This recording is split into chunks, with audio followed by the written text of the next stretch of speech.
That should help. Yeah, right on, man. It's Friday night. We've gone past the holidays, just after New Year's Eve, so we're back for another Skull Bro show. How you doing, man? We're doing. We got a little bit of snow on the ground, a punk ass 1 inch or 2 inch. I can't see the chat, but hold on a minute. Because I can't. Right on. Yeah, you don't want to push your thing too hard, man. Yeah, they got I saw DJ was in here, I saw Burnley was in here. What's up, guys? I can't hold on. Maybe I can turn on something else because this computer hasn't hold. All right, I see Burn Till I Die, MRH, DJ, Bella. What's going on, everybody? Okay, there you go. Yeah, you saw a few more names than I did. I'm just getting over here on Rumble real quick to set this stuff up in the background. I had to look at another phone. I don't know why I don't know why restream, man. I can get on my stream all the time, but I know so far so good. Yeah, good. Computer problems, technical difficulties. Be on top, but I hope everybody had a good New Year. And a nice Christmas. Man. How was your holiday time? Oh, it was good. Cousin Georgie came over with a grenade. He threw it into a car. It blew off his arm. Me and Secret Mafia Grandpa went on a pissing spree together. We pissed all over Norna's house. It was just a great Loman Christmas. Right Wonderful time. No, it was all right. Had a family. Went to my mother's. Went to my niece's house. My sister's kids. Back to my mother's. Seen my friends. Just shit like that. Same old stuff. Good times though. Right on. Yeah, I laid low, man. I didn't do a whole lot. I saw like immediate family and made just a small dinner for the regular fam and just kind of hung out and laid low for a little bit, which was good though. I needed some time off, Yeah, I got sick too, so. So did I. We both got sick. I remember talking to you. That's my family got me the same thing for fucking Christmas last year. Sick. Yeah. I literally woke up the next day just feeling like shit, dude. That comes from kids, right? Kids go to school, right? And they see hundreds of other kids who see hundreds of other people. So especially with kids going to school and stuff, hanging out with their buddies, 6 degrees of separation. If somebody's got a cold, you'll catch a cold from some kid's friends, uncles, cousins, third cousins. Yeah, they bring their fucking little carriers, right? Exactly, dude. Yeah. They just bring the plague into your house. That's because Timmy said hi to Mr. Mathers 7 weeks ago. Yeah, I got fucking sick though, dude. I was fucked up. I mean, luckily, I'll be honest. I mean, I was only like 2 days, and then after that, it started going, a little bit better, and I'm still coughing it up though. Yeah. I went to midnight mass too. I fell into a deep NyQuil depression. Oh man, I took NyQuil and because I don't drink or do anything but smoke weed. It's the same thing to me. It makes me a fucking retard. That stuff literally makes my brain retarded, bro. I was bumping into shit and I'm just like, I was talking to myself like, you fucking idiot. It made me remember dreams. What's up, Sybil? Yeah, it can do that because it fucks with your REM sleep. It puts you out deep. Yeah, man, that's a good point. Yep. Yeah, I went out with a car. My jacket got soaked, and I still did my round. I stayed outside, right? And I ended up getting fucking sick, man. Yeah, because you're in that cold, man. Once you get wet and you're sitting around in that cold, that'll fuck you up. Your back and your chest for sure. Yeah, your jacket, you said. Yep. Yeah, it did. It did. It got me good. That was my own stupidity, Yeah, well, the last time that you did that is because you slept with the fucking window open. I remember that shit. Yeah.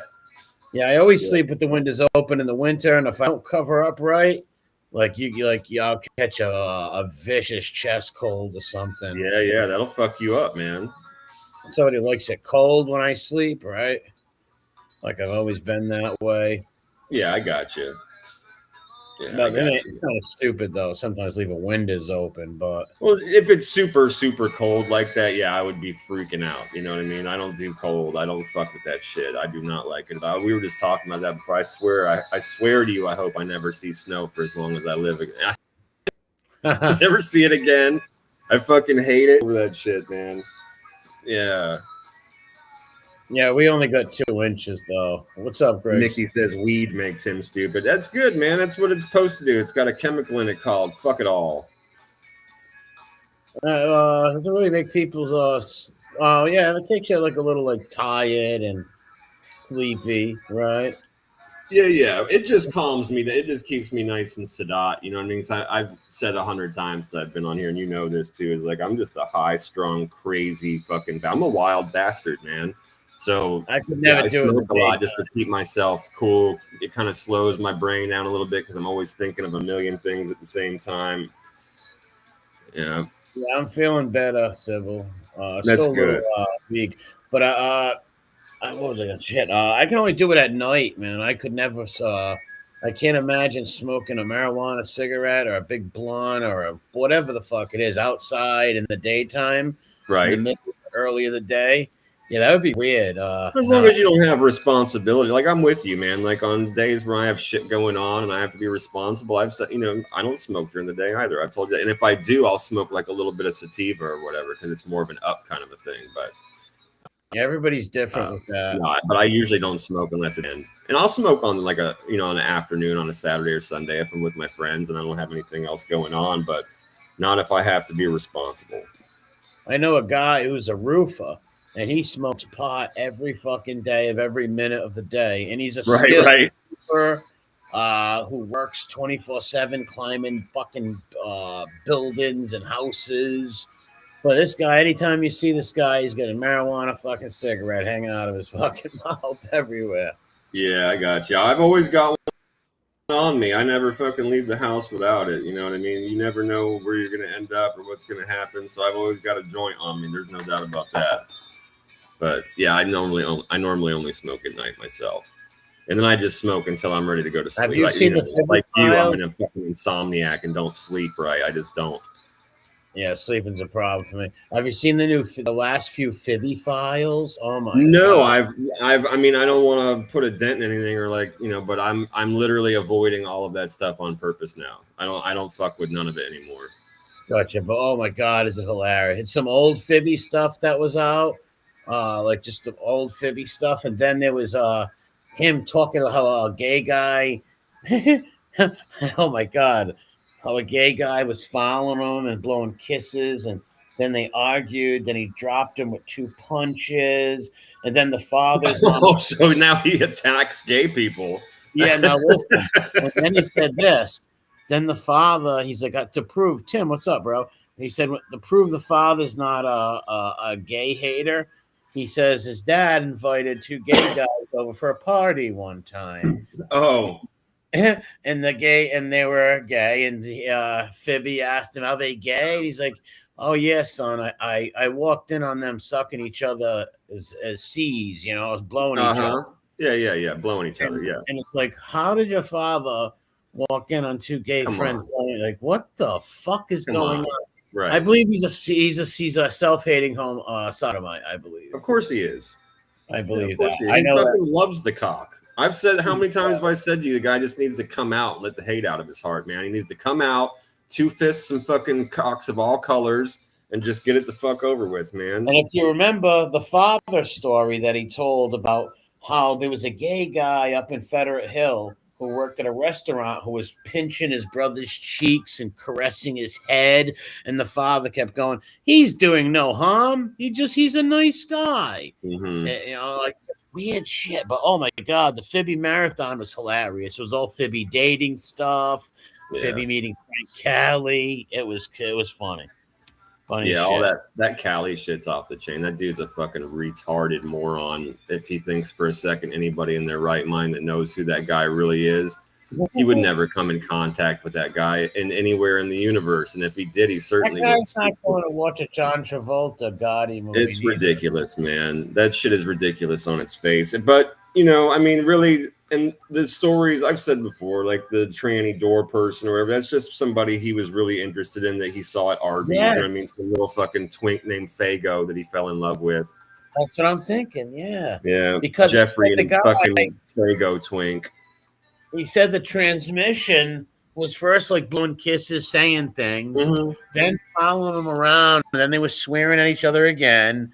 And then he said F and knocked the guy out and all this stuff. It's so fucking come on, bro. No. And was that someone that did Pierre let that guy over one night for some threesome or something? I think Pierre would just get very jealous and Phoebe would end up getting peed on for being bad. Because think about this. He told us out of his own mouth that his own mother said when he brought his first girlfriend home, the mother said, "Oh, wow, we always thought he was gay," right? So there's that. There's all the awkward fake girl stories that are just totally awkward and fake and just have a lot of weird things in them. Then there's the weird guy. Oh, he's definitely got and had lots of weird things in him. That's for sure. Yeah, for sure. Oh, Fibbins. Speaking of which, just I was mentioning to you before we went live, speaking of having weird things in you, one of the annual reports that we have tonight is a little bit different than the one we did last year. We're going to do the new one that we did from last year, though, too. But one of them is the U.S. government released a report for 2025 and all of the weirdest and worst things that people had stuck in their asses. Jesus Christ. I can't believe they got the U.S. government put out a report, bro. And then we have the Pornhub report for the year, just like we did last year. We're going to see how depraved and disgusting and degenerate our fellow countrymen are and the rest of the world, probably, because last year it had it by state and by country, all the weirdest keywords that were used and the highest number of keywords, the most popular keywords, the things that everyone was looking up. So we're going to go through that this year, too. Yeah, that was creepy. They were looking up like daughter, daddy, love, and stepbrother, stepsister, sex. Oh, God. Some of them were so bad, man. I remember some of the ones in the Midwest were just literally horrific. Like, I didn't even want to say them out loud. They were so gross. But then, as I mentioned to you before, the one stuck out, and you and I both practically said the same thing at the same time last year, which was we said it's got to be the Amish, right? Because Pennsylvania, we went through all these states that were like anal dildo, girl on girl, granny and grandson, and all of a sudden Pennsylvania, the highest search term for porn was simply naked woman. God bless. It's like the most normal thing ever. So we were like, it's got to be all the fucking Amish on Rumspringa, right? Like they've got their laptop and they're like, oh, I want to see a naked woman. Shows that at least Sodom and Gomorrah didn't take a hold of them too well. Yeah, they can have that one, bro. Like we'll let them look up that all they want, but all the rest of those people need to be nuclear bombed along with the weird doll factories in Japan. I'm not a porn person, but here's my thing. Why not just have man and girl have sex? Why does it got to be something sick and degenerate? It's a sick and degenerate act to do pornography, but if it's I'm with that. All right, a man and a woman, okay, you're not going to look like a psycho, right? But if you got something called I want to sleep with my stepsister or I want to have stepmommy for a lover or something creepy. Yeah, all of anything family or the weird schoolgirl fantasies and stuff like that. Yeah, that stuff is fucked any up. Schoolgirl fantasies of like Catholic schoolgirl stuff with those stupid outfits that are fucking degenerate. Those people should be put in a gulag. You need to be fucking sick, man. Because most likely you're gonna have some repo, right? What if and here's the thing: is like I don't have anything. A man and his girl, or his girlfriend or his wife. His wife wants to put on a sexy like outfit like that with the skirt and the shirt and all that stuff. That's one thing. But watching a video where they literally pretend to be young, that's different. That's a different thing. You know what I mean? Like when your wife's literally just trying to be sexy and she's wearing that thing or whatever, it's like, that's cool. Cause she's of age and she's not going, hi, I'm 13. You know what I mean? Like the Joe Dirt shit where he's like, oh, I'm your sister. Right. Yeah, that's the problem I have with the video version of it. It's like back to what you said. It's like man and woman do it. It's like okay, I would be fine with her wearing that if it was man and woman do it. That the problem is the context they've set up in these videos. That she's like, "Hi, I'm 15." Nope. Yeah, it's super fucking. Nope. I don't know how they let that. That's not even. They're not even charged with like some sort of like child shit, like trying to portray a young teenage girl. That should be criminal. I mean, you know, I don't know these laws, but the fact that it exists, criminal. Say no. You know what I mean? It should be. If you're pretending you're being a 14-year-old girl, come on, that's sick, man. What's up, Com? Arkansas? Of course What's it is. Going on? It's super fucking. Dave, that's some deadly shit. Yeah, that guy was. Remember the sick shit he was saying, man? What the fuck? Oh, come on. I don't even want to. I'm going to stand by the comment that I made back then, and which is that is literally some of the worst, most disgusting and depraved shit I've ever seen written down by another human being. The things that he was saying those women and trying to get them to do to their children was fucking abhorrent. B1, what's up, bro? Yeah, big time, man. That was disgusting. That was on some huge cred level. Yeah, you're telling them to teach their little daughters to do things like, fuck, bro. Set yourself on motherfucking fire, dude. Well, that kid was a top 10 incel freak and pred, evidently. Like pedo, pred. Yeah, fucking that shit was like super pedo, dude. The shit he was saying is horrific. Oh, yeah. That shit made me like, all right, I always didn't think high of that guy. I knew he was like a autistic weird kid. Yes. And now I look at the pred. Same. When that happened, I had no idea. Right. I had no fucking clue. I just knew him, you know, like that did the shows or whatever. But then I saw that stuff and I was like, whoa, dude, hand this guy a match and some gasoline. Yeah, there's no help for that. Now, I don't know if he's acted on his pred nature ever, but to even say that shit, well, we know that they sent him because we know that much. Wow, that's sick, man.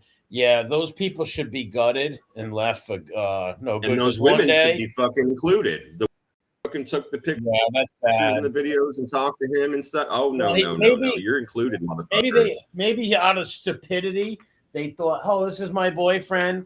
He really likes me and my kids. Let me send a picture. They probably didn't do it out of like scumminess, just out of stupidity they did it. I don't know, man. The texts that we read were literally like, well, just, you know, oh, they have a rash. Oh, well, send me a picture of the rash. And like, it was very covert and like they knew what they were doing. The one lady was sending fucking video of her and her boyfriend fucking to him. Really? Jesus, I didn't know. We both learned about this at the same time. What's up? Do the right thing. That's sick. Great. What's up? Yeah, that's fucking sick. Yeah, who knows? But guys like that, who knows if he's acted on it yet? But he will one day. One day he's gonna date some slow lady with a kid, something like that. Like they always will. If you can speak those words and talk like that and ask for pictures of little kids, you're gonna hurt the kid. Yeah, bro. That's who you is. That's it. That's in your fucking heart because regular people don't even have those thoughts. Hell no. Right, that's what I'm saying. Like, not only would it not be written down, it would not be thought of in the first place. Right? No way, bro. Hell no. That was literally some of the most depraved shit I've ever seen. It was sick. Yeah, that was. And that's the same person that put the girl voice on and pretended to be a franchise. Yeah. Yeah. That dude's probably gonna kill his grandparents, God forbid. Yeah. I'm sure he's hurt animals, you know, like there's definitely been some buggered ducks and geese and shit like that. That kid's a sick bastard, bro. Not allowed to work at the bugger ball plant. No. He reminds me of one of those like school shooters. Yeah. Weird motherfuckers, man.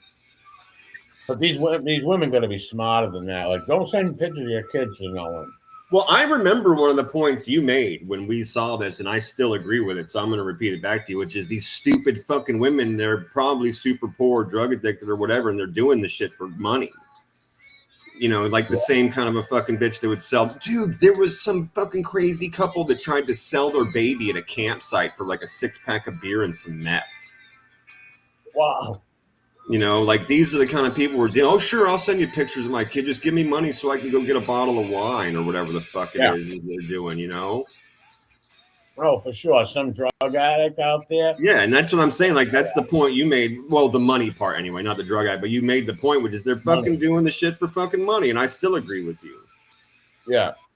You know, and even if it's and to be fair, sometimes it might not even be them. It's their fucking horrific whore pimp ass like boyfriend that's like do whatever they like, you know.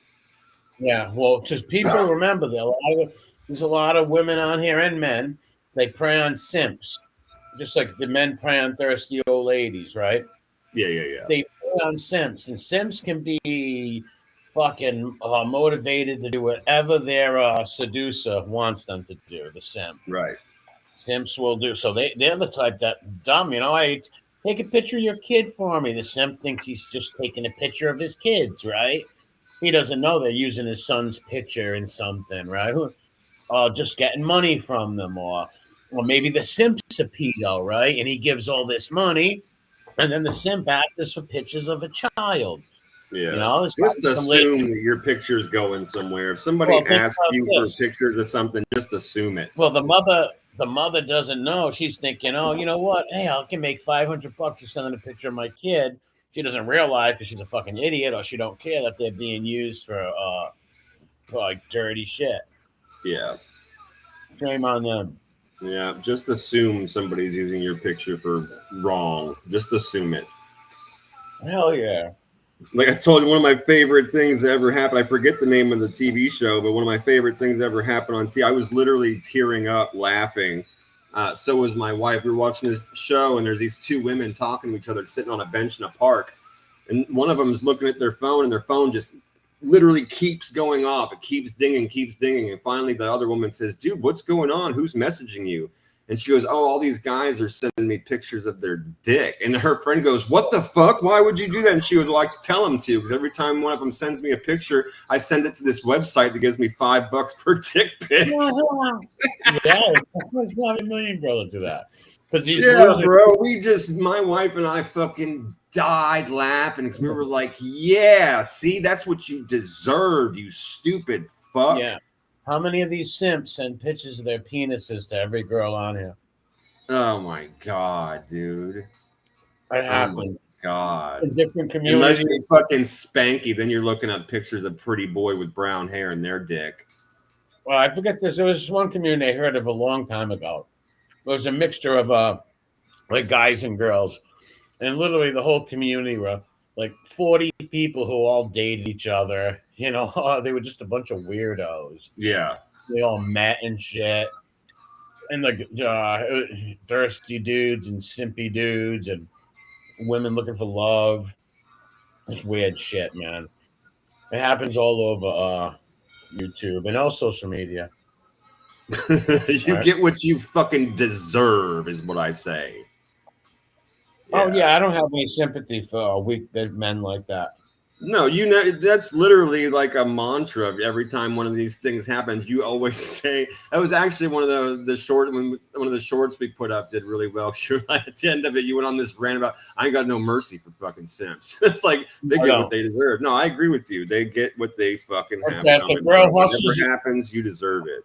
If a girl's hustling you for money and you're dumb enough to get played, you're a fucking idiot. Get played or moron. Yeah. Especially, it's just weird, man. There's a lot of dudes online that just fucking get fucking mollywopped and get taken for so much money by women online, vice versa. And dudes do it to women too. They'll become friends with a girl and lie and say they're in big financial trouble, maybe. Of course, and there's always a reason why they can't come see you. Actually, this happened in real life not too long ago with someone we know. And when I said to you, I said, well, I'm sure their fucking, grandmother or their mom or something's going to get sick. And you were like, bro, that's exactly what she said. Yeah. She's fucking taking care of their sick whatever. And yeah, they can't come now. I was like, see, I knew it. Yes, but like, don't get me wrong. I'm sure there's people who have met offline and they've got married and all nine. And God bless, right? We'll use the sites. Yeah, there's sites for that too. If they don't meet you or be straight up with you, they're lying to you and they're not going to meet you, right? Like they're just hustling you or using you or fulfilling, even if they're not getting money or not, and they're fulfilling some need. It's Who an knows intrinsic value of some kind. Yeah. yeah, who knows what it is? You know, maybe it's a feeling. Oh, I'm wanted. Someone wants to talk to me on a phone, and then they'll sell pipe dreams like they're getting married. We're gonna live in Switzerland next week, right? It Yeah, that happens. catfishing shit, like, I mean, you're leaning into like the catfishings, then that stuff's evil, bro. Oh yeah, there's so many people catfish men and women off of here. Oh my God. Oh, It's what's up, evil, Danielle? man. Yes, Burn. What's up, MRH? Burn. People literally fall in love with the idea of this person. It's now this person is telling them they love them too, making them feel special, talking But to them here's the every thing. Here's day, my all day, and then they're not who they say they were. Like, yeah, but holy. here's what I don't feel bad is you didn't FaceTime the motherfucker. You didn't FaceTime the person and know it's a human being. Well, Like, see, there's no okay, way. now, right. So let's go back. That's why I said you were leaning into the catfishing thing by literally talking about this. Like, you missed the opportunities. That's why it's your fault, right? You missed why they could not FaceTime you, why they could not show up at that time. You know, they'll only send you pictures and they'll never send you a video. It's fucking weird, bro. Or probably, I'm sure, the red flags that go off when you try and visit one of their social sites or something. Well, let's say hypothetically, if I was on some like history site and I started talking to some girl on there and she was a picture of her and we became like history buddies and talked. And then she's like, oh, I want to meet you, whatever. I would say, well, you got to FaceTime. I got to make sure you're a real fucking person, right? Know who you are. Definitely before you send money or anything. Yeah, before anything, right? Like, never happened. Yeah. That's why I don't cross the line. I get a lot of like girls I've been friends with on YouTube and on the internet. I've never crossed the line into dating or any kind of flirtatious stuff. And like I said, I've been friends with lots and lots of girls on YouTube and stuff. I never crossed those lines. That's me personally. I'm not hating on who does. Like I said, there's our people who meet girls and boys off here, or boyfriends, girlfriends, and it works out. But I'm just not into it. If you don't live in my city, there's no point. Right? And it always That's a fantastic point. That's a fantastic. I mean, you said there's. I realize that's a fucking play on the words and everything like that, but it's a good point that there is no point, right? It's like if you're not here or you can't come here, or like if we're not literally talking within a couple weeks about permanence and us being in the same city, then what the fuck are we talking about over here? Yeah, wasting each other's time. But there's a lot, like I said, there's a lot of sick people that are out there just for the chase or just to bullshit people, have someone to talk to. A lot of lonely people out there. There was this one dude who used to say that he had to take care of his elderly father who lost a leg in the war. And this girl told me the story one time. And he was just a real sad dude who was just like begging girls to be his boyfriend on the internet. Yeah. There's a lot of lonely people where, you know, they become these characters on the internet and that's who they are. You know, and to kick it, bro. Just to add to your point, which is like if these weird people were just honest, like they would find other weird people that would keep they would, you know what I mean? Like you'd keep each other company, you'd still be friends, you'd still talk to each other. There's always a Tig. There's always a Chicago muscle. Fake boxes. There's always people like that. They just can't be themselves for some reason. It's fucking sick, bro. Yeah, it's pretty crazy, but that's what the internet is. I'm gonna pull up the first of our articles. Let's see. Hopefully, everything will be cool. You won't have a problem once we get this thing loaded in here. I'm not gonna be pulling up any videos or anything, so hopefully it'll be all right. Yeah, I don't know why it does it, man.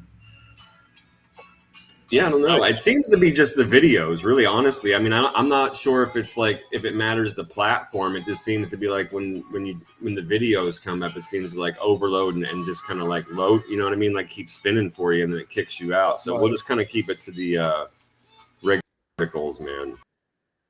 Yeah, it might. But this fucking idiot, just a mook. Like he's not trash, but he's a total mook, born that way. Ohio McDonald's employee hospitalized after reaching his hand into the fryer because he dropped earbud. Wow. Well, he worked there, so he knew what it was. That's what I'm saying. Wow, what a psycho. Maybe it but was like what that is. Maybe it was like, you know how you steal a lighter? Maybe it was just something where it's just natural reaction. He didn't think, I didn't even care like what it was. Let's hope that's what it was. Yeah, I mean, because who in their right mind is going to go, well, if I reach in there fast enough, I can grab it, right? It's like, get the basket, dude, right? Get the basket. Holy shit. Nobody's going to do that. Nobody going to reach in. Yeah, but I think you just made a great point, hopefully that's what it was, which is like a very quick initial reaction. Like it dropped out of the person's ear and they just went and tried to grab it. But man, you stuck your hand in a fryer, dude. And halfway before their hand even touches it, they're like, oh no, right? Right. Like, oh no, I fucked up. Kentucky Fried fucking hand, bro. Fuck that. Yeah. Yeah, for sure. Yeah, it'll melt your fucking skin off, no doubt about it. And fast too, like real fast. Come off like a glove. Your hand will come off like a glove, your skin.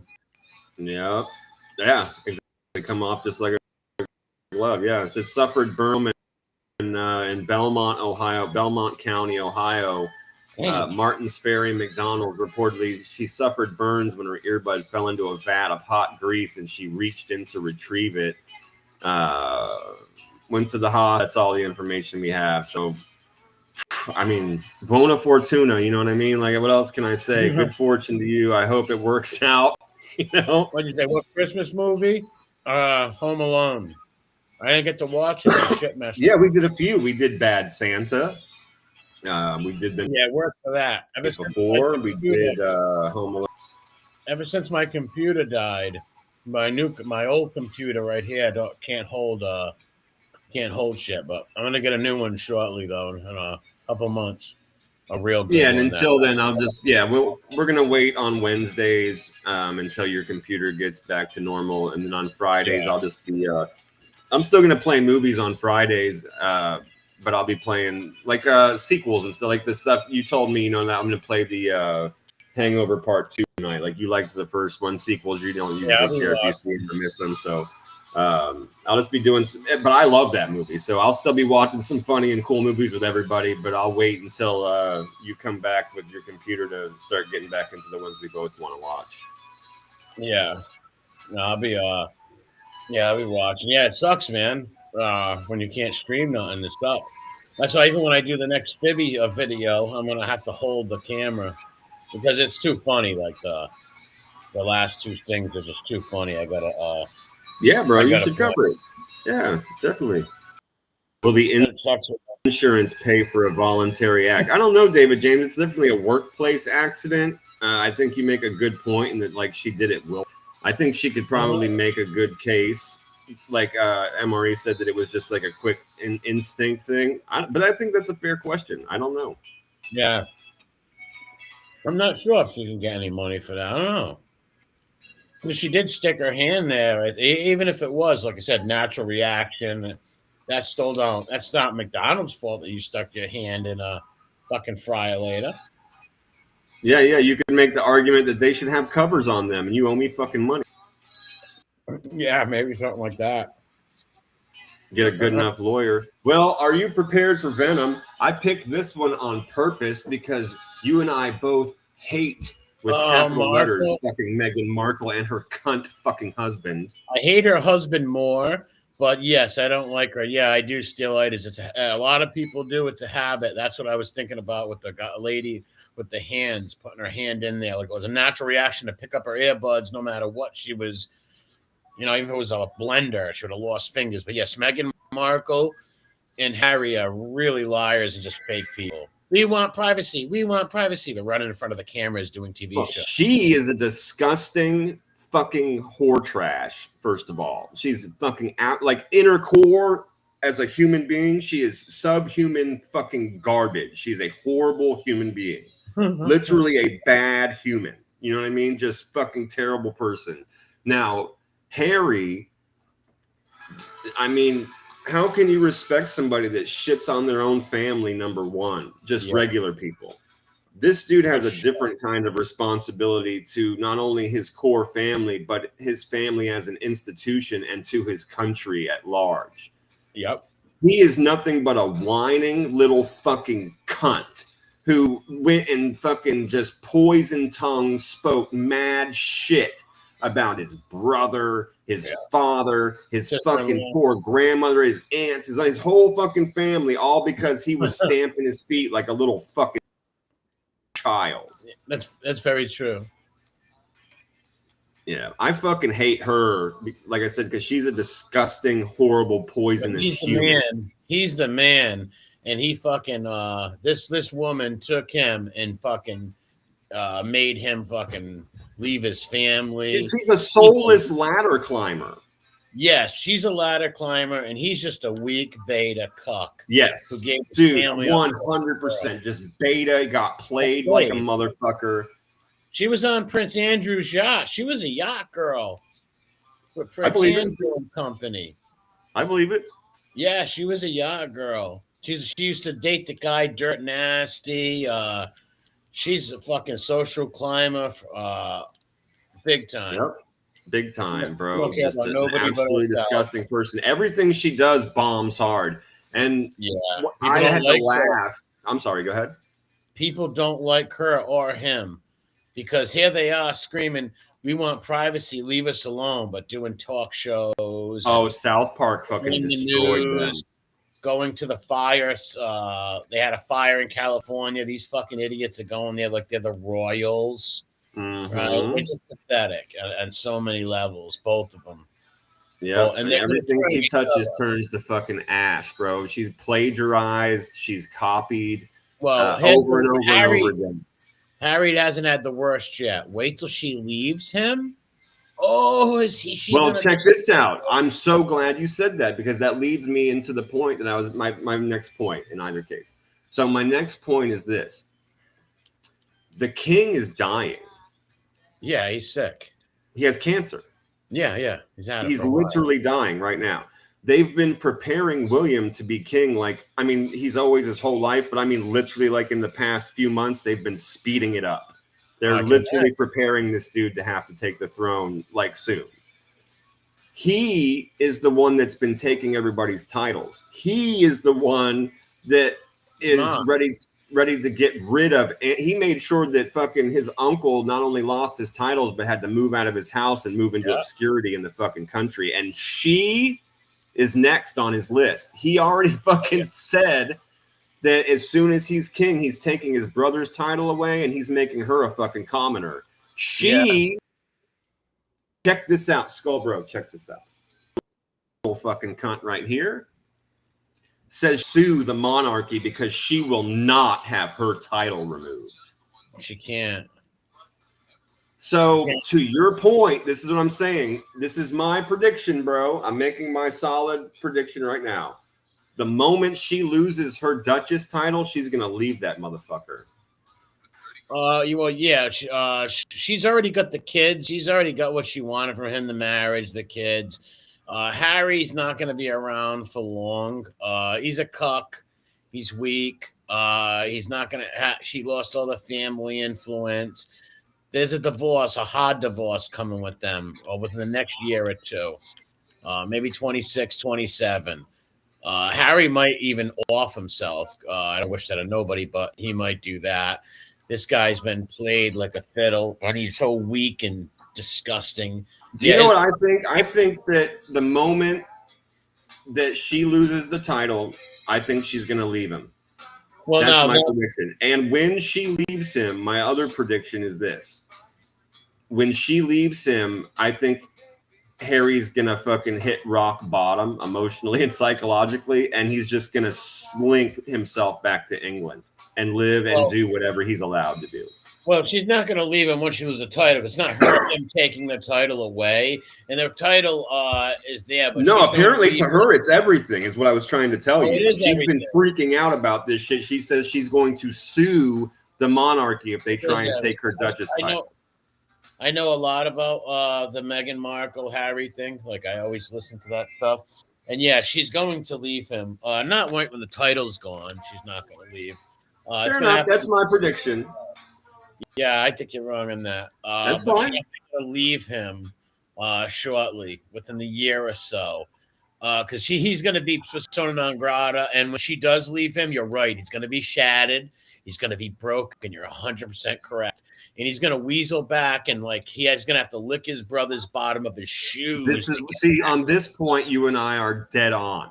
Yeah, he's going to slink back there, and he's going to do and live wherever he's allowed. Yeah, I could not agree with you more. All on their ass. Well, and the brother, most likely, he'll forgive him because he's going to be like, yeah, that's my little brother. After all, once she's gone, I agree with you again. Well, once she's gone, he's broken, and he's totally broken. He needs him, and he's begging out for Big Brother's help. Yeah, then Big Bro will throw an arm around the say, "I told you so, but I love you anyway." Yes, that's going to happen because she's going to break. But he won't do it as long as she's around because he fucking. Here's why she's not leaving right now. What you got to understand is Harry's money. Right, she's not leaving right now.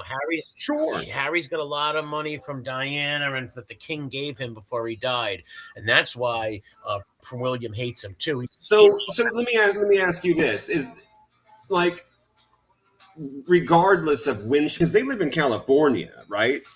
What? Like, I don't know. Like, they don't live in it. They live in America. They live in California or something like that, right? So, like, I guess my question is, whenever, regardless of when she leaves him, she's just going to take half, right? Or be owed money for the rest of her life. They live in Montecito, California. And she'll probably get alimony or something. But what she's going to do... This is what I'm saying, like some kind of payout. Let me finish. Right. But when she leaves, she's going to write books, right? About royalty. She's going to make lies up. She's going to say all kinds of shit. Probably that Harry was raped by fucking this one and that. She's going to cause all kinds of shit, write all kinds of books. It's going to be really bad for Harry. She's probably going to make so many lies up that the brother might not even take him back after who knows what fucked up shit she'll say. Right? Oh, good. Okay, B1, I'm sorry. B1 basically answered what I was asking you. Okay, so B1 says, the royal family isn't subject to comment. I was saying B1, which is like in California. I don't know where they were married. She is an American citizen technically, or is that kind of when she became a duchess? They were married at the Westminster Abbey. She's still an American citizen. So she doesn't automatically get his stuff then. Okay, so B1 saying she will not, by common law, she will not get like a half. She won't be entitled to his shit. But she will end up getting some kind of a payment. Well, big buku bucks because of movie deals, that stuff.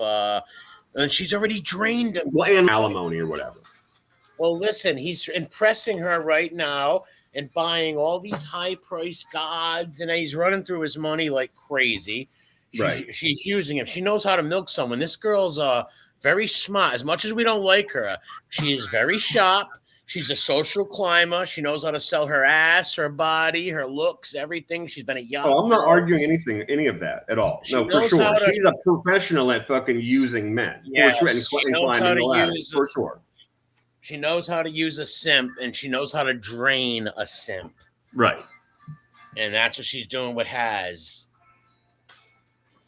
Yeah, right. And I don't feel bad for him. If you want to pick up the snake, I don't care how pretty the snake is. It might be a beautiful copperhead with red and black on it, or a beautiful cobra. But you don't pick up the snake. Bro, here's the thing, though. Beyond just picking up the snake, he picked up this particular type of snake on purpose. Yes, he did. But he also set up with a William, what's up? MRH, yes, nice chunk of money she will get from all that. They were set up on that date. She wanted to meet a British socialite aristocrat, somebody high up. And one of her friends told her it was Harry. She says, oh, yeah, I wanted to meet Harry for years. And she said when she met him, she told him she knew nothing about the royal family, nothing like that. And then years later, come out pictures of her in front of Buckingham Palace. She's a total bullshitter. She's a total liar. You know what she did on her first date with him? She looked up what kind of perfume Diana wore, and she gouged herself in Diana's perfume. And she looked up everything he liked. Activism in Africa, everything that he liked, she now liked. And before she didn't like it. She had a whole thing called the TIG, which was a website where she told you what she liked and shit. She's supposed to be this big foodie. Whichever kind of dog you like. Walk like a small dog. Total con, and he's an idiot. He's a moron. He's an insecure little bitch. Yeah, and he did this on purpose, bro, and so he deserves everything that comes out of it. He sure does. I don't think that bitch is pretty at all. I wouldn't fucking talk to that bitch. She looks like a fucking stink. No, she is pretty though. She's not an ugly. If you've seen her, I don't think you wouldn't think she was. She's fucking. I think she looks like a. Yeah, skank. but she's not a Roth, right? Let's just be honest. So, well, no, she's not gonna. I wouldn't vomit if I saw her naked, but all this shit in the face right here, I would never be attracted. Like, you look like a whore. I agree, but there are some pictures where she's not a Roth. If you've seen her walking down the street, she's in shape. You know what I mean? Well, yeah, no. That's why I said I wouldn't vomit at the sight of her naked by any means. I just think her face is ugly. Yeah, she's not my type neither, but she's an attractive girl. She's how far she's made it on her looks in conniving ways. Yeah, and that's crazy to me. That's crazy. She must fucking give amazing head. Let's move on from her. Who else is on the list of most hated people this year? How about a Jada Pinkett? Yeah, Jada Pinkett. She also likes emasculating. Her husband likes sleeping with her son's friends. Yeah, preach. Orgy time. It's orgy time. Orgy time. It's disgusting. Yep. Sodom and Gomorrah time. Another one, Ellen DeGeneres.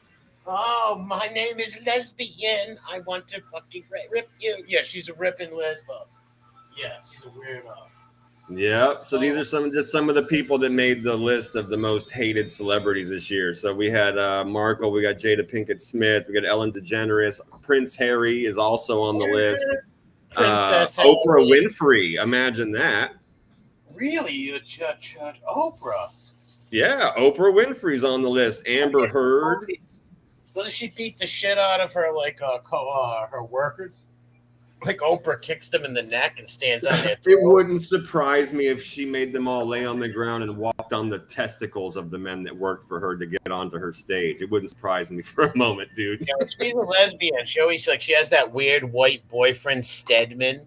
God. And Stedman have been together for years. It's like, well, why do you got all these call girls coming in? Yeah, it's like I'm pretty sure Stedman just picks out your dresses and shoes, bitch. Give me a break. And he wears them. He doesn't just pick them out. Well, right. Yeah, exactly. He wears them in heels. Exactly, dude. He's wearing the fucking maid outfit, bringing her shoes and dress and stuff. No doubt about it. Oh, yeah, Catboy Cammy style. Yeah, but Amber Heard's on the list. She's also on the list. Yeah, that turd. Amber Heard's a real disgrazia, ugliest. Well, that lady, when I look at her, I think Meghan Markle's prettier than her, put it that way. Yeah. Just hearing her defecate on things, and she's a disgusting creature. Yeah, she is a disgusting creature. I agree with you. I don't even. Absolutely Amber Heard's not even human. She's not even human to me. I don't even consider Amber Heard a human. She's another one that tried to climb ladders and take people's money with lies, bro. She's another disgusting whore. Her and her fucking friend that tried to help her out with that bullshit. Oh yeah, they wanted the Chrissy Teigen. I don't know who Teigen is. She's like that might be like a tennis player. Chrissy Teigen, I think. Okay, on the list for some reason. And then James Corden. Yeah, James Corden. I can't fucking. I don't know. He has a talk show. He's this fucking he's a super effeminate British guy. Oh, the Fanuke from England, the Fanuke from England. Yeah, he's the one who wanted to sporting his wife and kids and stuff, and talking about his family. And I'm like, bro, that's a beard, and you shouldn't do that. That's not nice. He wanted to bang Bieber. He was the one caressing Bieber's cheeks. Justin Bieber's cheeks at an award show. He's like, "You're really cute." He's rubbing his cheeks. He's also super fucking rude. He's one of the people that's very well known for being ultra rude to like wait staff and stuff like that, and like not tipping. Fuck that guy. What an asshole. Yeah, like he literally talked. Dude, he made one waitress in New York cry, and he got banned from the restaurant. It hit the press, and he made a public apology, and everybody was like, "Fuck you, bro." You don't get to apologize, you multi-millionaire making some lady because she brought you the wrong fucking drink or whatever. Fuck you, motherfucker. Yeah, those rich assholes. Who the fuck is you? Those rich assholes like that. Yeah, Amber Turd. Yeah, he needs an Amber Turd in his mouth. He should date Amber. Yeah, beat the fucking snot out of that little fucking queer. You imagine being in a restaurant, like eating and turning around and seeing this fucking Fanuc talk shit to a woman until she cries, bro. It's like, bro, I'm going to fucking jail. Oh, I'm going 1982 gay bash. We're going bashing Fanuc machine. Yeah, Fanuc bashing. Yeah. My wife, bro. I mean, I'm being real. If he made a woman cry, my wife would be like, "Why don't you go over there and have a talk with that guy?" I'd be like, "No problem." Go beat his asshole up. Yeah, you go over there and fucking tell him to behave himself. Like, you're this rich dude. Here's this woman, probably some single mom, working hard, somebody's wife, working hard for her money, getting, it's being a good woman instead of being some like stripping weirdo or porn first. She's working a job. Put money on her. You can't give her a tip, dude. Come on. Yeah. Like, come on. You can't tip the woman. That's disgusting. Absolutely fucking horrendous behavior. Yeah, like, I'm gonna fucking throw this in there too. On top of all of that, on top of the fact you've got money and you're a star, you are a guest in this motherfucking country, cocksucker. Right? Yeah, he is. Yeah. How about that shit, motherfucker? I mean, that's practically one of the first things I would say to him, knowing he was British. Like, if I'm in New York or whatever, and I fucking see this guy and he's behaving like that, I'd be like, no.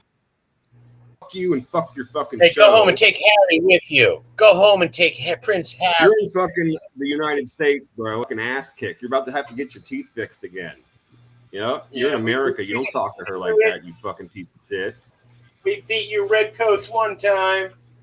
Yeah, right. And you wouldn't have been there. You'd have been sucking somebody's dick in a shed. Yeah. You wouldn't have been fighting for the redcoats. You would have been blowing somebody. You'd be trying to go home with a blowjob. That's right, too. Yeah, he'd have a wooden phallus in his rear end. No, yeah, he's a weird people. They're just being an arrogant asshole who thinks they're rich and they want to like shit on like some hardworking fucking lady who's and that's why I said, who the fuck are you? Right, exactly, dude. Who the fuck are you? You're not better than her. Nope. My opinion, she's a better person than you. That's right. Every day of the fucking week, bro. Every day of the fucking week, a better person than that motherfucker. Yeah, he's got some elitist scumbag shit. Like, I got money, so I'm gonna act like an asshole and treat you bad. And if you talk shit, I'll get you fired. Right? Like, if you dare say anything, I'll have you fired. I'm Gordon Fagsies. That's how they think. Burnley said, yeah, you said it because I was talking about James Corden. You said, yeah, take Harry with you. Burnley said, fuck that. You Americans keep them both. Our gift to you. That's funny. Well, Harry's going to fuck it. What Harry's doing right here is, like he said, when he goes back to England in the future, he's going to have to go groveling because he's doing a lot of hurt to his family. Well, he did a lot of hurt to his grandmother, to his grandpa when they were sick. He didn't spend time with them at the end. He runs off to America like an idiot. The day they got married, I predicted that she would make him go to Hollywood and like get into acting and all that. I said, but that didn't happen. But somebody says we'll take Harry back, but not until you guys retrieve Ellen. No way. No way. We do not want that fucking Gollum creature back. Did she move to England? Yeah. Wow. Yeah, a few of them did that. Like Rosie O'Donnell went to Ireland. Fucking some of them went to France. That bitch took her fucking gross lesbian lover over to England. Yeah. I always hear people from the Republicans and Democrats say, if that one gets elected, I'm moving to another country. It's like, dude, it changes every 4 years. You're an idiot, right? It's like they're not the new emperor, bro. Like, what the fuck is wrong with you? You sound like a child. And if you have the money if you're that rich, and you can go live somewhere for 4 years, like most normal people can't do that. And who would? It's for 4 years. Yeah, come on, bro. Like, you're rich. Yeah, Tim says Ireland can keep Rosie, please. Yeah, she's another disgusting she's a bad person, bro. She's just a rotten human. Rosie O'Donnell's just a gross, fucking hollow monster. She's a gross little Shrek bitch, just nasty human. Yeah, they abused a lot of their staff in the past too. And she's another one of these fucking. She would be in there with Palmina in the fucking pig mask and shit with men tied up. You know what I mean? With the hatred towards men. Yeah. Yeah. Yeah. That movie was a big feminist fucking kill. Oh, I can't. That one night, bro, was one of the weirdest nights I've ever had on YouTube. That one night we were on there with like her and fucking Dubs and all the other people. That was like we were both dying. It was crazy. That was funny though. It was funny. Yeah, it was funny. Man. That movie was twisted. Sure was. It was super fucked up. So check this piece of shit out. This motherfucker went into a mall with a couple of his friends, put his TikTok on, and then hauled off and right hooked a old homeless woman in the fucking head. Yeah, similar to the knockout game. To make a TikTok video. He's 18 years old in Minnesota, charged with fucking punching a homeless woman in the face at the Mall of America. Totally unprovoked. She had mental problems and was in there to get out of the cold. He walked up and fucking knocked her straight to the ground and then ran off with his friends. The cops said that the assault was really, really bad. And when they caught him, he said that he did it for a TikTok video. Yeah, shout out to Uncle Colin. Yeah, they do that. It's called like knockout game. Like a bunch of these twink kids, the kids run around knocking out fucking people. Fucking retarded. Fucking scumbag. I do that all over. I don't even know what to say about that. There's a fitting punishment there someplace, but I can't put my finger on it. Wood chipper them. You want to go beating up old elderly people to get wood chipped. And for what? A few views on some fugazi bullshit site? Fucking come on, bro. What's wrong with you? Get a goddamn life. That shit does not matter. There's a mentally disabled woman coming in the mall to get out of the snow, and you knock her the fuck out. She has no home as it is. Like, come on, dude. That's a game they play. It's fucking crazy, bro. Yeah, wood chipper indeed, but he should be thrown in a cell with somebody that likes to fuck kids like him first. What the fuck? Yeah, dude. It's like, we're gonna kill you, but first we're gonna put you in a cell with this guy that likes to fuck people like you. Fucking asshole. Yeah, that's pretty heartless, man. For real, bro. Knocking out fucking old fucking people. Like the knockout game. Yep. Have him walking in the cell like fucking Ice Cube. What's up, Triple OG, Triple OG? Yeah, you about to get fucking fresh fished, bro. Yeah, that's fucking crazy. Yeah, this lady was high. Oh, he certainly is. And she went into a Christmas Day and started stealing the presents that were for fucking homeless kids that were donated underneath the tree. What an asshole. And I'm going to be honest with you, Skull Bro. At first, I was like, okay, hold on.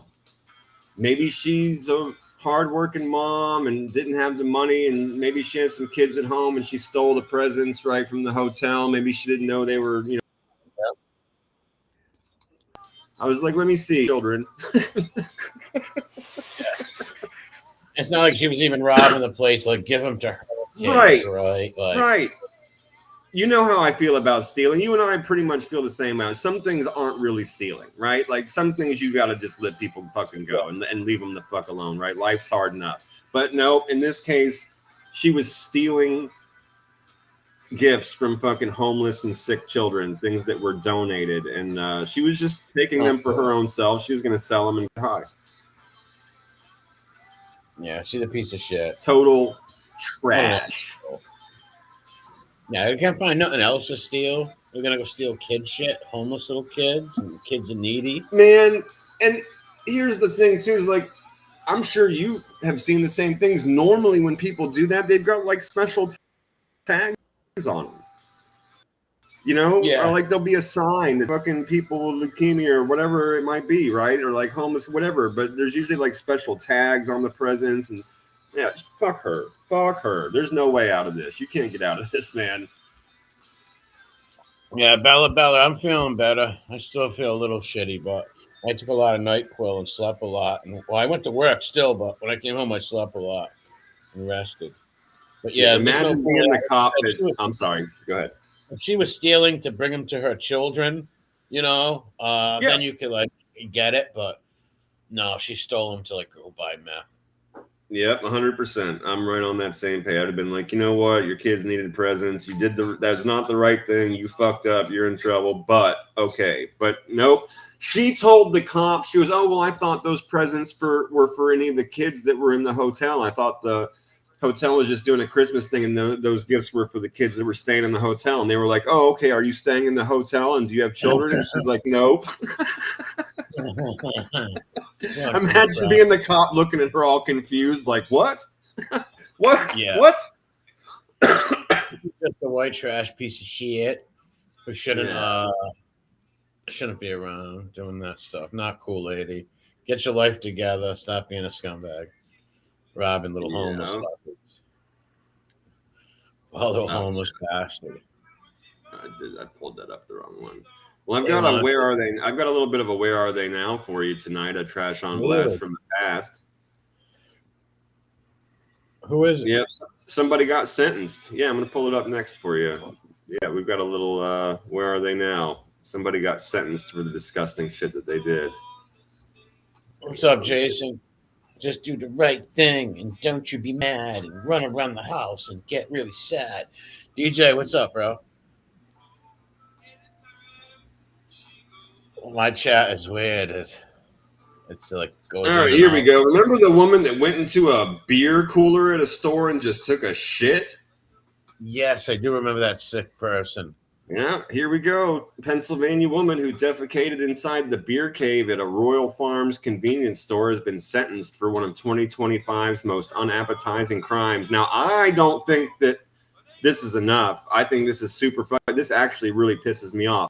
I'll be honest with you. During a court hearing yesterday, Crystal Gauss, 47 years old, which is way old enough to know you're not allowed to shit on the floor in a public area, let alone on top of beer cases. Because if you recall, she didn't just poop in one place. That was one of the things why this became such a big deal and why everybody heard about it, is she like literally was shooting the poop out onto boxes. Remember? Like putting her ass on shelves and like pooping on several things. I don't know how one does. I mean, that's a hell of a gift, don't you think? I've never been able to like hold a turd and like squirt out part of it like a deer and then move and put it, you know what I'm saying? She is a sick fucking lady. I remember her. Very sick. How is that even possible, right? Well, she pleaded no contest to a misdemeanor charge, which I totally disagree with, but here we are. That should be more than a misdemeanor, right? Because that's how you can get people sick, man.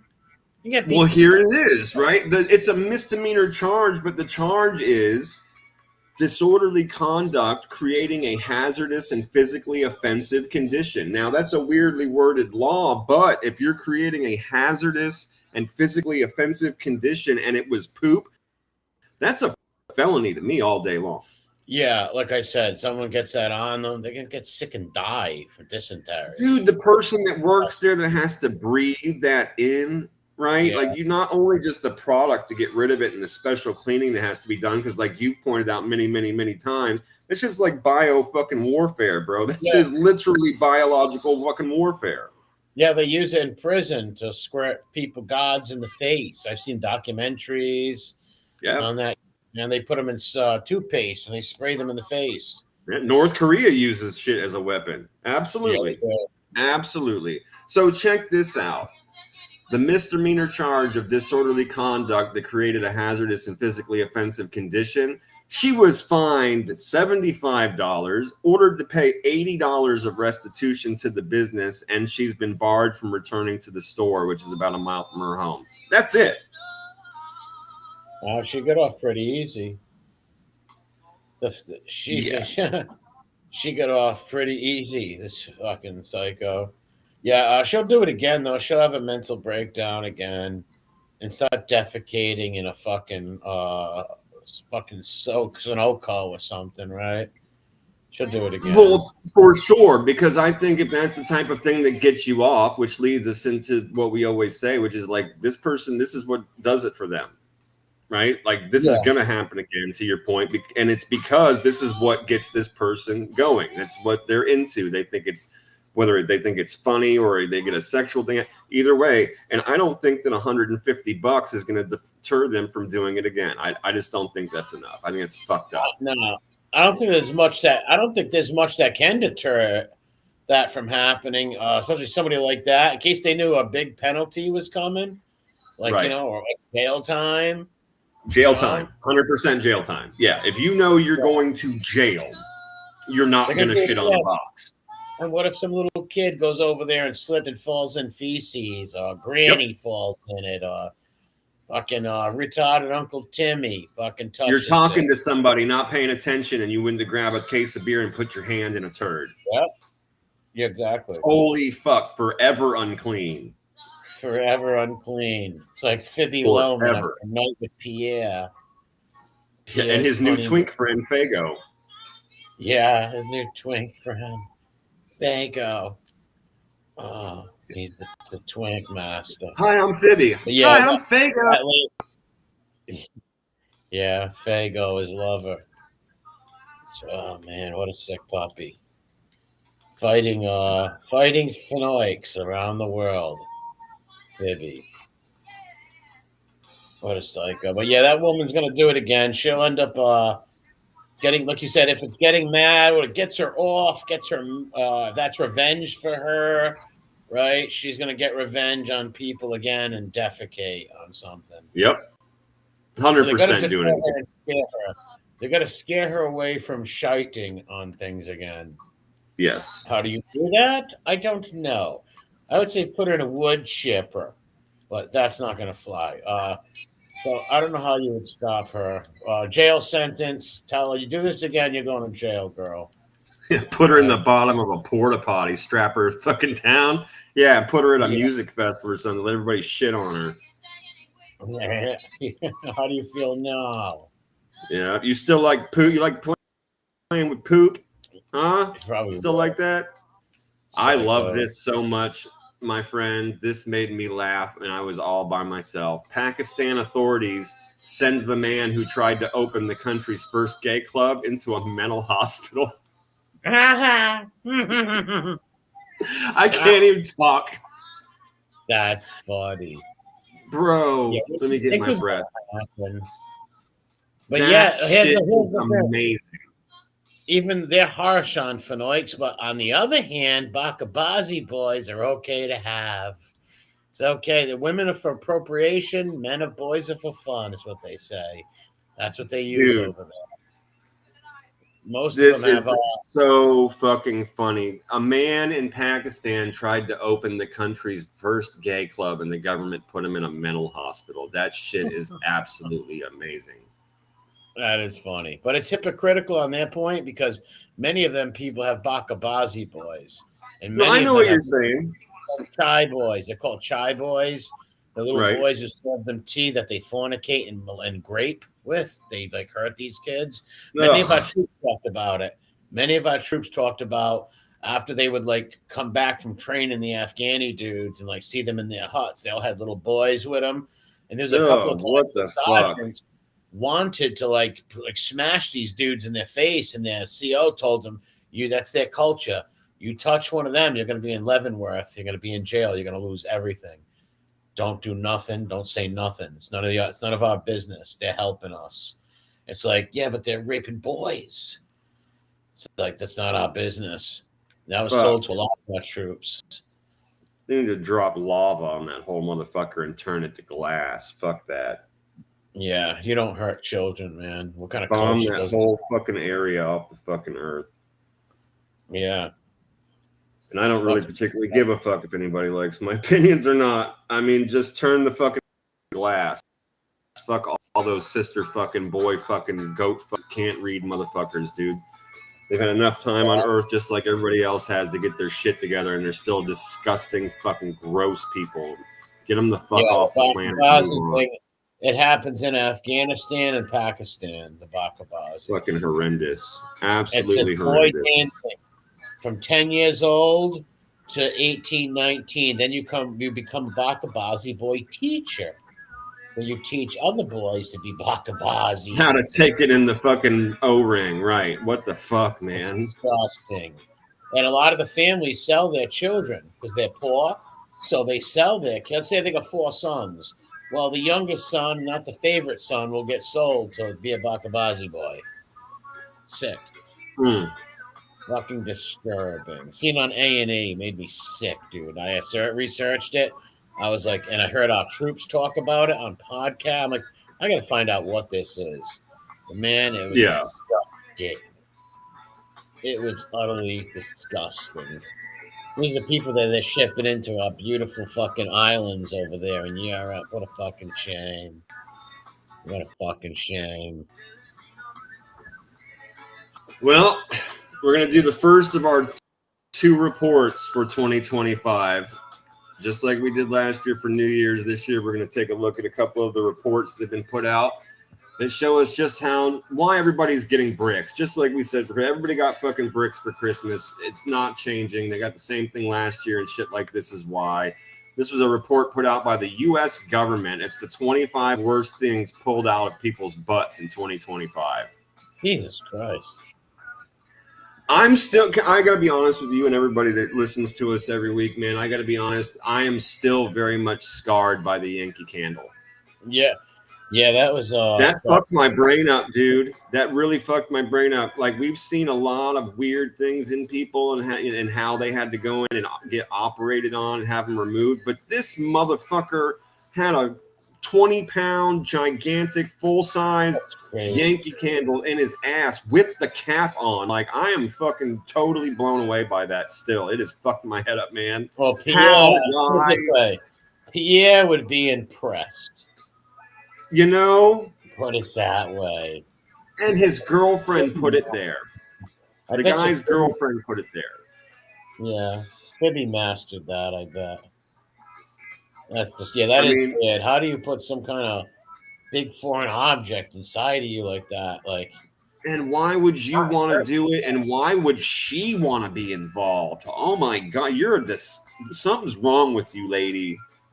Something's wrong with you. Yeah, I would say so.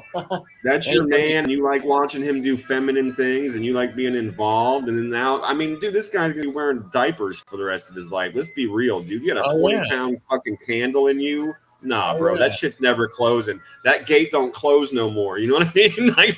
He'll never shit right again. Go to the bathroom right. They're sick people. Exactly. Man. That's sodomite shit, man. Very unhealthy. To the extreme. That shit still got me fucked up. Yeah, put a Yankee Candle inside you. You got to be a fucking degenerate. Psychopath. And a psychotic, right? And a sadistic motherfucker. I mean, because how does that get you going? Like, it's got to be painful as fuck. Oh my God. And then they had to sit in the car and drive down the bumpy ass road and walk into the emergency room and tell people about it. And then embarrassment. Right. Yeah, I stuck a Yankee Candle inside my body for sexual pleasure. I'm a degenerate freak. Like, hi, what's your last name? Loman? My emergency contact is Angel Gotti. Jeffrey Loman. It's like, we found a candle in Jeffrey's ass. Well, why? Is he okay?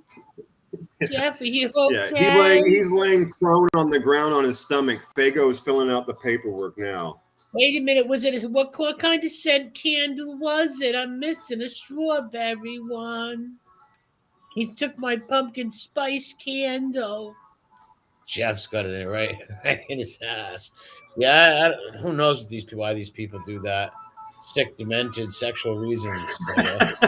Fucking sick, bro. Let's run it through. Let's run it through. Pun intended, but not bump. Here we go. Here's the thing nobody asked for, but a shocking number of us apparently contribute to.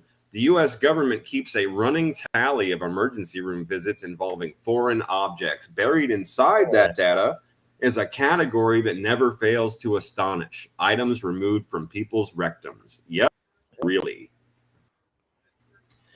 So let's see. Medical journals have been documenting the trend for decades. We know this. We see these things at least every couple of months. We see one or two. Researchers note that many cases escalate because people try to fix the situations themselves.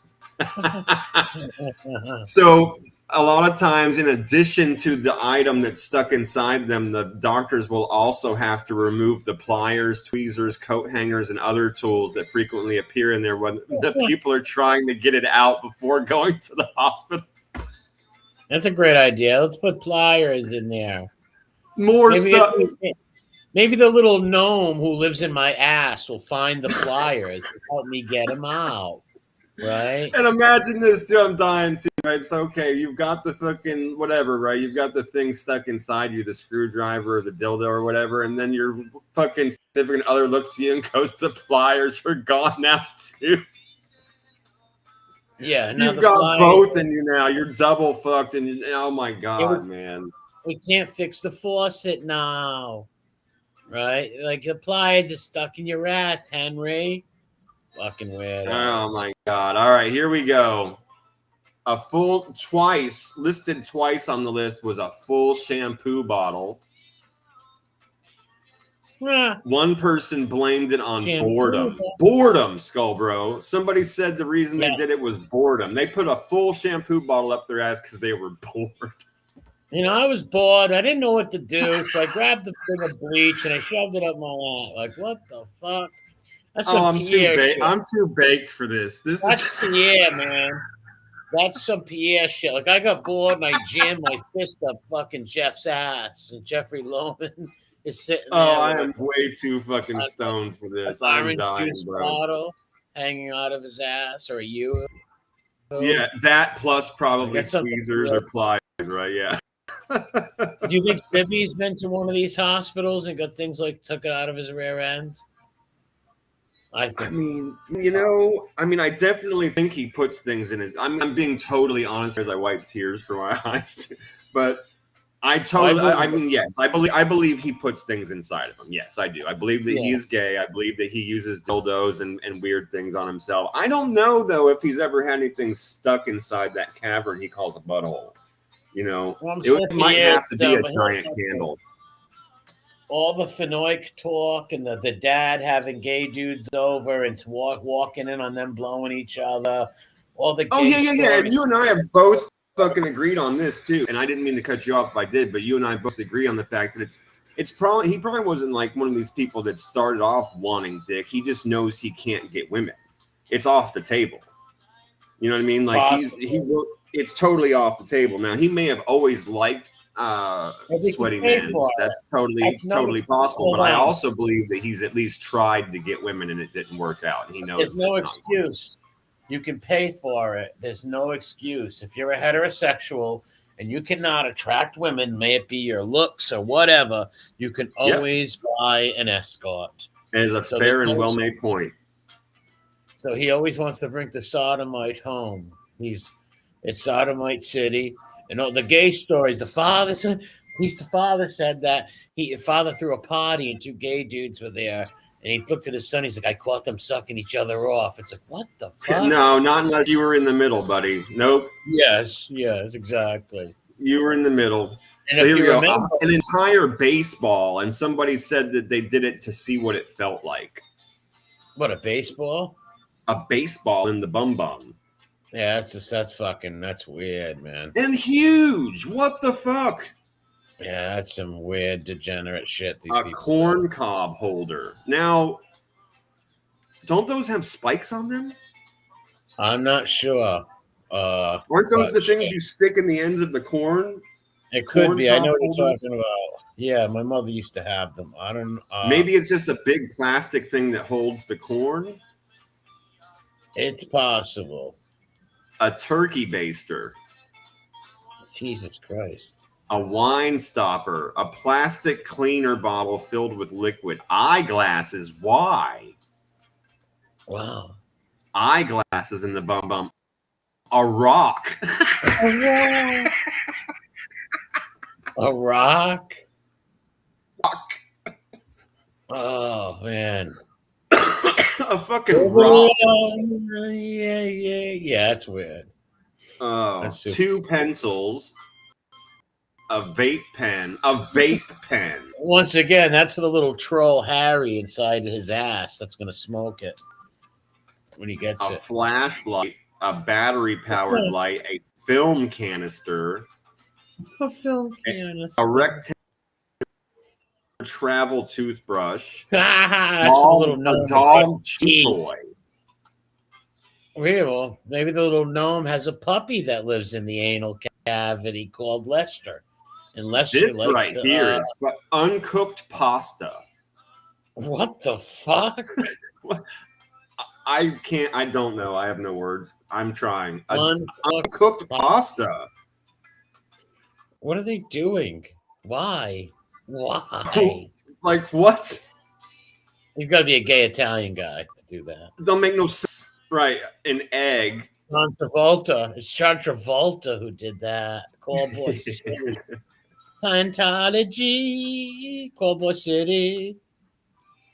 Let's see. An egg. They found Tom Cruise in somebody's ass. I'm waiting to see that. Tom Cruise. A sandal.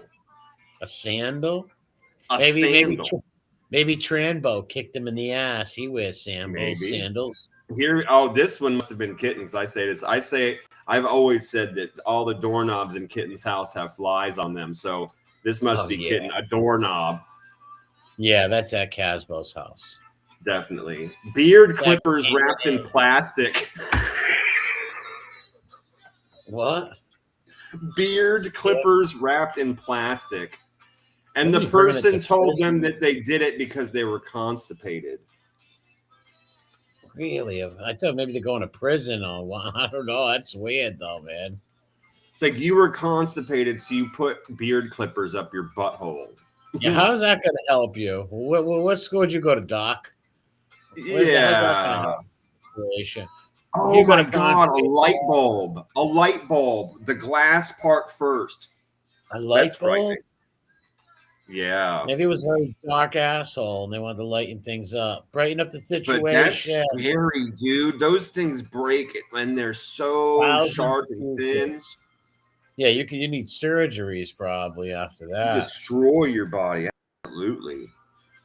Yeah, that's just some weirdo sadomasochism stuff that these degenerate perverts do.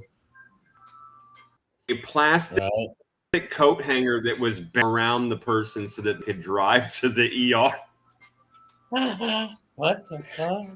You imagine they had a coat hanger, a plastic coat hanger stuck up their ass, and then they had to bend part of it around them so they could drive. Imagine walking it into the fucking ER with that shit. Yeah, hey Doc, how you doing? Everything's okay. I was hanging my mom's suit up and had a problem. I fell on this coat hanger. Yes, this pink coat hanger that says Pornhub on it. That says Pornhub on it. No sexual intentions, Doc. I slipped and I fell and it happened. Yeah, bro. It's okay. I was walking down with like Fibby. He slipped, he fell on Pierre's prick. He slipped and fell onto the uncooked pasta. And the sandal.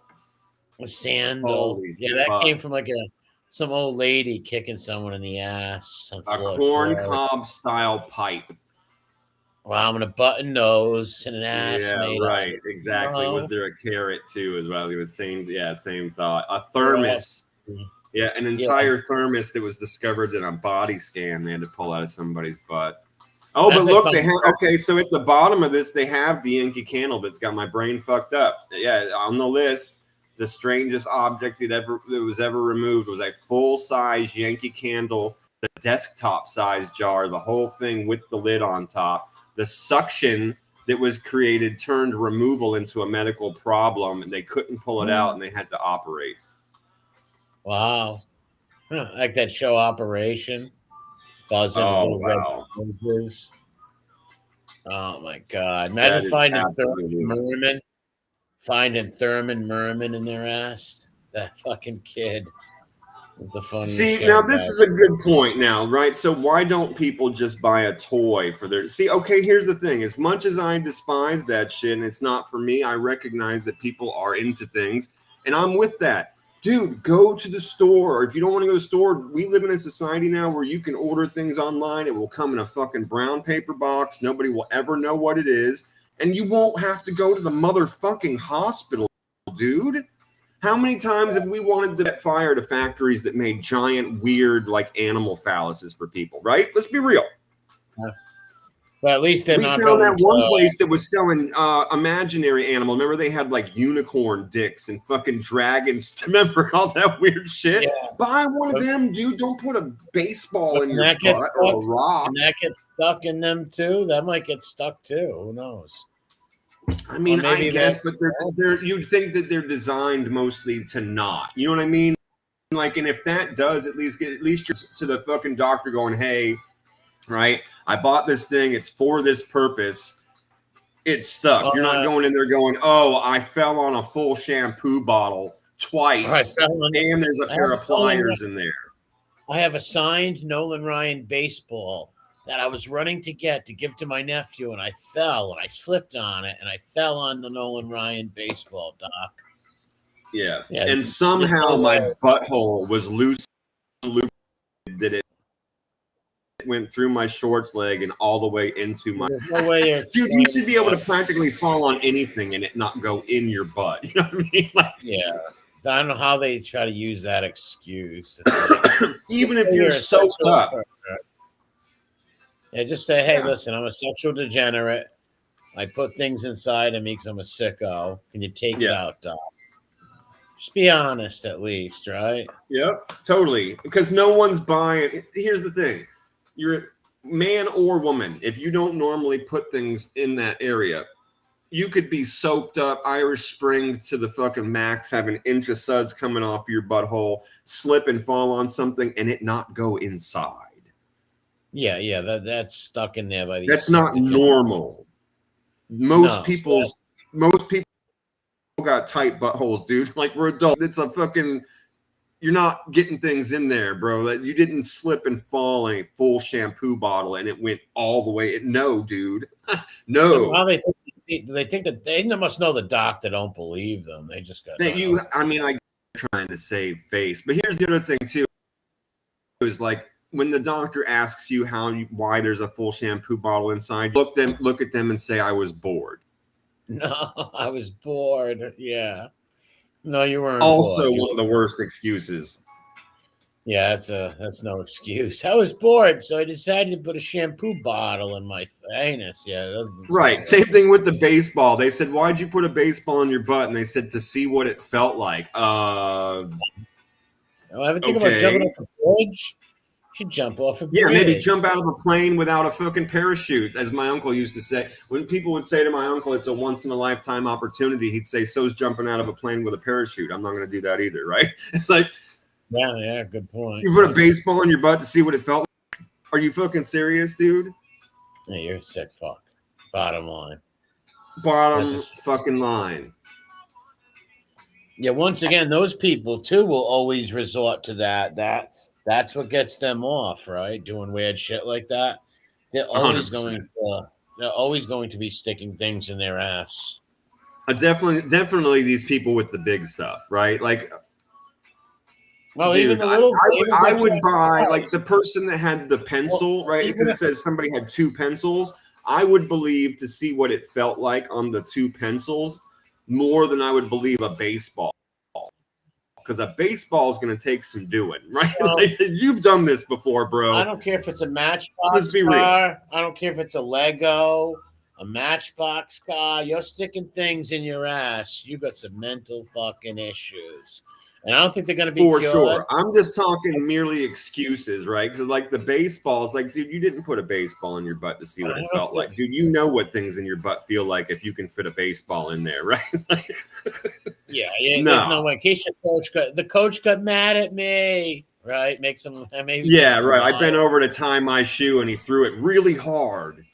Yeah, he pitched a fastball to me, and I ducked, bent over. It went right in my butthole, went right in my bum bum. Yeah, Nolan Ryan threw it up my ass to pitch. That's how it's going to happen, pal. Fucking psychos. Absolutely fucking insane. Give me just a minute, man. I got to grab a smoke real quick. Hang on, I'll be right back. Yeah, let me look at the chat.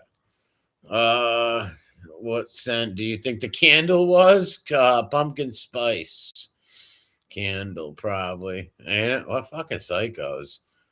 That shit's dangerous too. These people fucking are. They're always going to resort to that. If that guy had a little Matchbox car in his ass, one day you're going to find a GI Joe. Next, it's going to be a My Little Pony. Then it's going to be a refrigerator, something creepy, a big, sick fuck, man.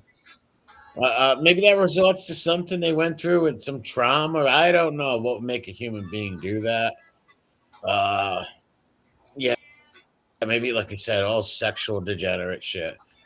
Because no normal person's gonna put a fucking Jello bottle in their ass or whatever the fuck it is. Ketchup bottles. Like, what the fuck? What are you doing over here, psycho? That's some Dahmer shit. Ed Gein, Jeffrey Dahmer. A lot of those weird serial killer guys used to like paddle their ass with nails and shit. Weird fucks, man. Real fucking psychotics. It reminds of like Tom Cruise and like Callboy Travolta shit. Weirdos. Those guys, all those cults, man. Bohemian Grove. A lot of those cults do all that weird shit. Who has a film canister laying around? Ain't it? The brown eye probably needed glasses. Is he Zit? What's up, Tim? A Zit? I don't know. I don't know how old these messages are that I'm reading. I hate reading it from this thing. Yeah, who does that? These people. And imagine their family. Like this is in their local newspapers. So picture being their cousin, brother. It's like, hey, that's your cousin Ted, the one who had the Yankee candle in his ass. It's like, shh, don't tell nobody. Ted's recovered now. He's recovering at Johnson's Anal Hospital. He's gonna get better. We're gonna forget that whole time. It's like, what the fuck? No, maybe an excuse. Doc, I wanted my ass to smell decent, so I stuck Yankee Candle in my ass.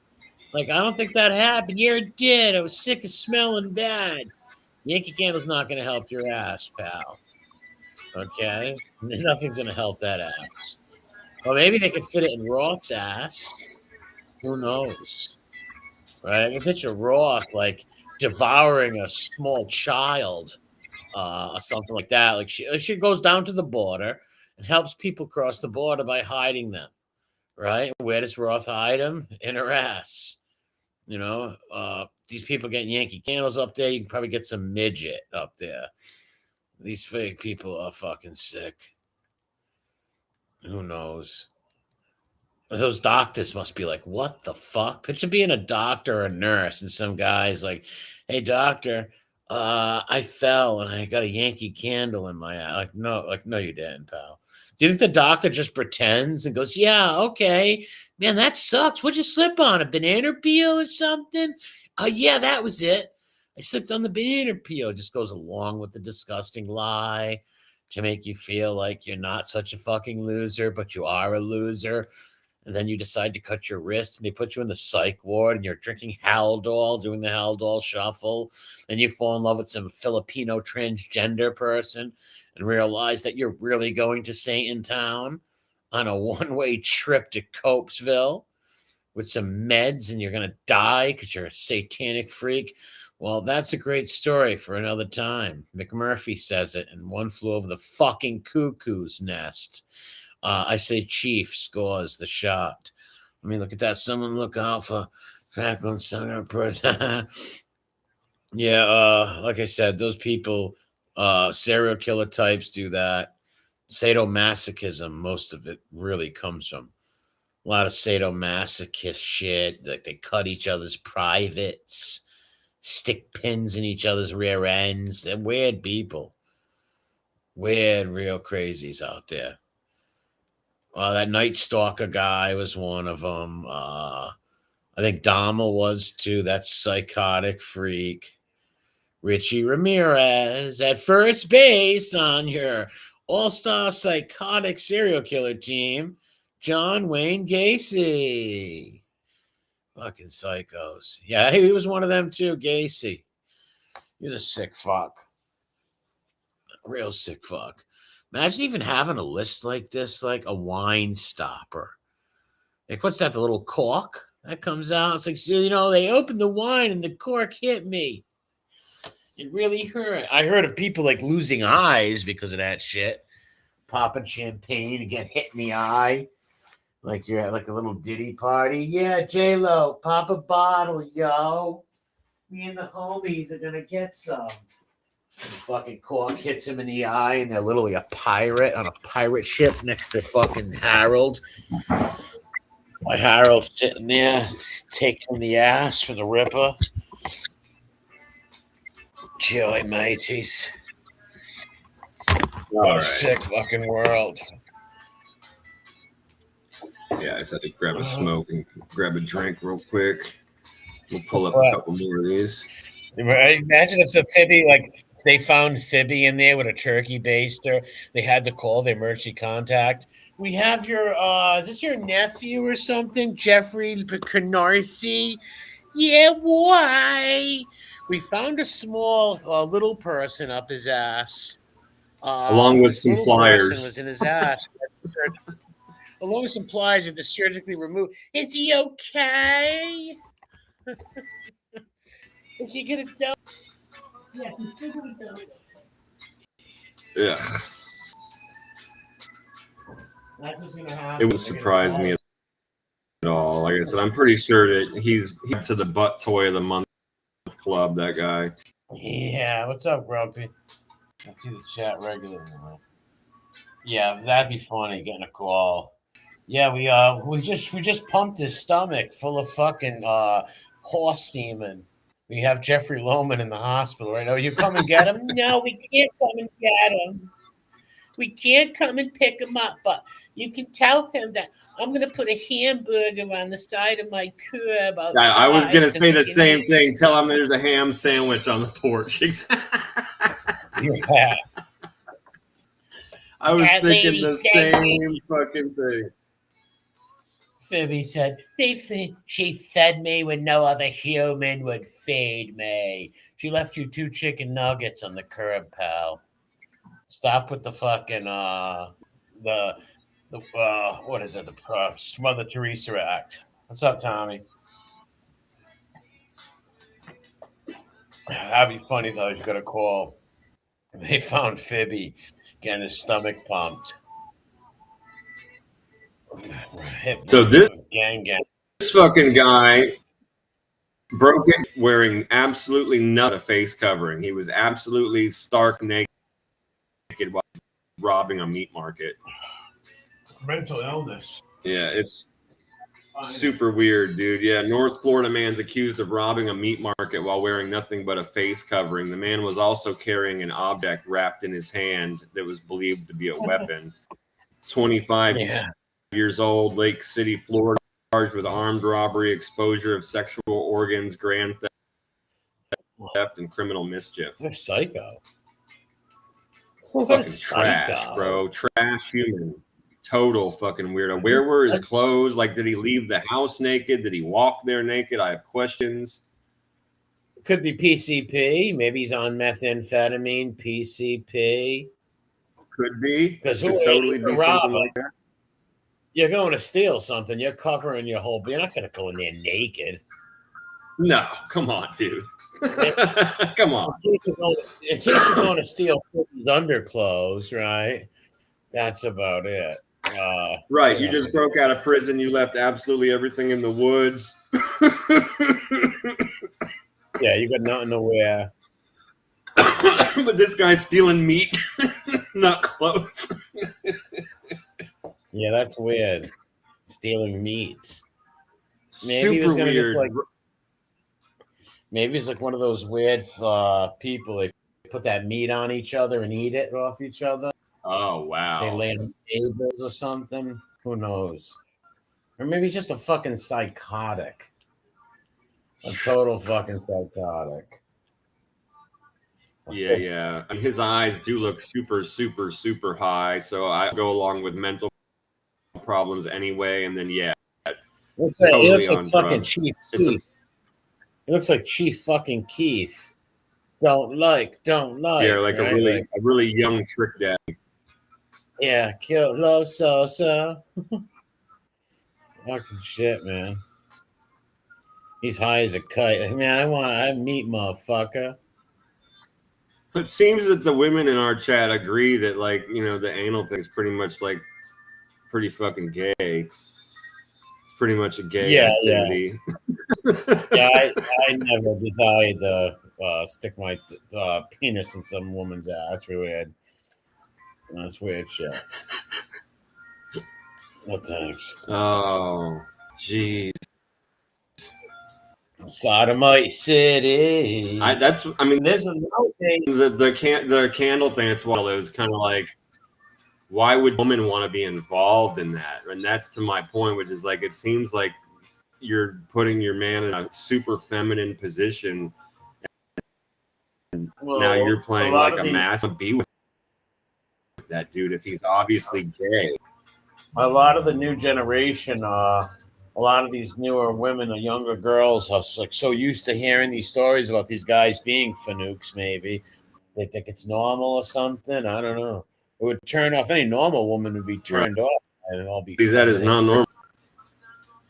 No, any normal woman would be turned off if they found out their boyfriend was a half a fanook or banged a tranny or something disgusting and degenerate. Likes things in his butt.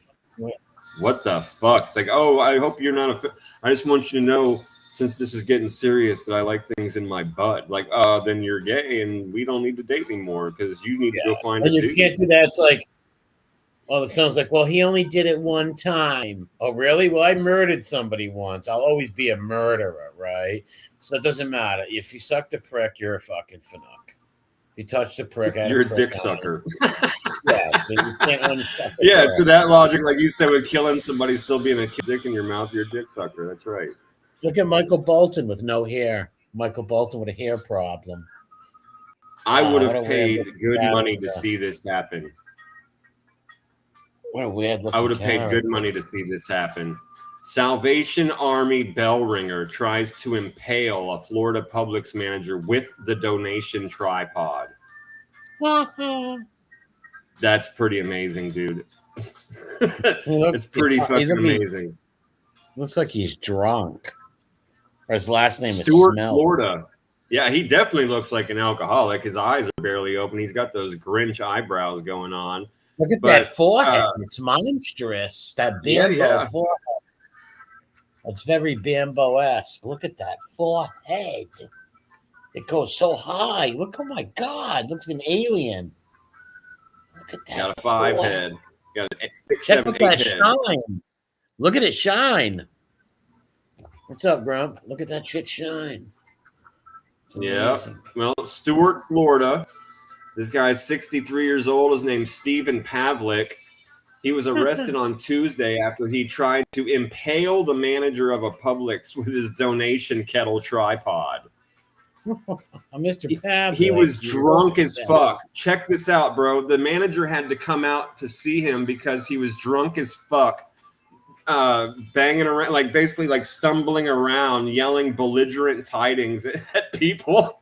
That's why I would have paid good money to see this. This guy's the South ringer.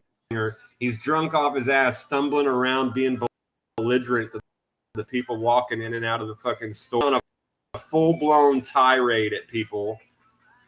People started calling it Santa. Bad Santa. Sad Santa. He looks sad, right? I'm so sad and grumpy. I'm going to yell at everybody. Once again, when the manager came out and told him to quit being violent, the guy picked up this donation kettle tripod, turned it over, and tried to stab him with one of the legs. Yeah, this is Sparta, right? Like he's fighting the fucking Persian. Like, that's amazing.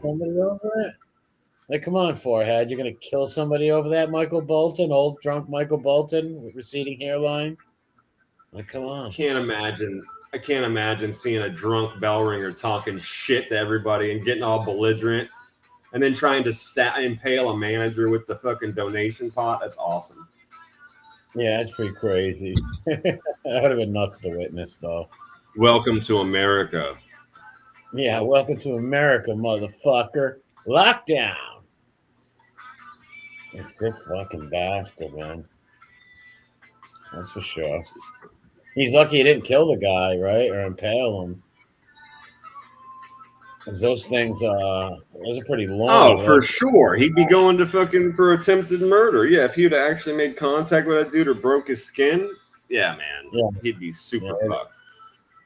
At least now, right now, he's just facing all the assault charges and being belligerent in public. Yeah, maybe they'll put him in some like drunken home for some alcoholics or something. Who knows?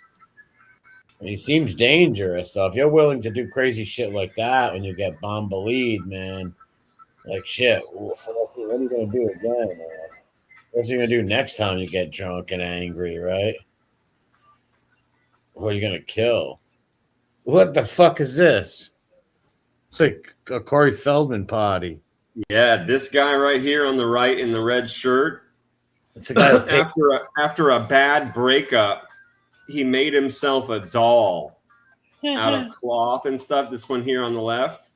Yeah. He named the doll Natalia to overcome his loneliness, but over the years, he decided to slowly start a family, and he's now recently introduced a third child to the world, and the doctor who delivered the baby was also a doll that he made. Ha ha! What a loser! You Pajit loser! Dude, there's a baby right here, and then there's a boy, and there's a girl, and they're wearing like school clothes, like school uniforms. Inbreeding at its finest. When cultures inbreed, this is what happened. Yeah, that's sick, man. I'm sorry, but that's fucking sick. He made a doll out of weird fabrics and cloths and named it Natalia, and then had children with it, and even built a doll doctor to give birth. No, we should kidnap it. Kid, hold it for ransom. Right? If you really love Natalia, you'll give us $3,000, or I'm going to set her on fire. Yeah, no doubt. On fire. You will never see Natalia again. Yeah, you couldn't get charged with kidnapping. Maybe theft would be the only thing that you.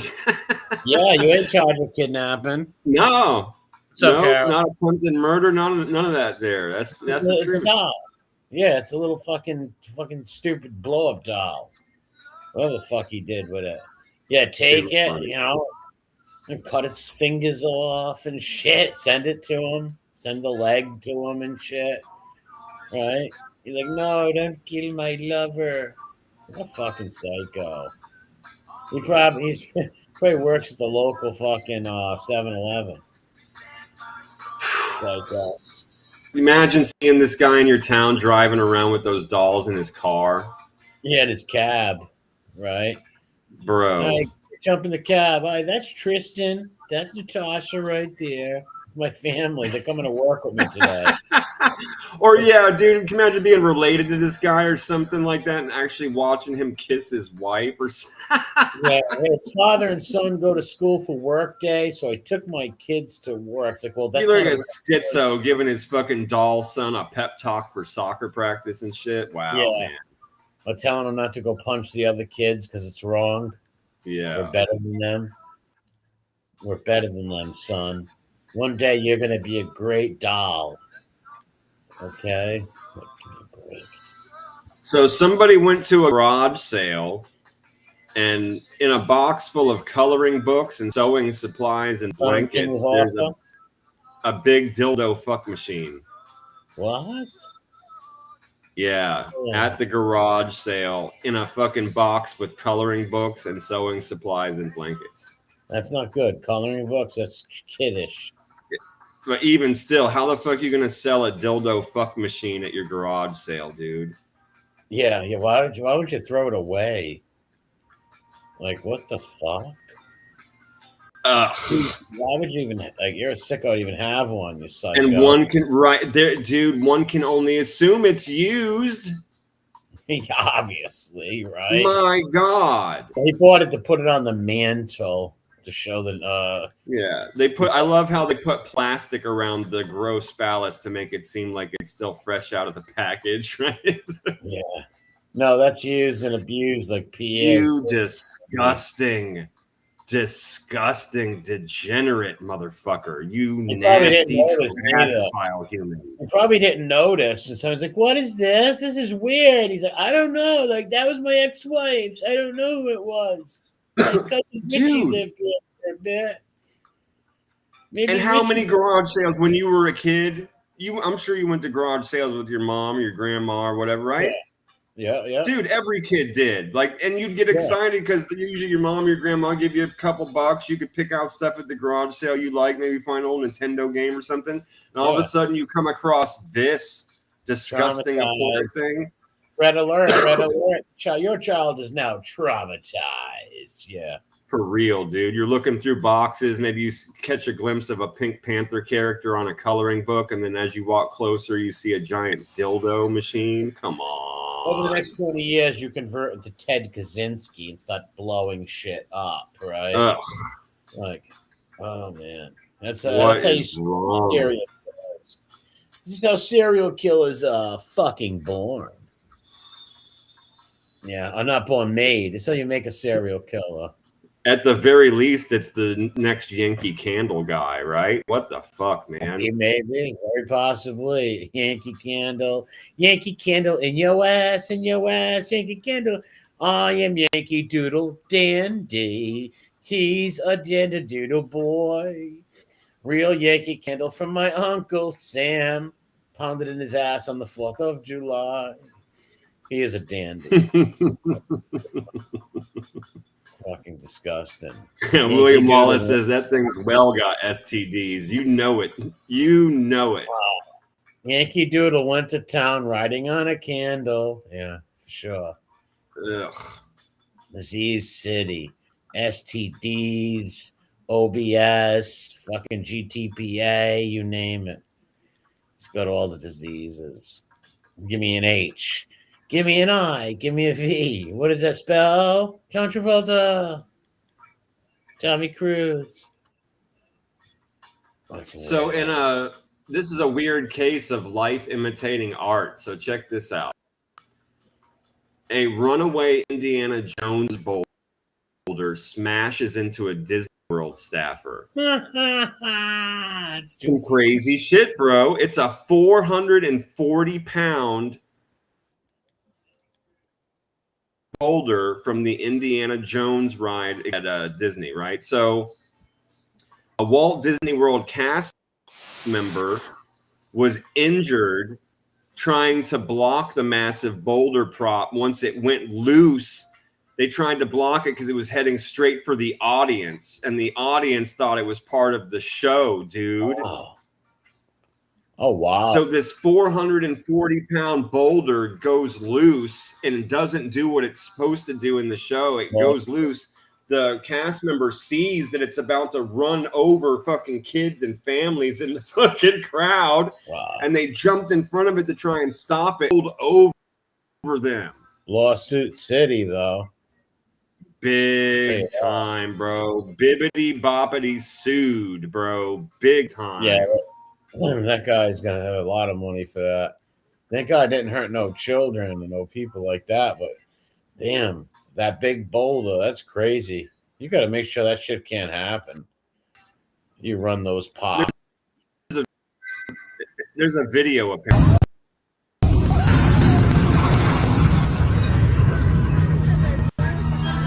12 feet in diameter, 440 pounds. Look.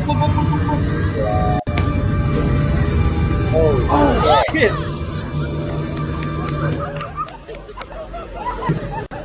Oh wow! At least it bounced.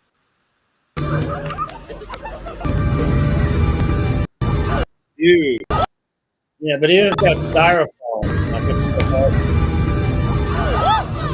Okay, so I thought it was going to be made of like something hard to look like. But even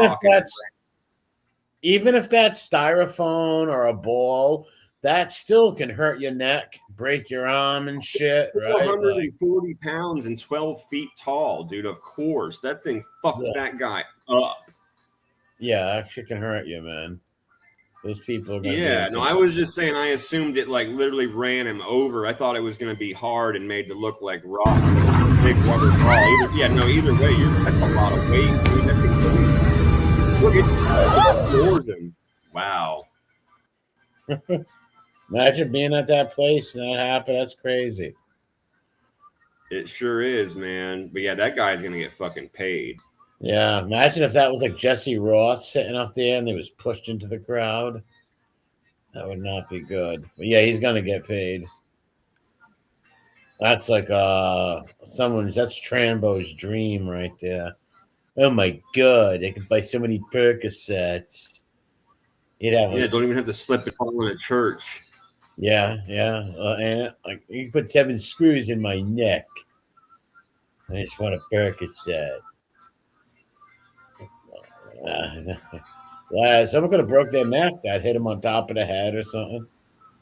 That's crazy. Yeah, B1 says, why is it that heavy? I don't know. I guess it's just the actual size of the damn thing. It's 12 feet in diameter. Yeah. And whatever it's made of is obviously made of something like really, really thick if it weighs that much for sure. Yeah.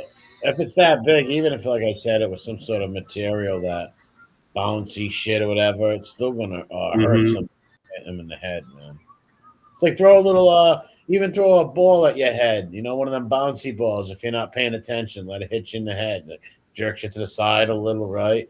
Picture some huge motherfucking monstrosity boulder, 12 feet, smash in the head. You could have a neck injury after that. Like. Yeah, for sure. That thing fucked it. Dude, they landed on their back after getting bounced like that. Yeah, their back. That's all I'd be crying. My neck, my head, my neck, my back. Yeah. Yeah. Especially if you're a Disney employee. It's like, fuck Disney. I'm suing the shit out of this place. Hell yeah. Fuck them. Nickelodeon and Dan Schneider. Sue those people. Yeah, them too. The only person I won't sue is a mom and pop shop or a person's home. I would never sue someone for that. But I'm in Walmart. I'm at some big corporation and I fucking get hurt. I am suing your fucking ass. No doubt about it, bro. We're getting some of this Mickey Mouse money for sure. Yeah. Telenet Funicello, beach blanket bingo. Right. I want some money. Cough it the fuck up. That's right, man. Yeah, fuck. That's right, Carol. 440 pounds, no matter what it is, no matter what it's made of, it's still 440 pounds. That's right. That thing will fuck. That thing, dude. That guy flew back. I'll play it again. That guy fucking flew back. Yeah, he got bounced.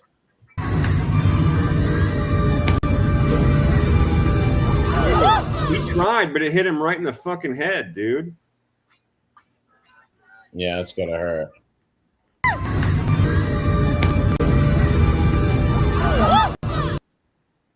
Yeah, that's why I just be screaming about it. It's like, oh my god, that's crazy. That's got to be scary, right? Sitting there and that thing coming at you, right? Yeah, for sure. It's also just really funny too. Like I said, it's life imitating art. Dude got took out by the fucking Indiana Jones boulder. That's hilarious. I know, but yeah, that is. If I was in the audience, I see something like that come off, like, oh shit, I'd be terrified. Like, I don't want to get hit with that fucking thing or any of my family members. What the fuck? Not cool. And yeah, lawsuit city, right? Something like that. It's like, come on. You got to protect people. You got to protect someone. You can't let people fucking sit in a crowd and get nailed with these big boulders. Yeah, well, that's what that guy's got going for him all day long. He's an employee. He just said, I saw that thing going towards the crowd. I protected the guests, right? And now I'm all fucked up. Cough it up. Yeah. Here am I protecting your guests and your fucking thing. And now I'm hurting? No, I want money out of it. Give me the money now, or I'm going to kill Shamu. Bottom line. The mouse gets it. That's right. That's SeaWorld. Yeah. Fucking. Well, here we are, sir, at the Pornhub 2025 year in review. Last year we did the 2024 year in review. We were absolutely appalled at the depravity of our fellow fucking humanity. I'm sure that this is not going to be any. Matter of fact, I'm positive it's probably going to be worse than last year. Yeah, it's got to get worse. We're going to work our way through it. It's a yearly report, and it definitely falls under weird news. So here we go, my friend. Pornhub's annual year in review, aka its trends roundup, is here, and it's especially interesting in a year of censorship of both pornographic and LGBTQ content. Huh. Lesbian was the most viewed video category in 2025. Wow. Which isn't surprising, as viewers, especially women, often search for lesbian porn. Dude, terms like lesbian scissoring, lesbian MILF, and lesbian strap-on grew considerably this year in search. That's fucking. But LGBTQ content across the board on Pornhub grew this year. Transgender video category was the second most viewed, up 5 spots from last year. Fucking degenerates. Queer searches are up 132%. Bisexual is up 88%. And trans threesome is up 67%. Yeah. What is wrong with people? What is wrong with people? They're fucking closeted fanooks with said what? Obviously, the most searched term was lesbian, and among those was scissoring, lesbian, MILF, and strap-on. Transgender is the second most viewed of all porn categories, dude. And it moved up 5 spots from last year. Queer is up 32%, 88%, and trans threesome is up 67%. I am fucking floored. What is happening? It could be stuff like, naked women, pretty naked woman, I don't know, hot naked brunette, hot naked blonde, things like that. This shit is just like insane, man. It's insane. It's fucking like what fucking people just liking big tits. It's fucking 12, almost 1 in the morning. I'm not. What's wrong with just like looking up great big ass or big boobs or whatever? To your point, like gorgeous blonde fucking Scandinavian woman or whatever. Like I can get into niches, right? I got no problem with niches, but fucking bisexuals up 88%, and trans is the second most viewed category of porn on the internet. And what's crazy about that is that porn every single day takes up over 75% of fucking bandwidth as it is. That's nuts. Of all the internet on earth, 75% or more of it's used for porn at any given time. So what's bandwidth? What do you mean? Bandwidth. What's the bandwidth? Internet that's used. Like think that all the internet that's being used throughout the day, and then think of it as 100%. And only like 25 to 30% of it's actually being used for anything other than porn at any given time. Wow. People are just hanging out. So, and that's disturbing to me that while knowing that the second most fucking looked up term is for trans stuff. What's wrong with people?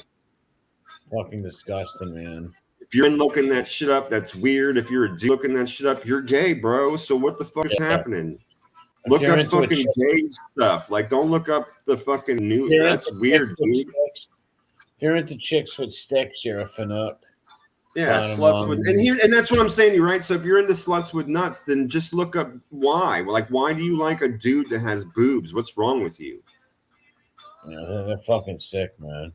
Right? Like if you're a dude that's straight and you like chicks and you like big boobs, then you want there to be a vagina on the bottom, right? That's what I'm saying. Like if you're a dude and you like big boobs and she's got a fucking penis, you're gay. Just go be gay. Why are you gonna be with a fucking freak show that's got this boob? That's weird. Maybe they want to be like a Mikey McCoy type, like Mikey McCoy, and act like, Dad, I'm a straight guy. Dad, I'm a fucking alpha. I'm a football player, and late at night, it's like that's not a woman, bro. I don't care how feminine they act. It's Halloween, dude. It's not a woman, and no. That's some Greg Johnson type shit. Pool boy parties, trying to bang their fucking Ricky Ewan lovers like women. They're sicko. They're like lady boys. They're sick. The term femboy. Yeah, femboy. The term femboy was also searched more often on the straight side of porn this year. How? What? How is it how is femboy on the straight side? So straight guys, then they're not straight guys if they're looking up femboys. Well, okay, so to that, dude, I'm so glad you said that. Not only because it's true and I agree with you, but also because of what this paragraph says. So check this out. The term femboy was also searched more often on the straight side of Pornhub this year. It reached the top 10 most searched terms in 2025 worldwide. Think about that. I think they got a lot of these fanatics who but say check this out. So while femboy is in the top 10 of straight terms, it's number 1 on the gay Pornhub. So that doesn't make. How does that shake? You know what? That's the thing is, you probably got a lot of these gay dudes that go on there and say they're straight, though, right? You know, they probably lie. But this is for porn, though. They can't be. It doesn't matter what they say when they put a dick in their mouth. Yeah, but they lie. They probably just like have to type in if they're straight or gay. Oh, I understand. You mean the viewer? I understand. Okay, I'm sorry. Yes, you're right. The dudes pretending to be straight. Yeah, they obviously are. That's the thing, though. If you're on this. Why would the porn site even put femboy on the straight side if they know it's number 1 on Pornhub gay? That makes no sense. It's weird. Right. The United States still dominates Pornhub traffic, despite porn. Now, so this year, because of different laws, Pornhub now in all the states that they created the law, you have to actually upload your ID and prove that you're 18 before you can view the porn on their sites anymore. Good. Yeah. So, I mean, I think that's good, too. So, let's see. Here's the countries by traffic that uses porn the most. Look, here it is. Look, 77.5% of daily traffic. United States, Mexico, Philippines, and United States is fucking above and beyond everybody else. Yeah, Sodom and Gomorrah. Masonic Shopping Mall. Shout out to Bateman. Masonic Shopping Mall, Masonic Shopping. We wife of Ella's. Yeah, fucking. Yeah. So the second is Mexico. Number 3 is Philippines. 4 Brazil. 5 Germany. 7 Italy. 8 United Kingdom, and all the rest of these are basically tied for smaller amounts. Let's see what else we've got. Last year, hentai, the anime porn, was the most searched term globally. That's the cartoon porn, that weird Asian cartoon porn where they fuck animals and dragons and all that. Yeah. So that was the most searched term globally last year, followed by MILF. Then Filipino women, then lesbian, and then anal. Yeah. None of those terms have changed positions from 2024. Oh, okay. So this year, still, the number 1 globally searched term is hentai, the anime porn, then MILF. I mean, that could be worse. That's okay. You like mature women. That's fine. For some reason, number 3 is Filipino women. Anime, like who watches cartoons? What is sexual about a cartoon? It's weird, right? It's weird. I don't know. I don't understand that. Why not watch people? That seems kind of detached. Yeah. School shooter shit. There was a kid who shut up his school he shut up his work. And he was into he made this whole fake anime book lifestyle on YouTube, and he was out of his mind. He was a girl side of him, and he used to draw his cartoons. That's what he looks like. And he literally went in and killed his coworkers. He was fucking nuts. Well, all the older women can be happy about this. I mean, the looks like that older women are being appreciated more because MILF, while being the second most searched term globally, mature was the 5th, and third among straight men. And then GILF, grandma I like to fuck. Yeah. Those searches are up 129% this year. I never liked those terms. I don't like the term MILF. I think it's degrading. I think it's weird. Just say you like. Yeah. Well, it also means, so you could go with mature. That's fine. Mature also means MILF. And then Grammys. Yeah, Granny was up. The GILF was up 129% this year, while terms cougar was up 83%, and then 50 plus was up 105%. So all you older ladies, it looks like you can feel desirable this year. What was Phoebe and Pierre's secret date? What was that in there? Phoebe and Pierre's night out. Yeah, fucking Fago's adventure.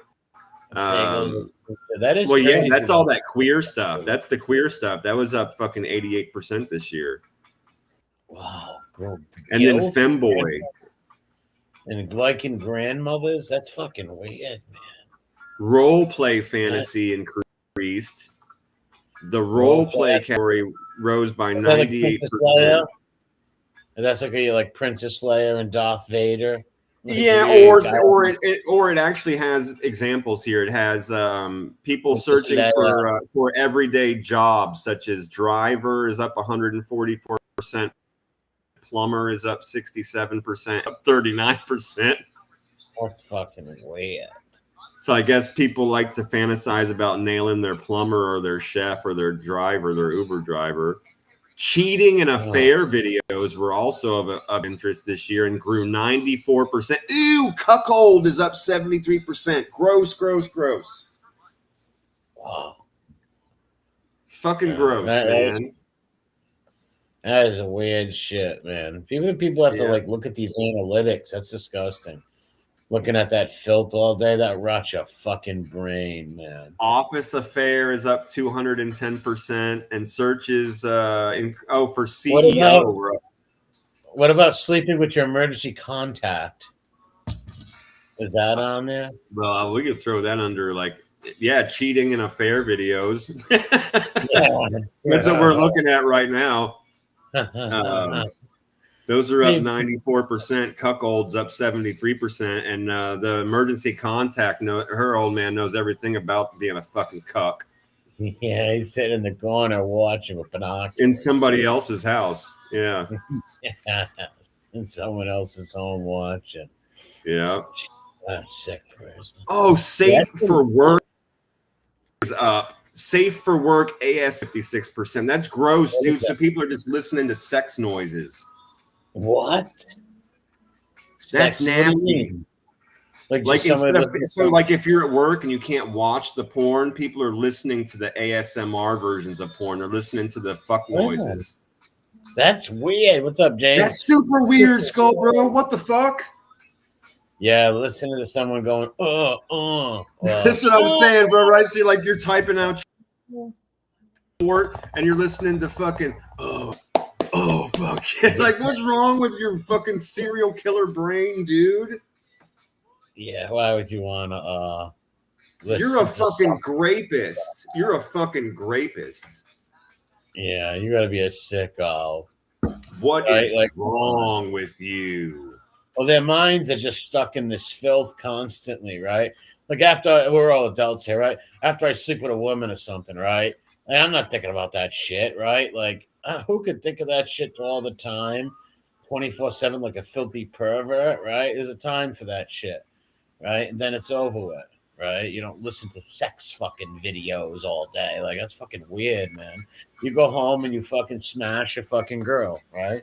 Or a girl you're dating, or your husband, your wife, whatever the case is. You don't listen to sex tapes so that you can hear people. And you're just listening to it, right, dude? Like, you're not even actively watching it to do what you're supposed to do if you watch porn. Like, you get on with your life, right? Like, you do what you got to do, and you're back to your business. But you're just listening to this while you're typing. You're fucking something's wrong with you, bro. Yeah. You think something's wrong with you? Like cheesesteaks being made. Like people making cheesesteaks and Phoebe's like touching himself to it. It's possible. Unbelievable. I'm so blown away that like of all of that, basically the world turned fucking queer.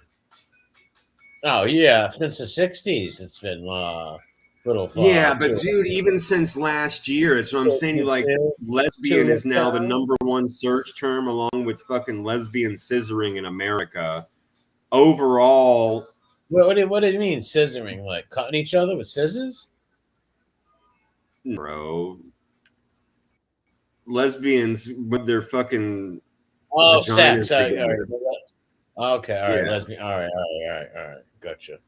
Yeah, they got these fucking weird terms. And then the transgender video category being the second most viewed and up 5 spots, queer being up 132, bi being up 88, trans 3. These are terms people are looking up to watch this porn. Dude, trans, like, it's the second viewed thing on the fucking porn. That's what is wrong with people? They might be, what's up, man? They might be just saying that. They probably lie in a lot of these things. I don't, man. They put this out every year, and it's always different. Who knows, though? Especially with these sick fucks with this transmission. I believe them because they're being honest about the global stuff, like MILF, and like there's a bunch of straight things in here that are huge globally. But how do we you know what I mean? But for America, but how do we know this any fucking of those trans queer shit. How do we know any of those statistics are really real, though? Right?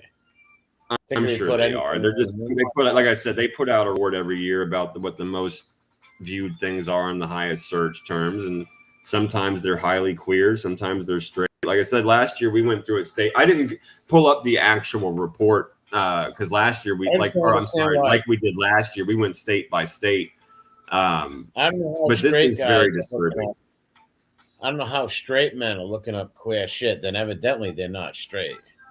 Obviously, right. This is what has me freaking out too. Like that femboy shit is weird. Like in the same paragraph, they said femboy's #1 search term on the gay side, but it's within the top 5 on the straight side. It's like, why is it even on the straight side? That's fucking gay, dude. Yeah, why would that even be put as an option? Was that like the option for straight people to pick that? Then why would that even be there? Right. Like 100%. If I'm a straight dude and I'm looking on some porno site and I see anything faggy, I'm jumping off. Like, what the fuck? Hell no. Fuck that shit. No way. If there was a category, I'm very like shit, I'm like, hell no. Fuck out of here. You know, I get the older woman thing, bro. I totally do, man. People are into over 50, the grandma age, the mom. Like, it's not necessarily for everybody, but I get that. At least it's normal. It's straight. Like, that's okay. But my friends, I had a friend. Gay stuff being up that high is freaking. Again, I'm sorry. Go ahead. I had a friend's mother. She was like 55 years old. She looked better than most 30-year-olds. This lady was. Oh yeah, we've talked about that, man. Like Suzanne Summers, some of these women were fucking gorgeous at 60. She was like a freak of nature, right? Yeah. This lady was actually gorgeous. Like she passed away though, sadly, from a freak accident. But she was even in her she was probably like 52, 53, 54. She looked like her face was young looking. She was absolutely beautiful. Absolutely beautiful. No doubt about it. And she looked like she didn't. She looked like she was a grandmother. She looked like she never had a kid in her life. Like her stomach was flat as hell. Mm-hmm. Like, she looked like a freak of nature. Yeah. This trans thing, like I said, though, that's just shit that bothers me. Being up 5 spots, being the second most viewed. Like if you're a dude and you're gay, then go be gay. Like I've never hated on these people. I'm just very confused why you would want to be gay and then also have a fucking woman on the top part. Like that's fucking dude, you're weird. Yeah, you're a fucking weirdo, bro. Like it's like wanting a fucking cat in the back half and a dog in the front. You know what I mean? Like what's wrong with you, dude? Like get a regular animal. What the fuck is wrong with you? If you're fucking queer, be fucking queer, dude. Don't be the weirdo that's with a freak Halloween show every day. That's odd, man. Yeah, if you're gonna be a queen, go be one, right? Right, dude. That's super fucking weird to me. Like, well, I like boobs. It's like, well, then you should be with a woman. That's never gonna be a woman. It's just a lot of these closet guys, man. These closet fucking dudes out there who actually think they're normal by like once in a while go sucking a prick or banging a lady boy, right? It's weird shit. Who knows? They're fucked up individuals.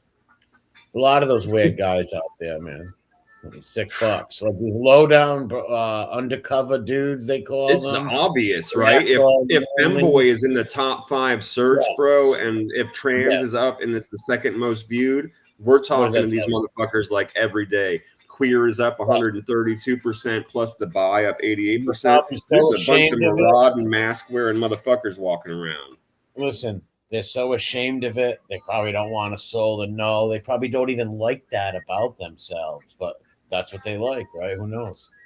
Disgusting. It's gonna be some weird taboo stuff, like I say, because like if you again, bro, if you're gay and you like watching like the penis and stuff, that's fucking one thing. But this thing has a like boob implants and had their face fucked up by surgery and talks like a girl. And this is a mentally unstable individual. What's wrong? You got to be mentally unstable to be a man, to be attracted to a penis in general. So I don't think there's any boundaries when it comes to these Rickyunes. I think they're sexual degenerates and sexual animals. They're sodomites that they're just not like, oh, I just want to be with a boy and be married. No, they just want to fuck and suck anything they can get their hands on, preferably young boys. So I don't think there's any boundaries with them. They'll fuck a go, anything. I don't think there's any boundaries. Weird, dude. It's super weird, man. You just don't think that like somebody like Sammy that likes to watch the sweat run down a muscular man's chest wishes he also had titties. Yeah, who knows what the dysmorphity of liking different bodies to I don't know. They're sick people. They're sick people. It's like, I'm straight. I'm 100% straight. That chick is so fucking hot. She has great boobs. I wish she had a dick though. Like, what the fuck? Look at the Ripper. That guy, for Christ's sakes, like wearing wigs and shit. How many for trannies do you think that guy bangs? He is a tranny. Yes, exactly. One of the most well-known stories about that guy out of his fucking court paperwork was when his fucking girlfriend came home early, caught him in a dress, giving head to one guy with the other guy standing there jerking off. He got completely freaked out and pissed off at her for seeing it and choked her against the wall and beat the shit out of her. He was in full drag, sucking dick.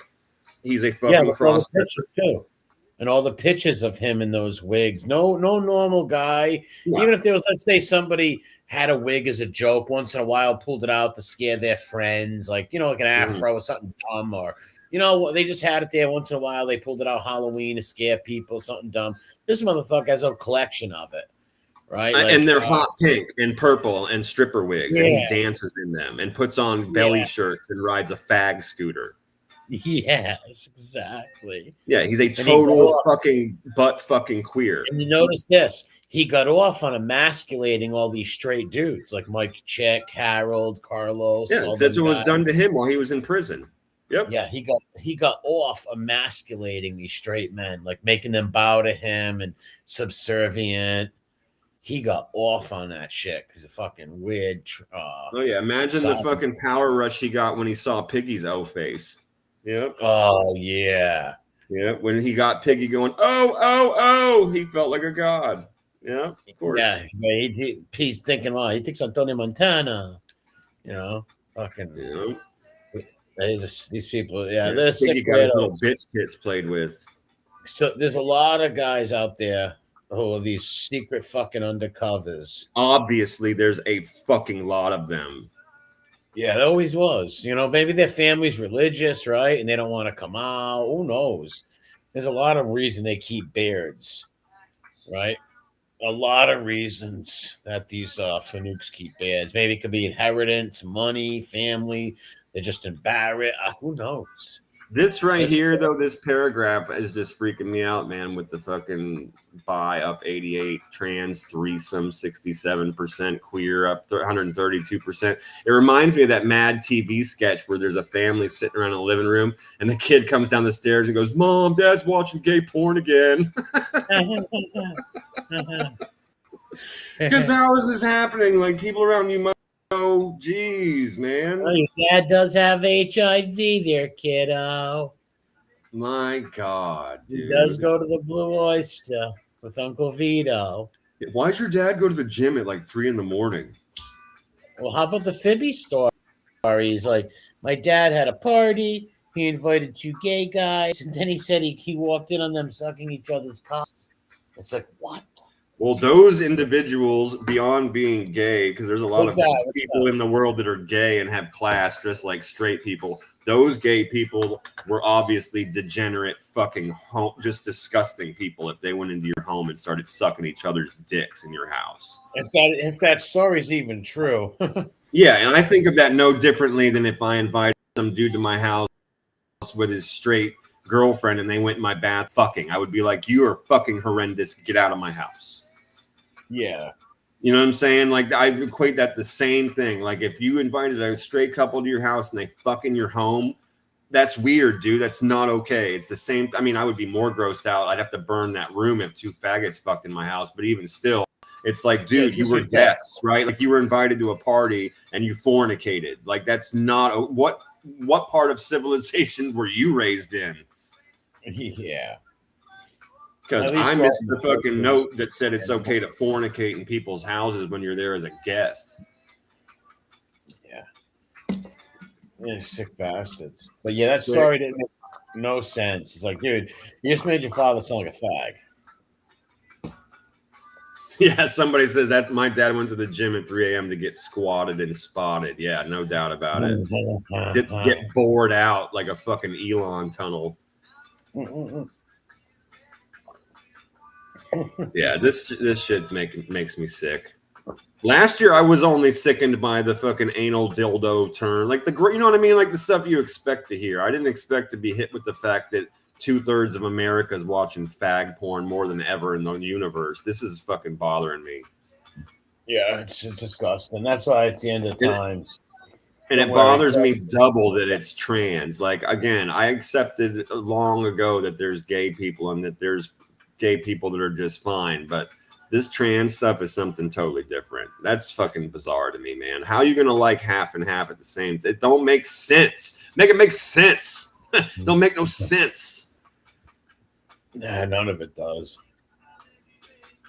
That does not make sense to me. It makes sense to me if you're straight. It makes sense to me if you're gay. I get that. Like, I accepted the fact that you might like both, but not both on the, like, how are you going to get a fucking both on the same stick? That's not right, dude. What's that, a manatee? The half man, half yeah, sure. Yeah. Half bull. Yep. Yeah, that's like these people want something like that. Yeah, it's weird. Absolutely. Yes, absolutely. No different than, like you're saying, like a centaur, minotaur, right? Half goat, half person, half bull, half person. Yeah. And it's 100% a man, but with plastic surgery. That's what I'm saying. Like, it's never going to be a woman. That's what I was getting at. It's like, it's not actually half, bro. Like, you're still with a dude. Why are you trying to normalize all this weird stuff on them that you're supposed to? They try to normalize it. There was there was this guy, right? I was watching that new scumbag one time, and he had this guy on there from Long Island, this like German Italian kid, and he was with a transmission, right? And his dad was this big biker from a massive like 1%er biker club and shit, and he went on there to humiliate him, talking about how he looks blowing. It was disgusting, but he said for years he hid it, right? And he was this mad alpha workout kid. And then somebody sent a video of him blowing a guy to his girlfriend, and they outed him all over the town. He was a real sick fuck. Real sick fuck, man. He had some transmission with him. It was disgusting. I'm like, what is this? He's like, yeah. But I found it interesting because he said his dad was in a biker gang. So I was like, I watched it for a minute. I'm like, oh, my God, this poor bastard sitting at home. And his son is literally on the fucking internet talking about this shit with a trans. Like, how embarrassing. Oh, my God. It was like kind of like sick, but it was like, oh, man, what the fuck? Yeah, it was about a year ago. I don't know what this shit just trips me right the fuck out, bro. I remember you and I are the same age. There was a time in this country where if you saw a fucking cross-dresser or something, that was the freak. My point for a minute. My point was, if you seen this guy and talked to him, you wouldn't know he was like that. My point was, you would think he was the son of some biker dude, some regular guy, right? And all of a sudden he starts talking, and he starts talking about transmissions. He's going to transmissions. Like, what the fuck? Super weird, dude. But he was a hiding prey. He hid it for years. Yeah. Until his family found out. They all disowned him like good people. He's like, oh, Jesus Christ. Yeah, he's from Long Island. Fucking gross motherfucker, man. All proud of his degeneracy. It's like, dude, like, even he was trying to, like, talking to you like it's normal. Fucking bitch was a 10, bro. Yeah, and he was smoking hot, bro. He was calling it a woman too. It's like, no, man, like that's a dude. That's a dude just dressed up as a chick. Yeah. Like my point exactly. Will never be a woman, dude. You put makeup on, you can use the weird girl. That freaks me out too. You take the hormones, all that stuff. You're a dude with plastic surgery. You're a dude with plastic surgery. And hey, if you want to do that, you have the right to do that sick shit. It's America. You want to change your body. You can do that if you want. You're a psycho, but don't expect people to call you a woman. Right? Like, that's why I'm so blown away by the amount of searches for this stuff. It's like, holy shit. You know, I don't think people are gonna call you that. Right? Like they don't. I mean, and here's the thing: I've brought this up to you before, which is there are cultures in this world where like femboys and like lady boys and shit like that are part of the culture for hundreds and hundreds and hundreds of years. Yeah. Here's the difference. Those people don't ever expect you to call them women. If you ask them if they're a man or a woman, they say, I am a lady boy or I'm a boy. Right? Yeah. In those countries, they don't ever do that. They're very clear on their part in society. Like, and whether people agree with it or disagree with that's fine, but they don't pretend to be women, and no one treats them like women. They treat them like effeminate dudes. Yeah. Pakistan, Afghanistan, Yeah, even in the countries that fag dude that hangs around in this community likes to go to over in Thailand, you know, those people are the same way. They're like, they don't call themselves women. No. They put the boy up the thing, you know, lady boy. Yeah, they're like, no, I'm a fucking boy. Yeah. And they'll tell you, I'm a fucking boy. Yeah, like over here, they want you to like call them like a woman and even play women's sport. That's not cool. I don't want that shit. Come on, bro. We're gonna end up going on a tangent with that. No, fuck that. I don't want nobody, no dude wrestling my niece in sports or walking in her locker rooms. Yeah, right? No, you do not get to change your fucking sexuality on your birth certificate and put Miss in front of your name. And no, you cannot do that. No, it's all gonna come back with a vengeance in the 28 when the Democrats get in the next election. You watch all that. They're gonna. It's called Return to the Trans Strike Back. All that shit's gonna come back tenfold. You watch, big time. Because you know how many people right now are like saying like, "All right, I made a mistake. I'm not a trans person no more." Like it's not popular and talked about like that no more, like it was a few years ago. A lot of people that say they're not like that no more, made mistakes, regret it, whatever. When it gets popular, like look at all the actors, all their kids are trans. What's the odds of that? Because they made them like that, talked them into it, encouraged that shit. Yeah, or you got like that. What's her name? Something Elliot. Yeah, Elliot Page. That's the one. Yeah. She was in all kinds of shows and she was in movies and stuff like that. And then all of a sudden she got her fucking boobs cut off and said, I'm a dude. And I was like, what the fuck? I want to be accepted like one of the guys. I'm Elliot. Let me come drink beers with you and fight. It's like not gonna happen, Ellen. No, bitch. Go make me a sandwich. Yeah. Go make me a fucking sandwich right now. Yep. You psycho. Make me a fucking pie. Yeah. Or make me a tasty panini or some shit. And sadly, these people cut their bodies up and then they regret it and end up offing themselves. Right? Well, that's why I was adding that to what you were saying, is as far as these people that are like go through all this mess, right? And then they decide, okay, I don't want to do this anymore. But then you have some of these people that have already cut, like you just said, cut stuff off. And that's why I brought her up. She's one of those people that had surgery, you know what I mean, to remove a part of her body or two parts of her body, to be more specific, right? Oh, yeah. Yeah, and it's that's especially weird too. And I brought this. I mean, this is something I've said to you before, which is these trans people that have their penises cut off and have a fucking vagina put in, and then they're dating a dude that likes trans women. It's like, well, I'm so confused now. That's weird. If you're gay and you like penis and she had her penis cut off, right? I'm going to use the pronouns and everything like that. We're going to be proper because this is how much it doesn't make sense. It's like, you're gay, dude. You were with her because her was a shim. Yeah, she was a shim. Shim got her penis cut off and she has a vagina now, but you're still with her and claim to be gay. Make it make sense. Well, Bruce Jenner dates women and he's dressed up as a lady. So it's weird shit, man. Who knows?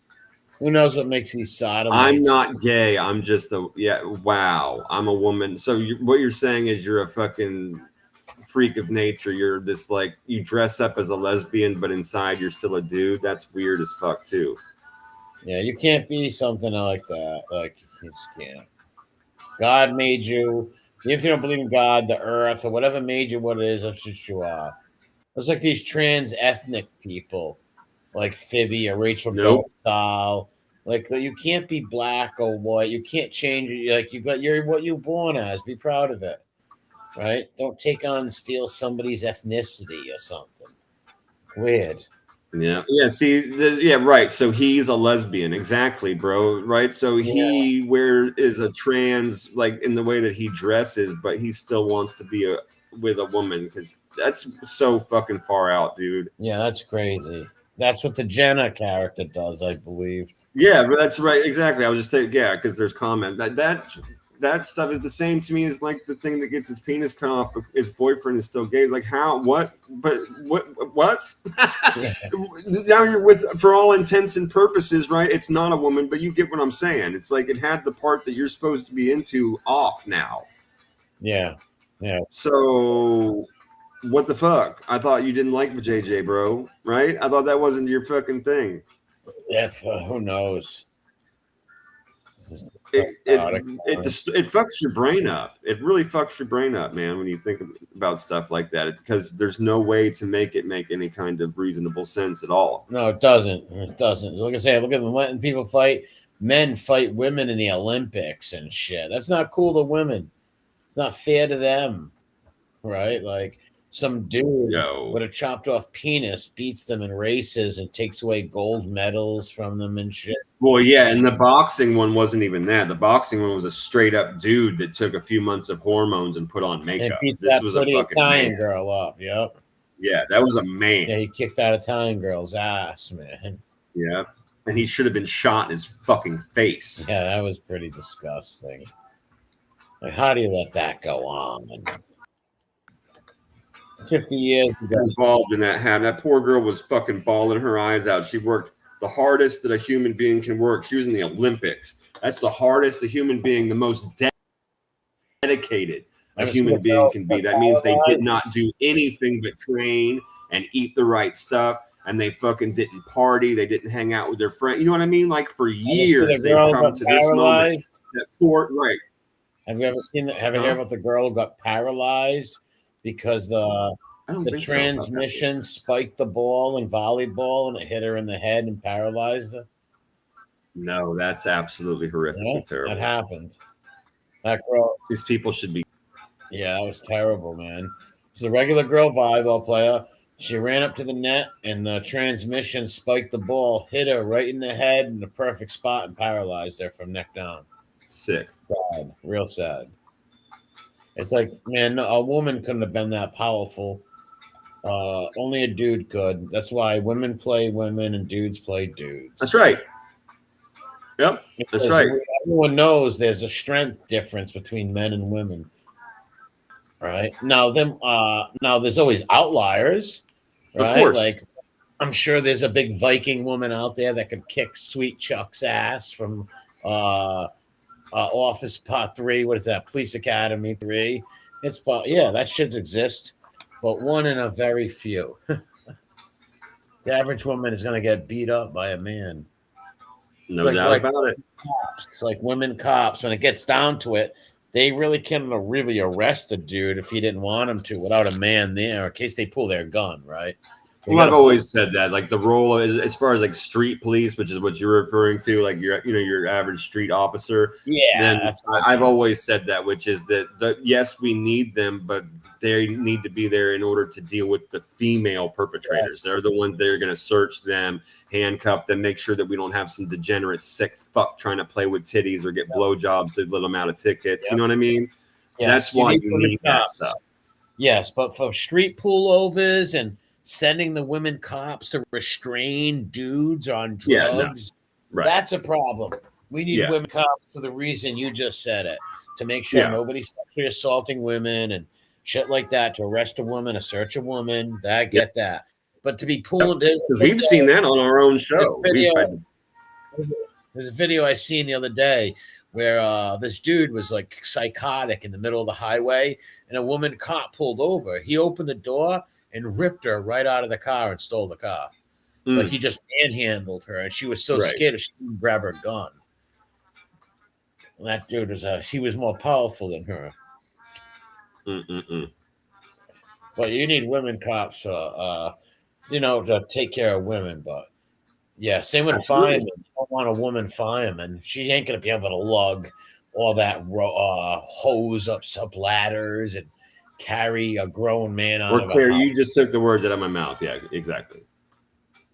She's most likely not going to pick you up and carry you out of that fire. No, she can't. It's impossible. Come on. No, and like you said, there are outliers, in which case, by all means, do the job.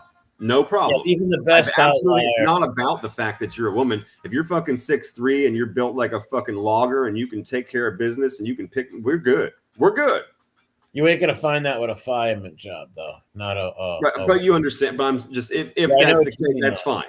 That's fine. Yeah, there are outliers. You're right. They're outlier like a Brianna Tarth, right? An outlier where the woman is just a tough son of a bitch and just huge, right? Like freakish strong. Like there are outliers. Super tomboyish, all that stuff. Yeah, then we have no problem whatsoever. You come to training, you can pick up all these guys, you can climb the ladder. I'll say everything you did, carry the hose, right? All that stuff, we got no problem at all, right? If you're in cop practice, you can basically clothesline the fucking high tower. You know what I mean? Like we're good. No problem. But if not, then yes, then you should be playing a very specific role, and it's an important role. Don't get it twisted. There's fucking two genders. We got men and we got women. There's a bunch of women that do fuck shit, need to be arrested, and we're gonna need you for that. So like you play an important role. But to your point, we're not gonna have you be the fucking door kicker, right? Both genders are equally important for the human race to fucking go on. So yeah. Right. That's why I said you still play a very important role. We're just not sending you to the bar fight. Yeah. That's all. That's the difference. That's the only difference. We're not going to send you to be the one that kicks in the door or fight the bikers. Yeah, just going to have Uncle Steve give birth, right? It's not going to happen. It's society. They were even a few years ago talking about men can have babies and shit. It's so fucking getting out of control, getting out of hand. Like, what the fuck? Yeah, I don't know. That's disgusting. Yeah, it's like, what the fuck? I don't even want to spend more than a second thinking about that. It's so gross and weird and off-putting and wrong. Yeah, they were going crazy with that shit 2018 and shit. Like everybody like I said, every actor has a trans kid all of a sudden, right? Well, it's like a purse, Look at my new accessory. My kid's a trans. I just adopted a little bastard. Yeah, well, and to your point with the celebrity stuff and like where you find it the most blown out of control. Oh yeah, they were usually like 3 or 4 things, but they're not really trans. They're like non-binary, fucking queer, and this and a little bit of that, right? Like they're always like 4 or 5 things. And that also goes to your point that they make it all designer, just like their little dog. So they use all those little things, and that's why we've ended up now instead of having just LGBTQ, or it used to just be LGBT, then they added the Q. Now we've got plus for the other fucking 40 letters that they claimed. Didn't it start with LB? Didn't it start with LB? Well, no, because it's always been lesbian, gay, bisexual, and trans. And then they added a new term But because they queer, are what they are. They're willing to get down with everybody at the same time if they feel like it. They'll do whatever they want. The queers, you know. All right, so I thought the queers were gay. Well, no, the queers will do a lesbian, they'll do a queer, they'll do a trans. They don't care. They're up for all that stuff. But it depends. One day they could be gay, one day they could be trans, one day you get what I'm saying? They change every day, the queers. They don't make up their mind. Yeah, they flip coins. Yeah. Like Will Smith's kids. Yeah, no, those kids just need to be fucking thrown in the pit of fire. Those kids, those poor bastards. Along with their cunt mom. Their disgusting cunt mom. She needs to go first. Yeah, they were ruined at birth with daddy and mommy destroyed those kids. Yep. Their whole life. Yep. Willow was 13 years old, laying down half naked with a 27-year-old rocker. In bed. Laying next to this guy. He was in his 20s. He was like 27, 28, laying on the bed, and she's half naked. He's got his shirt off. They're hanging out. It's like, what are you doing letting your daughter, who's 14, lay in bed half naked with a half naked man? What the fuck is wrong with you people? Well, Willow's really mature. No, she's a kid. Okay? She might think she's mature, but she's still 14. You don't let your fucking daughter lay with grown dudes. And have your son wearing dresses. Fucking weirdos. Yeah. Making out with dudes and kissing them in public. Hugging up on them with your hands in their pockets like a whore. Yeah. Well, picture what his father's friends and the mother's friends did to them when they were little, right? That too, right? Who's the people over there, that girl laying in bed with that guy. Who knows what those people did with them? Parents obviously weren't around giving a fuck.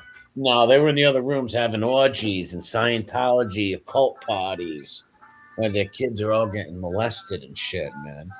That happens a lot in this country where, you know, these moms or dads throwing parties and letting a bunch of strangers in their home, and then they slip into the kids' rooms and start touching them.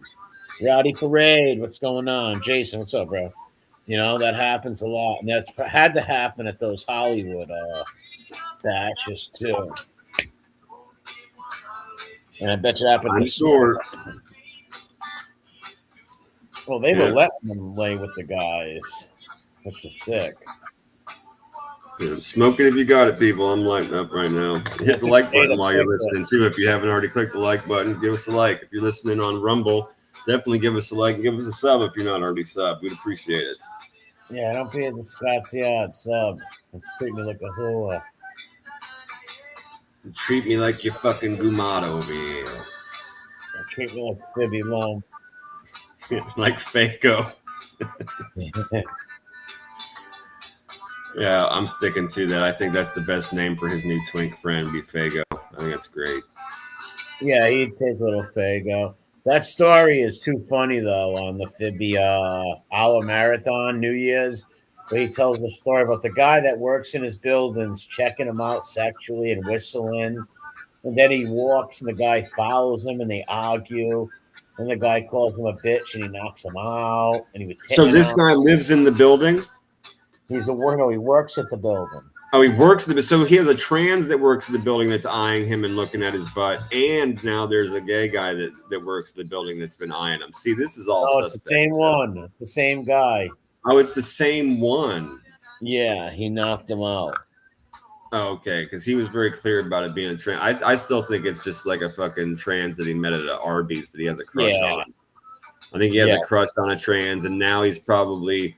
The trans probably doesn't want anything to do with him because he's uglier than sin and totally unlikable. So he's probably starting to have these fantasies about knocking out the gay. Yeah. Yes.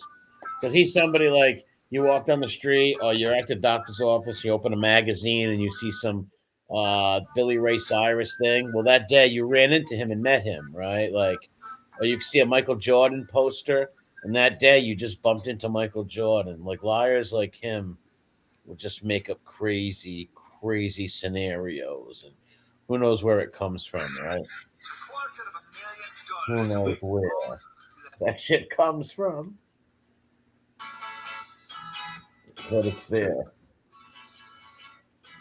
And liars can't. It's like Trambo. Trambo can't help it. Those All right, hang people on. I'll can't. be right back. Yeah. People like any compulsive liar, they can't help it. People that lie just to lie, like I said, if they told you they had eggs for breakfast, you betcha it was pancakes. They'll just lie just to for anything. It's like me making up some weird story, like, hey, I seen a wolf run through the woods today, or I seen a coyote run by me, like a stupid little lie that nobody has to even make up. But people like that love making up lies. It's part of it makes them, I don't know, makes them tick. I don't know. It's hard to explain or get into the mind of like a total bullshit artist. And they will fight on that lie. Like really fight on those lies. If you notice, like someone like Fibby, what did he say? I'll give you 25 grand if you can prove I ever said that my family were in the mob. And we literally play like 10 clips on that Fibby Files channel of him talking about maid uncles, cousin Georgie, and all his uncles and maids. It's like, dude, you just will not cop to that. Trambo would never admit to Vinnie Matalone. Even when it was played to him with his own voice, he wouldn't admit he was the Vinnie Matalone lie. They will take that. They will go down with the ship, the Titanic, violins, Rose, the whole nine. And Jack and Rose both drowned. They will go down with the ship for their lies. It means a lot to them. It's just like the guy Tig Harold. He was a fake Hell's Angel and a fake Purple Heart until I burnt it down and played the video and showed that he was a liar. I took that world away from him. He went nuts. Went totally berserk because there was a place in the world where people looked at him as a biker, as a Hell's Angel, a one percenter, and a Purple Heart and shit. And I kind of found he was just totally full of shit. Totally. We've had so many of those liars. So many. The only actually person that was a real one percenter is Grumpy Italian.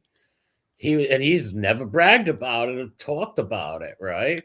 Like he's the only person that was really a biker and lived that life as a one percenter, right? Like not these other fake guys. There's so many fake bikers that came on here as fake fucking bikers. They're all full of shit. All fucking full of shit. Fake Hell's Angel. All weird fucking sick fuckers, man. Sick fucking weirdos. And who knows what makes somebody make up the, like, they think it looks cool. They always wanted to, like Harold, he always wanted to ride a Harley and be a one percenter. That's why when Grumpy posts when he drives those Harleys, I repost it and laugh and put, Harold, you're crying right now. He wishes he was in a one percenter biker gang or drove a Harley Davidson. You know, this guy drove a Honda in his 30s. Fucking never was a member of anything he said he was. All lies.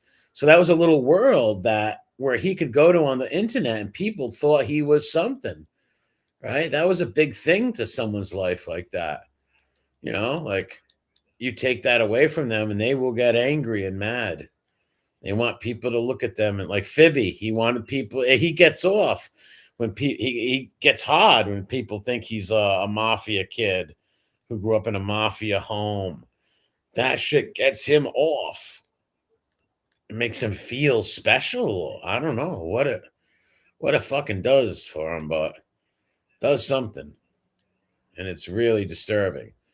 And that's actually kind of sad when you got to think of a whole nother family and lifestyle to say it's yours. It's pretty pathetic, right? Like, I don't care what your family does for work, butchers, janitors, be proud of them that they went to work and provided for you. Don't make up lies and say they were mafia people. It's fucking stupid and gay.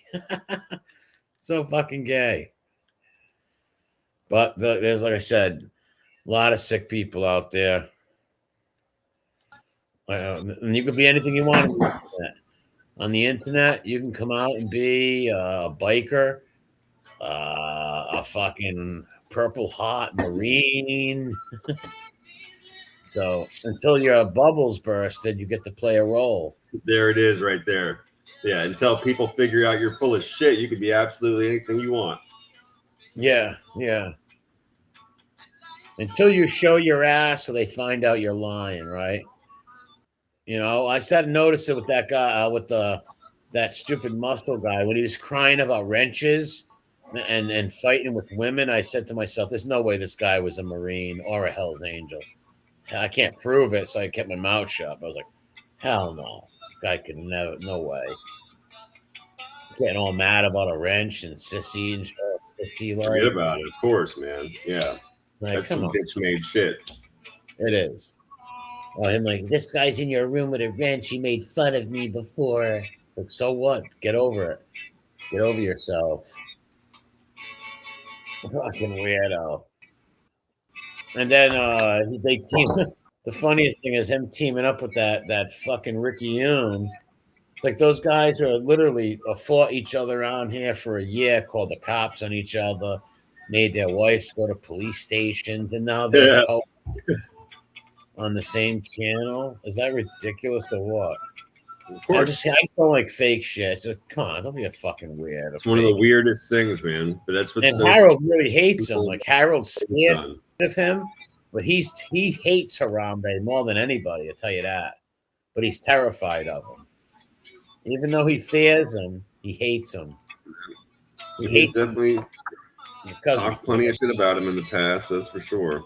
Oh yeah, he said he came on here to defend people for that guy. It was fucking weird as shit. Oh, I remember. I was there. He showed up and all his fucking weird antics and all the insanity, all over wrenches, especially in the beginning. All of the most bitch-made weird shit and drama, dude. Dude would freak out and blow his top and do like whole shows and campaigns against people over wrenches. It was fucking weird. Yeah. Like an old lady. Yeah, it was super fucking weird. I remember all that shit, man. I remember everything. I remember him starting up his own show. I remember him lying about all the biker stuff. I remember him going into Code's chat, getting him all fucking pumped up and biker talking. I remember all of it. Bike, I know. And he wasn't even a biker. Nope. That motherfucker was such a liar. He was no Hell's Angel or Purple Heart, dude. Imagine lying like that. And then coming back after getting caught. And the only thing you care about is patching up with Daddy Ripper. Like, that's all you care about. You don't care that you look like a fool to everyone. You lied about you stole valor. Lied about being a biker and a fucking Marine. You fucking loser. Having a black son. Yeah. Who makes that weird shit up? Fucking well, you know, I mean, one of my favorites still is that he was the first white gangster disciple in Chicago. I know. And you and I have talked about that. And like, I mean, I know about bikers here and there and yada yada, but I actually know a thing or two about people in different gangs. I've always been open about the fact that I grew up in an area that had a little bit of everything. I knew people that were folks, you know what I mean? So like when he said he was the first white gangster disciple, just fucking die. It was I equated to like where I hold what's his face saying that he fought Kimbo. Like it's the same level of ridiculous. And the loser's not even from Chicago. He didn't even live in Chicago. It's just so ridiculous on its face, dude. It's like, are you for real, dude? You are not that guy. You are not that guy. I promise you're not that guy. No, we've seen the picture. You see the picture of him throwing the GD signs up when he was like a 14-year-old little fat hillbilly kid sitting on a bicycle with like a He-Man shirt, throwing up these little gang signs with his belly hanging out. It was pathetic. Then we seen him in his teenage picture. Man, he would have got stomped the fucking shit out of. And here's the other thing I'm going to say to you, which is this. He's not that guy. If he was that guy, he would have cornrows. You get what I'm saying? He would be a totally different person, bro. If he was that guy, if he was the first white guy that became a gangster disciple in Chicago, even now he would be very urban. I'm going to be very nice about this. Yes. Well, he also had an Italian horn. No, I know. That made me Italian horn. So he's trans-ethnic like that. And you're right. If he was one of those dudes, he would have still had because I know white guys who grew up me too. with all black dudes, and they talk like that, right? And they're not wannabes. They grew up. No, that's their life. That's who they are. With half black brothers, right? Cousins and friends, and went to school with. So they come from those neighborhoods. So it's different. Yep. They didn't just like pick up a CD. They're not posers, dude. They are the real fucking thing. They are the real fucking thing. Like you said, that's where they live. It's where they grew up. Whether they've got black people in their family or not, it doesn't matter. They grew up in that shit. That's who the fuck they are. Most of their friends were black. Yeah, dudes, most of their friends are. So they grew up talking like that. That's like that's normal because that's where they grew up. But Harold's like, dude, you're a fucking white. He's not that guy. Yeah, he's not that guy. You're not super wigger. He's also not a biker. Not hell no. I'm just saying, like, he's not that guy. Like, these tries to portray himself as these people. It's like, dude, you're forgetting that you've shown your personality freely on here. You are not that guy. Yep. It's not who you are. You're the bitch made guy that gets mad about old ladies fucking chats and controlling their wrenches and stuff. You're that guy. That's who you are. You're weird and weak and bitch made and sitting in your weird lady clothes in your trailer, your dirty trailer with dead dog residue. Yes. Exactly. Yeah, you could see I could come out here and tell you I'm a Navy SEAL, but my actions are going to be otherwise, right? Like, you know, you can always tell through someone's person after a while. After you get to see their antics on here, you get to see that they're full of shit. Yeah. And then others see that others maybe conduct themselves as stand-up people and shit. You can tell, like, that's a solid dude right there. You know, they don't turn on their friends. They don't act all bitch made. They don't dox people or do cunty shit, right? And there's a lot of content creators that I like on here and respect, right? Like, and there's a lot of them that are fucking weirdos too, but you can tell after a while with people. They act all babyish, wrenches. Like, give me that man. Yeah, he was a weird dude, though.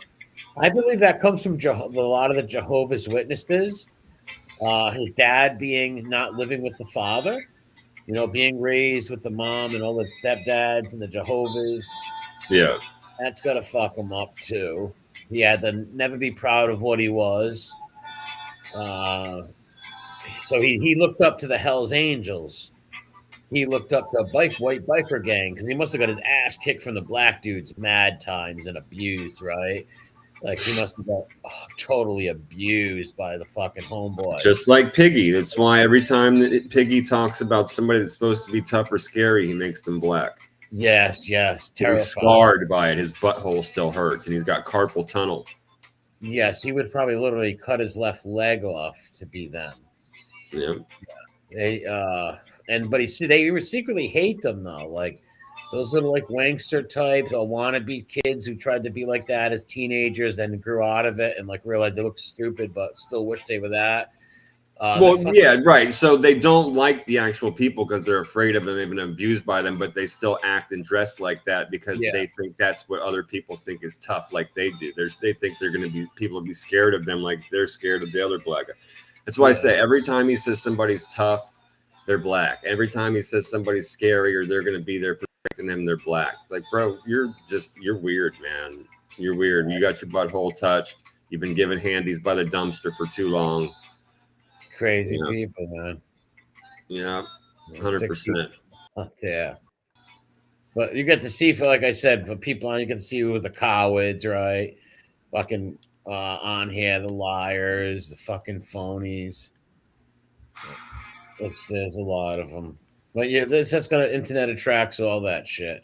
Like I said, because the people can come on here and literally know that they can lie. And if you're anonymous, you can get away with lying of like you're who you are, or whatever, or what you do. But eventually people will see through it. Yeah. Jason, I hear what you're saying, man. Like I said, I've always been open about the fact that I grew up around, there's a little bit of everything around where I fucking grew up in hell, man. And to this day, I have grown ass friends that are in what you would consider like rival titles. You know what I mean? I'm not going to get into all that kind of shit, but rival brands, rival gangs. and we all fucking see each other, man. You know what I mean? But I've hung out with all of their crews growing up, and with the high school with all these different people. And like, see, our gangs, you know what these lifelong people are like, man. Especially the ones that have survived and like done their time in their home and shit. And I know you know what I'm saying. Like, you have these people have certain kinds of personalities, bro, and like that is just obvious on its face when you're dealing with some old broke ass effeminate hick. It's odd. Yeah. It's super. We didn't have like gangs, like we didn't have like the popular gangs over here. Our gangs are more like neighborhood gangs, I would say. Yeah, well, even in areas like mine, it always still comes down to the neighborhood, bro. Like, Well, you know true, what I mean? but we Like, just there's didn't have no brands, but you still have street crews and shit like that. Yeah, we just didn't have no brand name. We didn't Right, have blood. of course. Yeah, you still got that kind of stuff too. Yep. Well, we did have like a couple of like Asian Crip gangs. That's about it. A couple of Asian Right. Crip gangs. But we mostly had like local, like young teenage kids in different neighborhoods with weird names of gangs and shit, right? Yeah. And we never had no big brand name gangs. Besides like Asian Crip gangs, that's it. Yeah. Around. Yeah, you see them on you lock up your data. Yeah, well, we had Laos Pride over here. Yeah, I got you. A few of them lived around me. I became good friends with a couple of them. They were cool motherfuckers, man. But they would come deep, dude. They'd come like 70 Asians in like 4 cars, man. No bullshit. Yeah, I understand. Like they were some funny bastards. Well, I actually obviously grew up with mostly Italian people, right? Like our neighborhood was an Italian neighborhood, but we had other people, a couple of blacks in our town, and they lived in my neighborhood, so I grew up with them. We had mostly white friends, but I grew up with some Spanish black friends too. Majority of my friends are like my ethnicity. My best friend in the world with 20 years is Mexican American. I've always told you that. We don't have many Mexican. We have a small Mexican community over here. Most of the like Hispanics we have, like Puerto Rican, Dominican, stuff like that. We got a very small Mexican community here, very small. Right on. Yeah, they're not as big as like the Dominican and the Puerto Ricans over here. Like way bigger. Like they got bigger sections. Oh yeah, forget about it. Of course, yeah. More there's always more of them. There's more restaurants of theirs. There's some good Mexican restaurants, but even the Mexican restaurants are usually run by other people. But there's some good little Mexican restaurants, though. Right on, man. And the white nationalities are just Irish, Italian, Polish, all regular like ones like that, European nationalities. Is that Bob Marley? No, this is a group called the Expanders, but it is reggae. I do like a couple of Bob Marley songs, but I just don't like reggae. But I do like a couple of his songs. I Shot the Sheriff and a couple other ones were okay. Yeah, that's cool. I was never into reggae.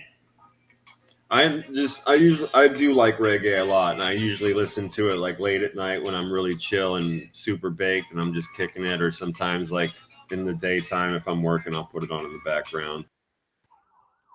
And that's what got you into marijuana, cigarettes? Oh no. That got me into it. One time I had a Bob Marley CD. You know who listened? My friend's father loved Bob Marley. My friend Vin got me the jobs at the Civic Center. Vinny Socio. He's a great dude. He loved Bob Marley. That's when I first found out about it. We were like 12 years old. And we heard I Shot the Sheriff. I'm like, who the fuck what is that? The guy smoking pot on the thing. He's like, that's my favorite band. And it was shocked because he was like an Italian guy. You would never think he was a Bob Marley fan, right? He loved him. Yeah. He had like signed shit from him and everything, man. And he said, I forget how he died. I think he was shot by a family member, Bob Marley. I'm not sure. No, Bob Marley died of cancer. He wouldn't let them operate on it. Oh, okay. Who was the Marvin Gaye? He was shot by his dad.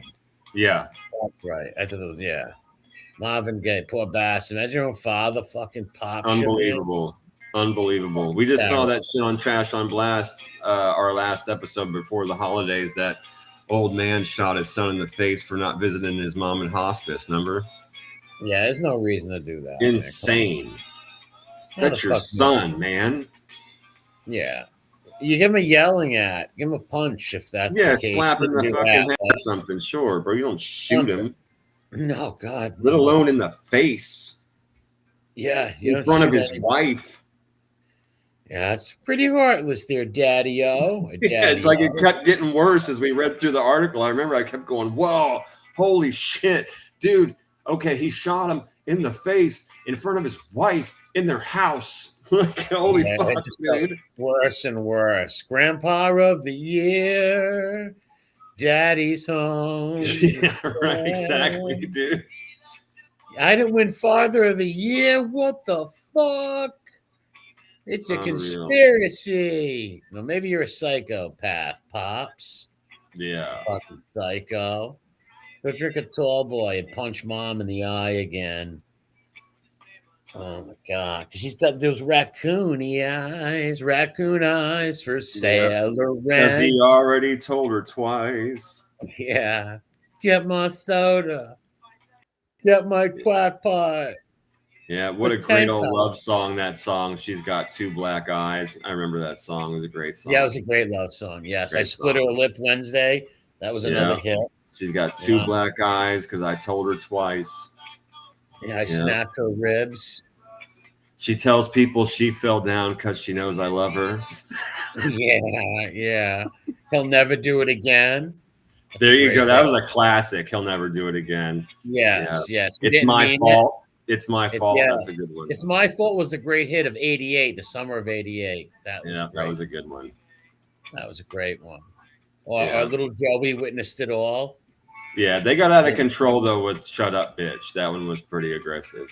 Yeah, that's what I call the line. I told the line at that. That's sexist, mother effer. Yeah. How about is that a little aggressive? What you call? How about when the Ripper sent his the raccoon down to call the cops on Harold, and they videotaped it? Somebody, I don't know who, but got like the body cam footage of her saying she shits. Yeah, somebody did a FOIA and got the fucking body cam footage of that interaction, which I find amazing. I mean, that's crazy to me that someone went out of their way to do that. I know. I think really, here's the thing. I expect, as you do, like I expect these people to do things. I was actually more impressed by the fact that she told them that diarrhea. Yes. Yeah. What's up? It was pretty creative. I thought that was pretty over the top. But like, there's no way it made me so nervous. It gave me the bubble guts. It's like it upset me and made me so nervous that I had diarrhea and I had to poo.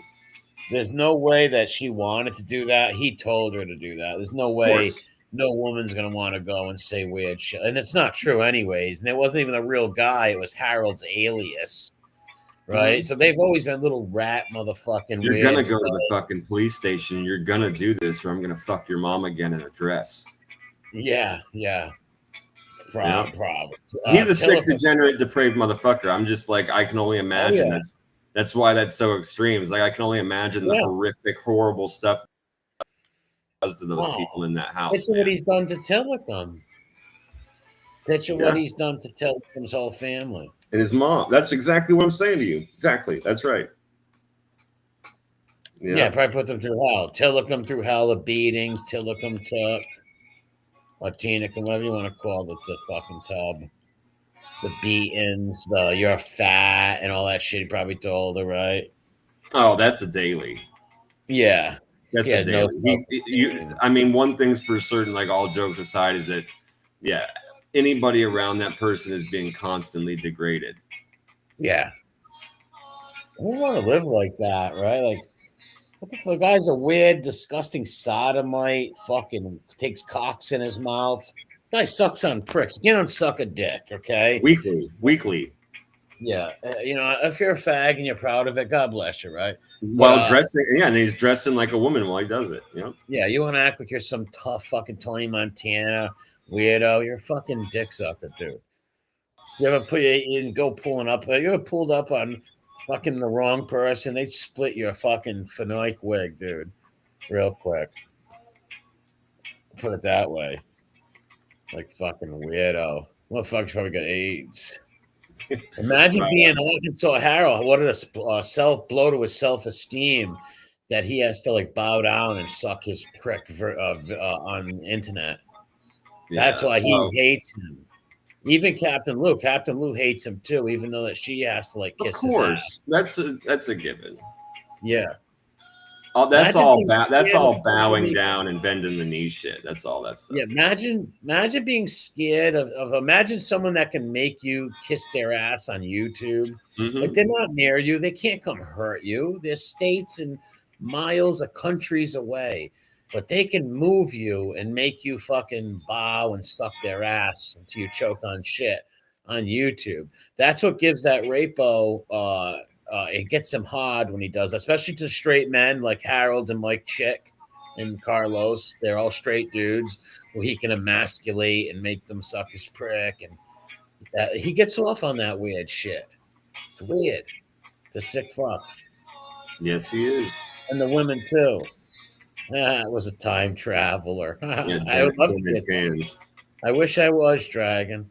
I'd go back and fucking buy Sports Almanac. Shout out to Back to the Future. And then I'd be saving all kinds of dogs right now and Europeans, all kinds of shit. Wallace says there's no movie tonight. Yeah, I was planning to play Hangover 2, but we're still chatting right now. I can. I don't know if I'll be able to stay. It boots me out, but I can watch on Rumble. But I can't type because I can't get into my other thing yet. I don't have it on. I got to get it on this computer, my Rumble. You don't remember the login? You just have it set up on there? I have it written down somewhere because I lost my other computer. It blew up. Yeah, I got you. So I got to figure out how to find it and get into my my Rumble account. Gotcha. That's why I couldn't comment. Because I watched the last the Home Alone I watched. I couldn't comment at all. Yeah. Well, why it bounced, like I think like you said, any video, it starts bouncing because through this whole thing, it only happened like twice where it messed up. Once it kicked me out, once it didn't, but yeah, it fucks up. I don't know why.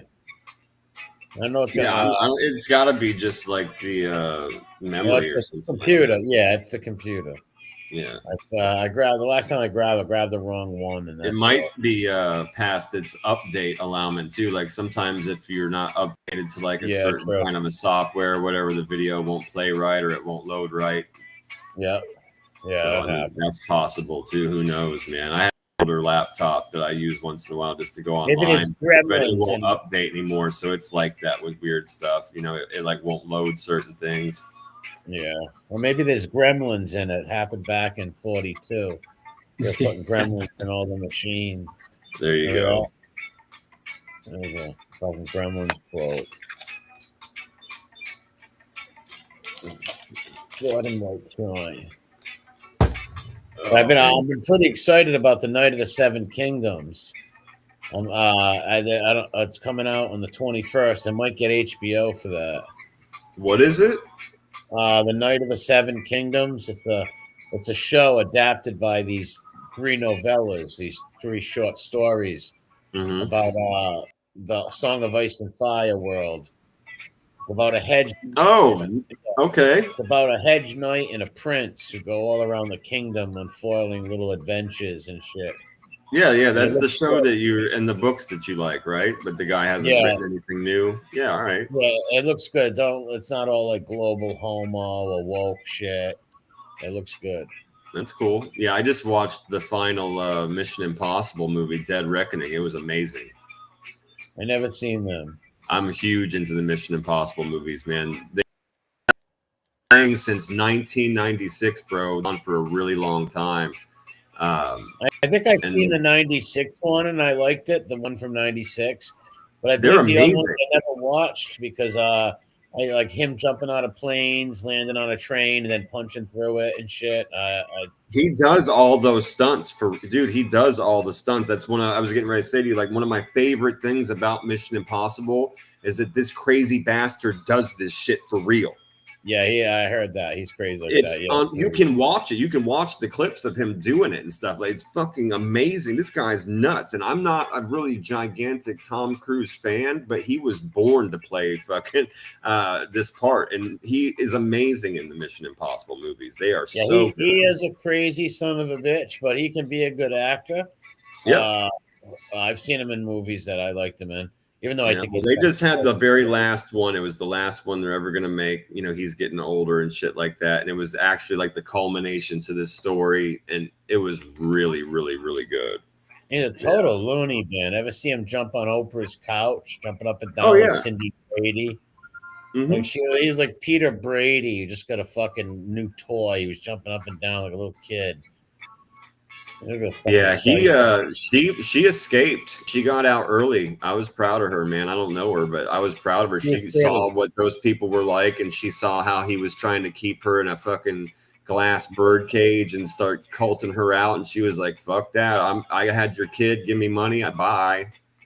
Yeah, she was beautiful too. She was pretty. Oh, she sure was pretty. She sure was pretty. Yeah. Yeah, she was a pretty girl too.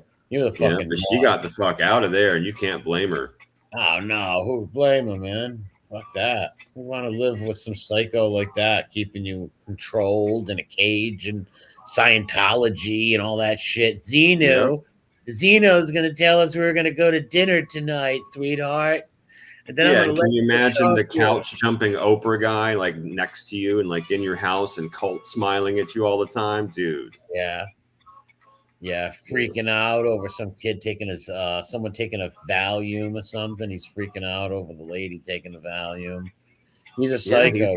He's got like 30 of those weird Scientology people around him all the time. It's like his harem. They change his socks and brush his teeth and carry him places. It's weird, man. Well, he's got a penthouse at the capital of Scientology. He's got a penthouse. It's called the Blue Building or the Blue House. He's got the one in Clearwater in Florida. Yes. Yeah. He's a fucking psycho, man. Yeah, he's a weird one. But yeah, those movies are fucking great. He was also really good in Tropic Thunder. He killed it in that movie. Yeah, he did. He fucking murdered in that movie. It was fucking hilarious. Hilarious. Yeah, he played a funny son of a bitch. A pure funny bastard he played. Yeah, and I thought it was cool too. I watched a little thing on that movie, and Ben Stiller were talking, and like most of that's all his idea. So I had to give it to him. I was like, bro, killed it. Yeah. You know, he wanted it's like he was talking to Ben Stiller. He goes, man, when I read that part that you sent me, he's like, I pictured what this guy looked like in my head. He's like, I've known a million of these douchebag agents. You know what I mean? Yeah, and he goes, I just knew that I had to have these giant, ultra hairy arms and hands. And he goes, that's true. That's literally one of the first notes he wrote me was that he goes, if I play this part, I want to be balding and I want to be covered in gold and have giant, hairy arms. And it's genius, dude, right? Yeah, it was. What was the guy's name? Les Grossman. Les Grossman, yes. Oh, yeah. What a great fucking part he played, Tropic Thunder. Yeah. One of the best parts of Tropic Thunder, though, when they ask the guy, what kind of gun is that? I don't know. I just know the sound that it makes when it takes a man's life. Right. That's the funniest things. It turned out that guy was never like even in He was Harold. He was Harold. Yeah, there you go. Fair enough. He was fucking Chi-Town tranny Jehovah. He was fake. All lies. All lies. Wallace says, when's the next pirate stream? I don't know, man. I'm gonna be honest with you. Like over the next few months, I think I'm gonna be shifting like a lot of these shows and stuff over to Rumble, man. So that I can actually play like the videos and things that I want to play when I do some of those shows. That was like the biggest bummer for me when I was doing the pirate shows, was that I couldn't play a lot of the stuff that I really wanted to play to show the things that I wanted to show while I was talking. So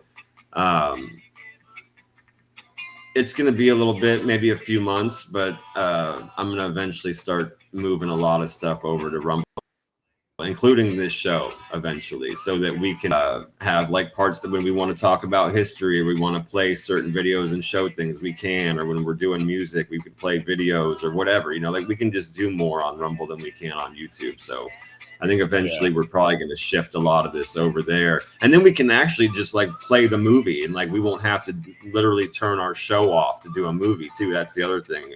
If we do movie night Skullbro show over on Rumble, we can just do the show and then turn the movie on when we're ready. You know what I mean? Like there's a lot of benefits to that for us. So. It's good. Yeah.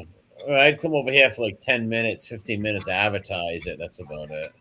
Yeah, well, that's right. We'll still like put up posts and put a link and stuff on YouTube, that the show is going on and when it's going to happen and stuff. But I think here in the next few months, everything is going to get moved over there. So it'll be a little while before I do another pirate one. But when it does happen, it'll be over there.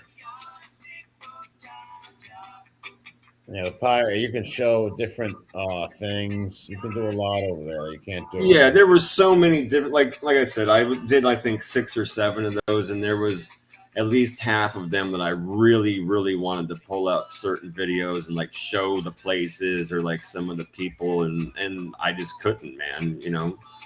YouTube was flagging my stuff even just for like the music that I was playing as my intro. It was fucking disgusting. It made me sick. Yeah, you can't fucking show shit, man. Yeah, it's like some obscure fucking deep voice like pirate tune. You know what I mean? It's not like you're playing Bon Jovi or Aerosmith or like Britney Spears or fucking Taylor Swift. It's like, fuck off. You should be happy somebody heard your fucking weird pirate tune today. Go fuck yourself, YouTube. Yeah, YouTube's really fucked up with all that shit. Yeah, I've been fucking. I know. I've just been they pissed me off. PC. Yeah, they right? fucking blocked our shit because like when your computer started fucking up, you said fuck like 12 times in a row, and then I said something and I said shit or something, and it all happened, I guess, within the first few minutes of the show. So they flagged it as adult or sexual content. And wow. It is that I fought it. I said no, we weren't anything weird, sexual or adult in it. And they said, nope, we're keeping it that way. And they age restricted video just because of our language. It's like, go fuck, dude. This is not Russia. This isn't China. Fuck you. Well, YouTube did it, right? Yeah. Yeah, they're like that. You're sick. Pissed me right off. Yeah, most of my videos end up like that, too. A lot of them I did are age restricted. The prank phone. Weird. That never happens to our shows. And it just upsets me that it was because of language and that they grouped it under adult and sexual content. It's like, well, no, it's because of language. It's not because of adult or that's fuck you. That's wrong. Yeah. Yeah, but they stuck it anyway. I said, all right, whatever. Yeah. Oh, by the way, YouTube, I'm not a channel with like 1 million subscribers and listeners. Like you're weird. Yeah.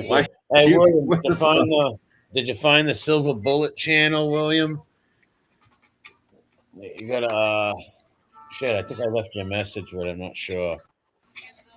I really don't share it. I want people to find it organically. Probably don't share it on my thing.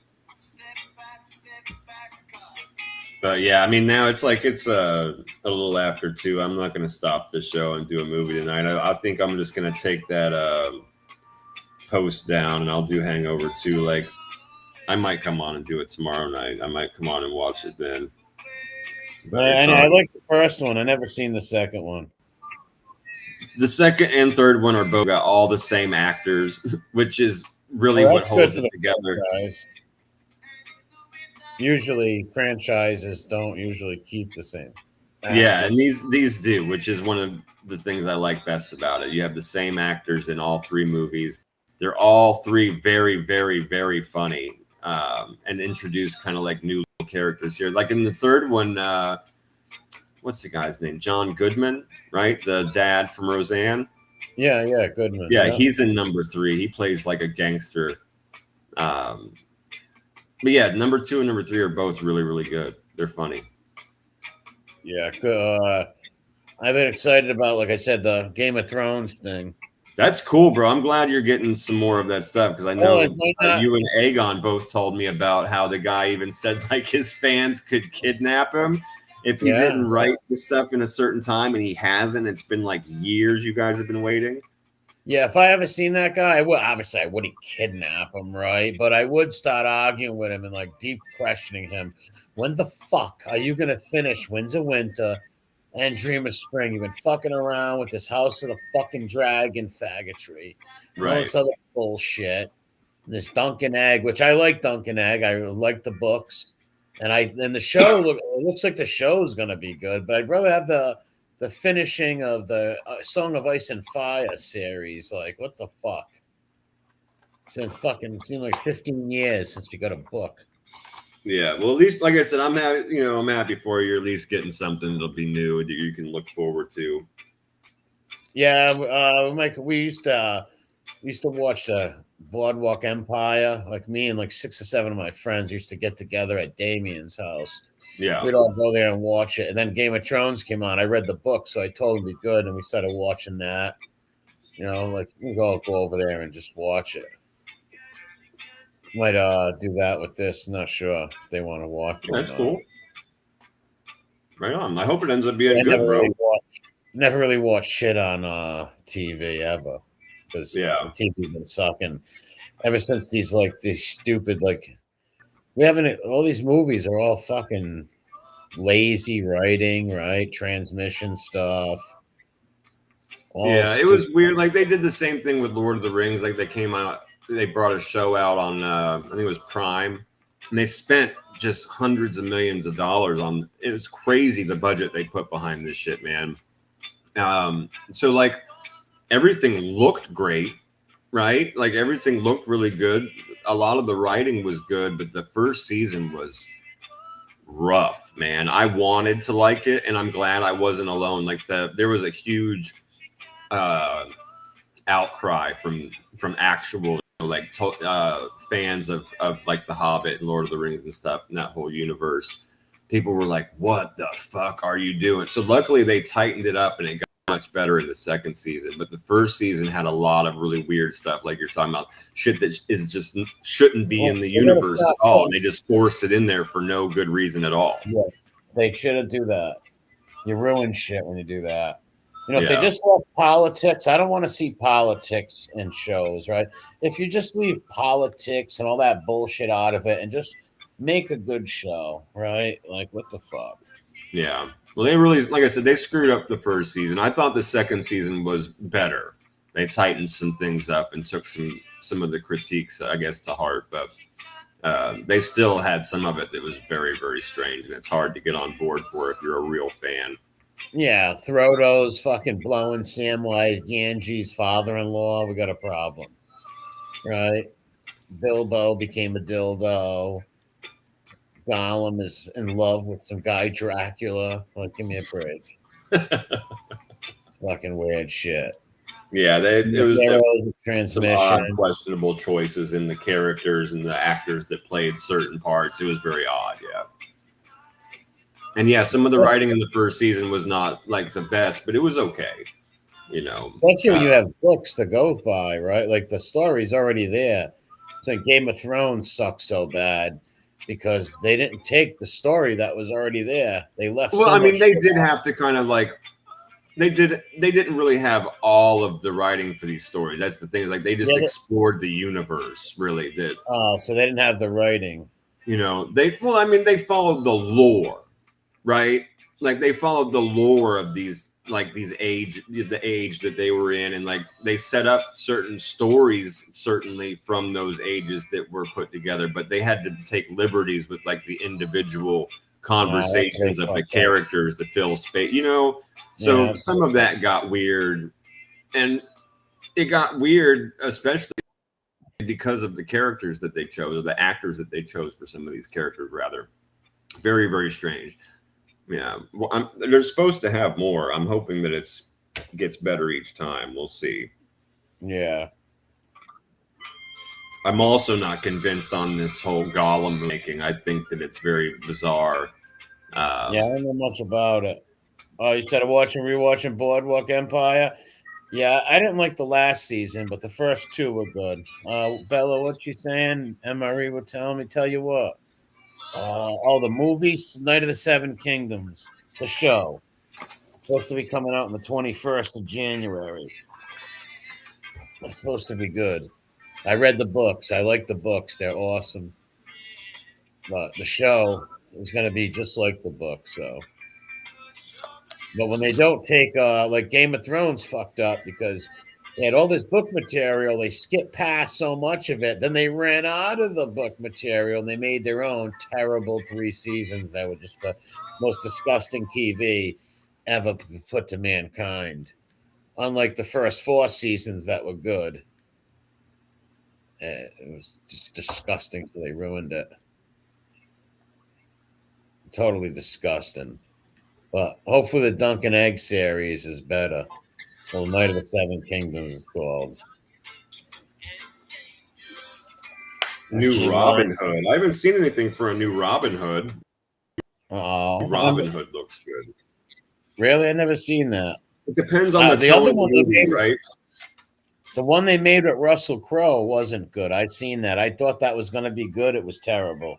I don't know that I've seen that one. And this is what I'm saying to you, right? So this has been made so many times that for me, it depends on the tone of the movie. Like, I did not like the super lovey-dovey fucking Bryan Adams Kevin Costner. That was not my thing. I only liked a little bit of it, but then I hated it when I got older. Well, yeah, there were certain parts of it that were good for sure. There's no doubt about that. But the overall tone of that movie, how it was all this fucking super romantic angle, I did not get behind. I don't want to see that kind of movie. Yeah. I want a Robin Hood that's out there robbing the fucking rich, giving to the poor, starting a community, getting like a gang together, and then going against the local like royalty establishment. That's the old school, like the Robin Hoods they made in the 50s and the 60s. That's the kind of showing up at the fucking kicking ass, embarrassing everybody. Well, they should have like the story. They should have him coming back from the Crusades or not going to the Crusades and him staying in the forest and robbing people and giving, like you said, and the Sheriff of Nottingham trying to catch him and all that shit. Right? Yeah, and make it kind of whimsical and fun, how he fucks with the people and makes fools out of them. Yeah, that's the kind of movie I want to see. Leave all the weird romance stuff. I mean, you can have the fact that he likes her, make them flirtatious and put it in there in a fun way, but tone of the movie a fucking ballad video. You know what I mean? A movie that comes with a ballad. What's about love? But it's over now. That stupid shit. Like, get the fuck out of here. Like, Lady Marian would not date Robin of Locksley. Might think, she might want to fucking bang him quick. That's why I said, like, make them flirtatious and stuff like that. Have a little thing in there, write a little thing in there for them. But yeah, don't make the whole movie about that for sure. No, definitely not. Yeah, because dude's like shit on his boys. Put all his friends in danger, right? Get his fucking friends hurt and stuff like that. It all ends up being so he can get laid. It's like, I'm not on board for this. Yeah, Hans Gruber was in it. He played the Sheriff of Nottingham from fucking the German dude. Gruber, yeah, I got you. Die Hard. I remember that. I liked it as a kid. Then I watched it as I was older, and I was like, "This sucks."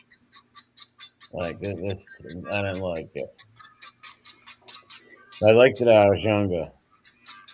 I actually had a Robin Hood toy. I had Morgan Freeman. That's right. When I was a kid, I had the Morgan Freeman toy where he's like the Muslim dude. Huh? Yeah, I did. Yeah. I only had a couple of them though. I had them set up in my bureau. Yeah, I remember I had that. That was shit. Remember that? Outer Banks. I never seen that. Outer Banks. I hate that Stranger Things. That's disgusting. We're all fucking fanooks in there and fucking gay dude. Terrible. Something beats happened in the chat. What happened in the chat? B1 says Kevin Costner can't do an English accent. Did he even try? I don't think he even tried. I think he was just himself. Yeah, there was no English accent. Right. It was just a guy from the cornfields. Yeah, right. A guy from Montana that was in England being Robin Hood. Yeah, Field of Dreams, which is a great movie. Right. Field of Dreams. You know, great movie. But yeah, it's him from the Field of Dreams. You're waiting for Shoeless Joe Jackson to pop out with a shilling, right? Yeah, I've never heard of the show. You know what movie he was in that was good? A Perfect Crime or Perfect something, where he goes on the run with this little kid. He's like a prison escapee, and Clint Eastwood directed it. It was a real good movie. It was in the 1960s, and the kid's a Jehovah. That's right. The kid's he's little Harold.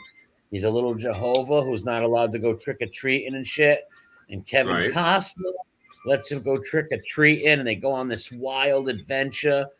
And then they become friends at the end, and he actually ends up loving the kid. And when he dies, they shoot him in the gut. What the fuck's the name of that? It's a great movie. I don't know, man. This is not ringing a bell at all. Yeah, Kevin Costner's him and his buddy break out of jail. They steal a car. They go in this house, and they kidnap the kids as like a ransom to get away, so they can get away. And the kid just goes on an adventure with him. They start robbing shit. What was the name of that? Perfect. I can't even think of it. Hopefully somebody in the chat can save me. I watched it a bunch of times. It's actually a good movie.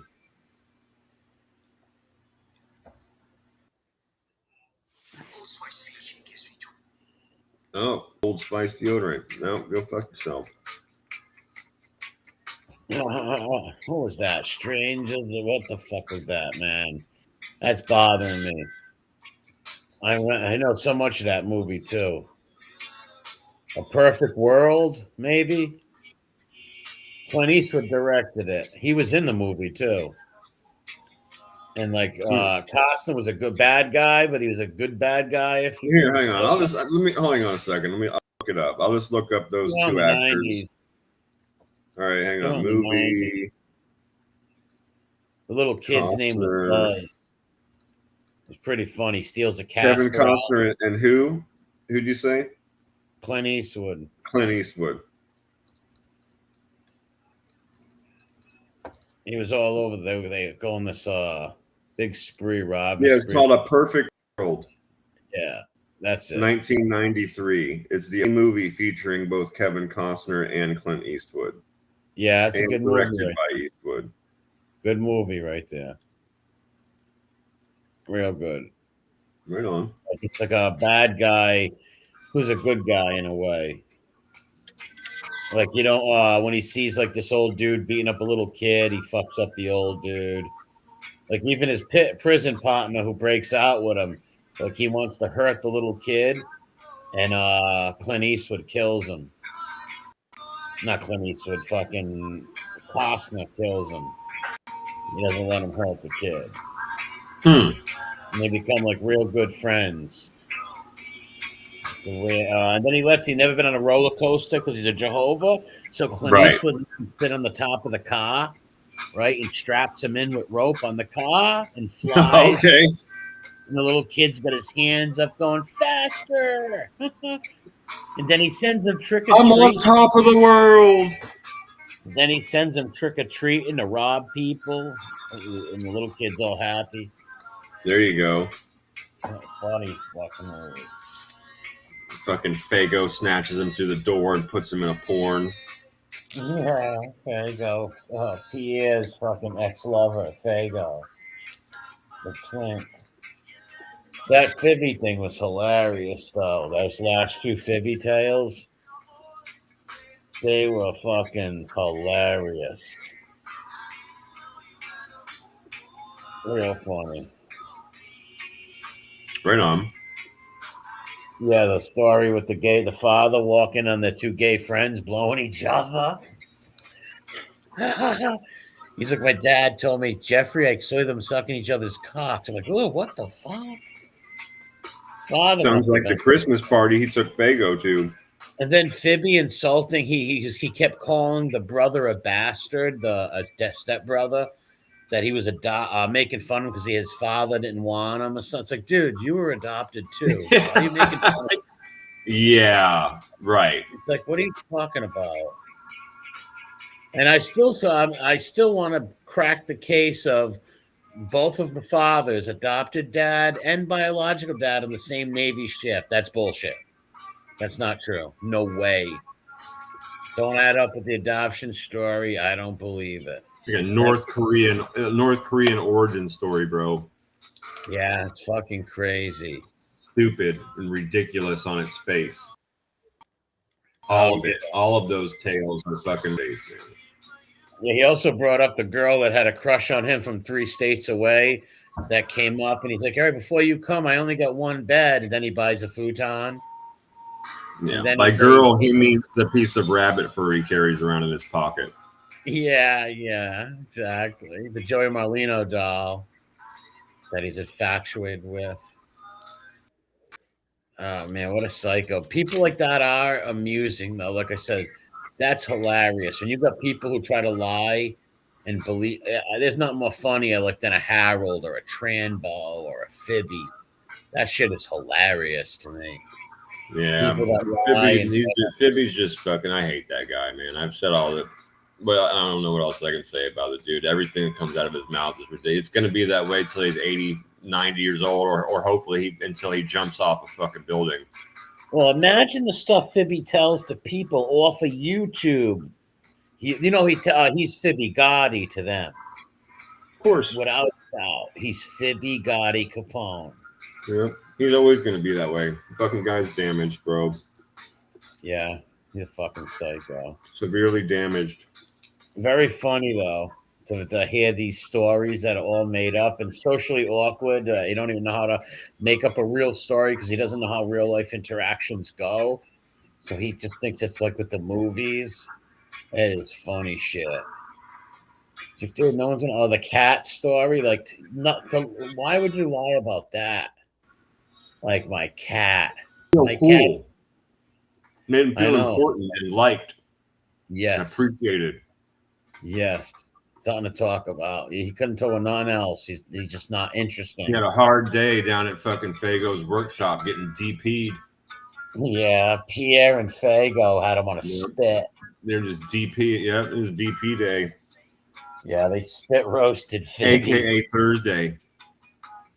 And also, I've been thinking, I think he's gay now because all these stories about gays and stuff. Oh, come on. I've been saying that to you forever, bro. This dude just needs to come out. He just needs to come out. If some guy, hold on a second, if some gay dude was hitting on me, following me around, it wouldn't take me a half hour to punch him in the face and get away from him.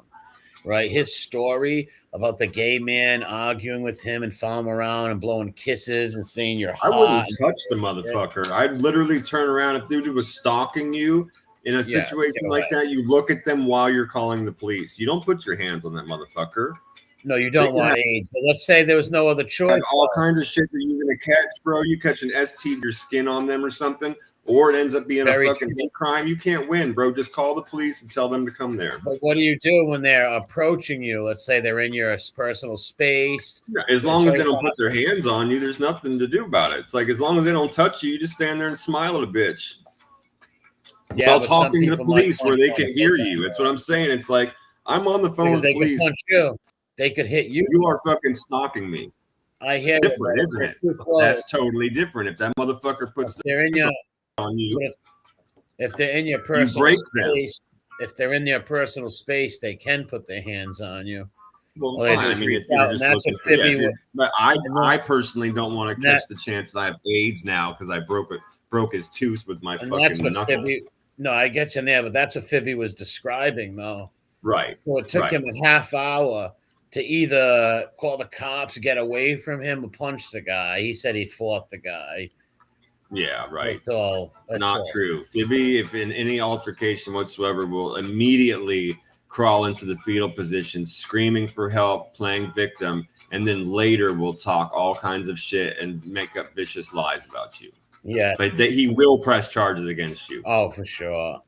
Yeah, he's not going to fight you. He's going to literally drop to the ground, play the victim immediately. So. And he owes us 25 grand because he said in the Fibby Tales video, it's great. They got him saying, if anybody can prove that I said I had a maid uncle or something, I'll give you 25 grand. There's literally his voice talking about his maid uncle and cousins Georgie and them. Right. Georgie with the one arm who threw the grenade in the car window. How does that even make sense? Yeah, that dude. If somebody threw a grenade in a car window, the more than their arm would be lost. And who would do that? How does that make any sense? He stole that fucking story and altered it, but he stole it from that Montiglio guy. Yes, you're right. Yes, he was a huge fan of Dominic Montiglio. See, and I didn't even know that until you told me afterward. I just remember that shit from the documentary I saw on cable a million years ago. Yes, I seen that one too, and that's where he got the stories of the family being on lockdown. And yeah, buddy, same shit. That's right. Yeah, buddy, same shit. That's right. He took that story from that scumbag Dominic. Because he loved all those rats. A scumbag indeed, sir. Scumbag good night, indeed. Bella. Have a good night, Bella. If you remember, put his own family away. If you remember, I forgot what I was going to say. Fuck it. Shit. Dominic Montiglio. Yeah. Oh, yeah. If you remember, he in that Scott Collier interview he did in 2016, he was talking about him interviewing Jimmy Calandra and Dominic again and all these other interesting people. It's like, wait a minute. I thought you don't like informants. You don't interview them. He's such an idiot. But yeah, that's where he took that from. Absolutely. It's like he took all those Sopranos quotes, the quotes from the Sopranos and the stories of his father breaking someone's hand with a mallet. Yeah, I remember seeing the video where they played back to back the lines from The Sopranos, and then also from the Whitey Bulger movie with Depp. He stole a line from that too. Yeah, so much of his stuff is taken from movies, man. Even the story about his father pulling the fake guns on the waitress. I'm going to shoot your tits off. Well, that's just again ridiculous on its face, but. I remember you playing. I remember it being played. The thing that he took it from. Yeah, it's fucking stupid. Yeah, bro. But ridiculous on its. Nobody in real life does shit like that. He took that from stewardess school. That's how pathetic. Yeah. Right, it's a movie. It's not real life. Well, even that thing I was listening to Fibby Tales Anniversary. He was talking about on his father's deathbed. He was asking him about the CIA stuff, and the dad couldn't tell him, and it was pathetic. Black Ops, 10 levels higher than the president. His father got him a hologram card. It's just like fucking nuts. Yeah, I remember. And then toxic fucking. And now, listen to this. Now the father was a semi-pro baseball player too. So now the dad was a semi-pro baseball player also. Of course, why not? Why not? Why not make him fireman next week? Super spy, boat stealer, fucking yeah. Come on. Extorted by, and remember, this is the CIA guy who was extorted by a detective. And he said that CIA guys, all who married into a mafia family, supposedly. Yes, and he said the presidents were at his wrote to his father at the wake, gave letters. All the presidents. He even said, some famous politician guy was there too. He said, he's fucking out of his mind. And this is the same guy that was crying to him saying, "Mommy beats me. Mommy beats me. Like she hit me with an aerosol can." This kid's a fucking clown. And don't remember that same woman, her maiden name, according to him, would have been Patriarcha. So Patriarcha's daughter was the one that did all this shit, was married to the CIA guy. Beat her son, talked shit about him. Yep. Come on now. Yeah. When he never had a daughter, too. He's so crazy. And then he says his mother almost married. He said his mother dated Buddy Cianci, who was also this very popular mayor. He's fucking a liar.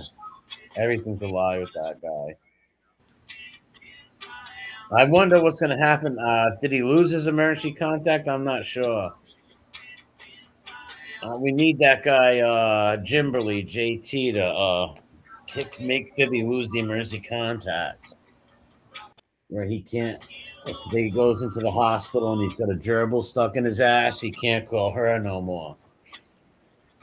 Excuse me, ma'am. Hello. We have Jeffrey Canarsie down here, and he has a small rodent stuck in his anal cavity. Okay. A full shampoo bottle. Yeah. What'd she do? She wouldn't go down there and pick him up. Why has he even got her emergency contact? He's not going to go down there and pick him up and help him at a hospital.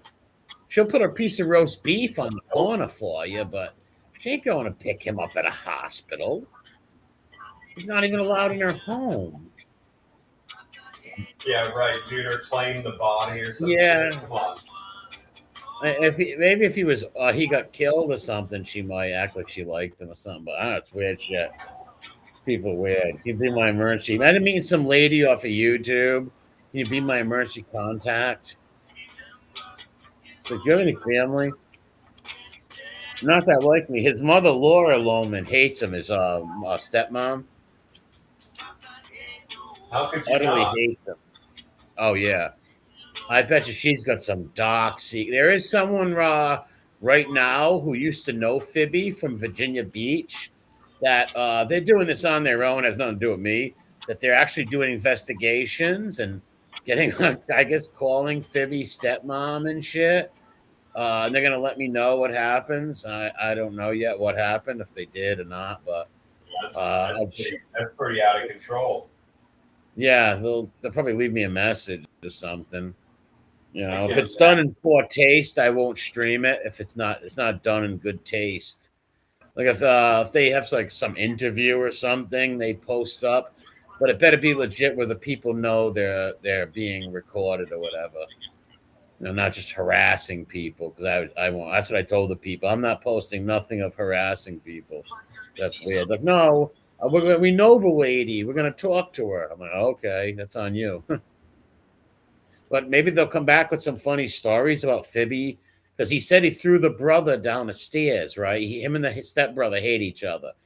He said he picked him up, kicked his teeth in, and threw him down the stairs. It's a total lie.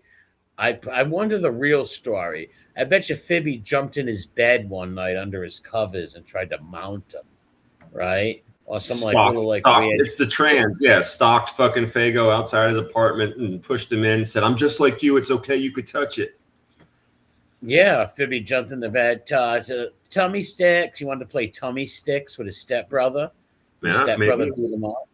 Yeah, because they didn't get. Remember, Phoebe didn't get all the medals. They kept all the stuff from his dad. They gave it to the other kids. Yeah. So he didn't get none of the stuff from the father because he was hated. He lived there for free.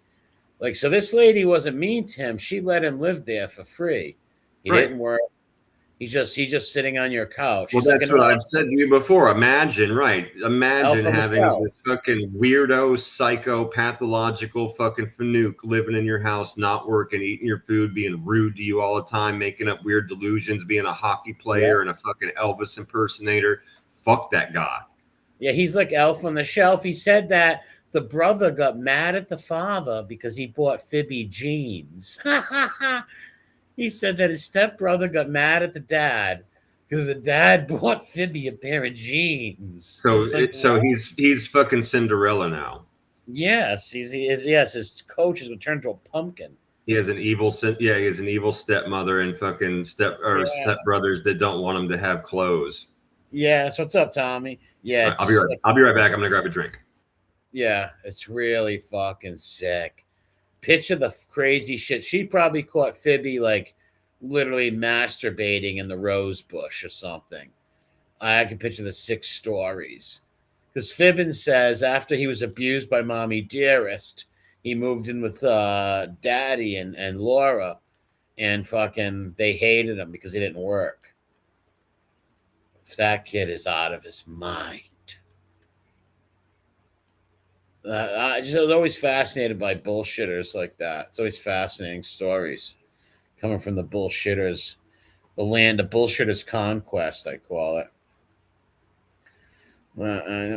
Have a good night, William. I wish you had a raspberry cheesecake. Raspberry cheesecake. I don't know if I don't think I like cheesecake.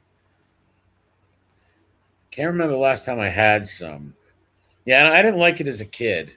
I know my mother loves it, and I got a lot of family members that love it, but I never liked it. Maybe I just never had a good kind. I'm not sure. But every time I always thought of like cheese and a cake, it just don't go together. But it's not really cheese on a cake like that. Now you just like someone put Parmesan cheese and like a chocolate cake. You asked for a cheesecake.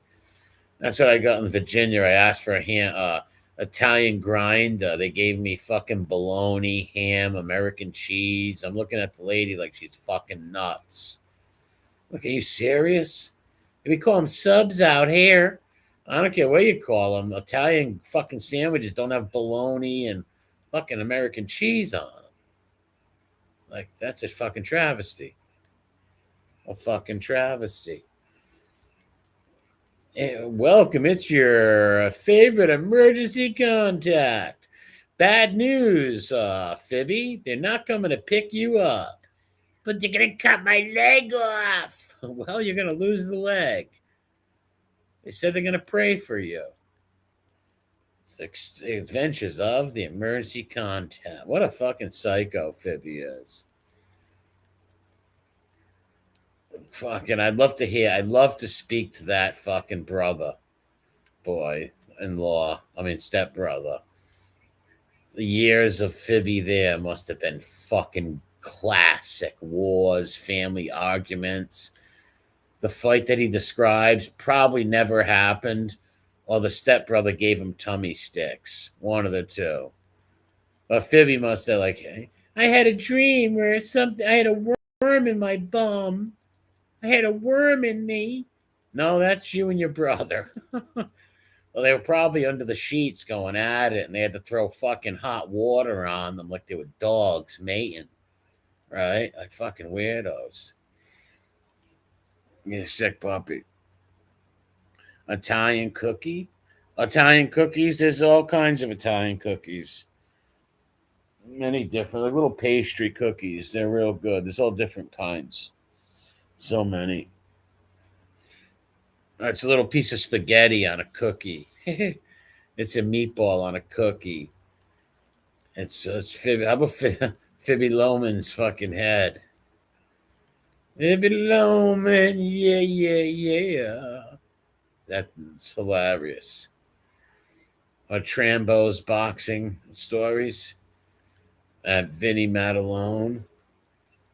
That guy is one weirdo. A sick fuck.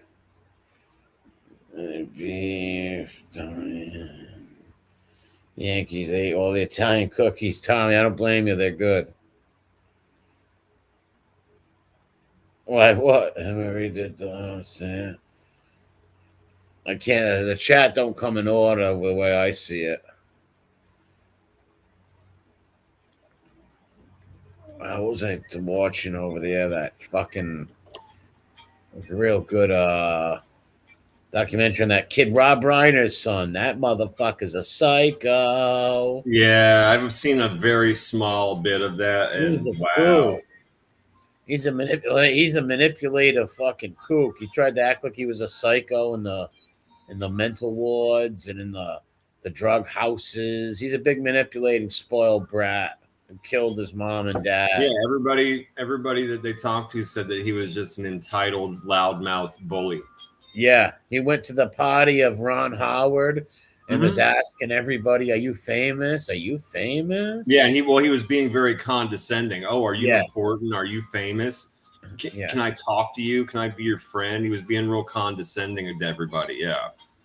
And what a loser! The father even did a movie with him and shit, right? Yeah. Like I read all that. Yeah.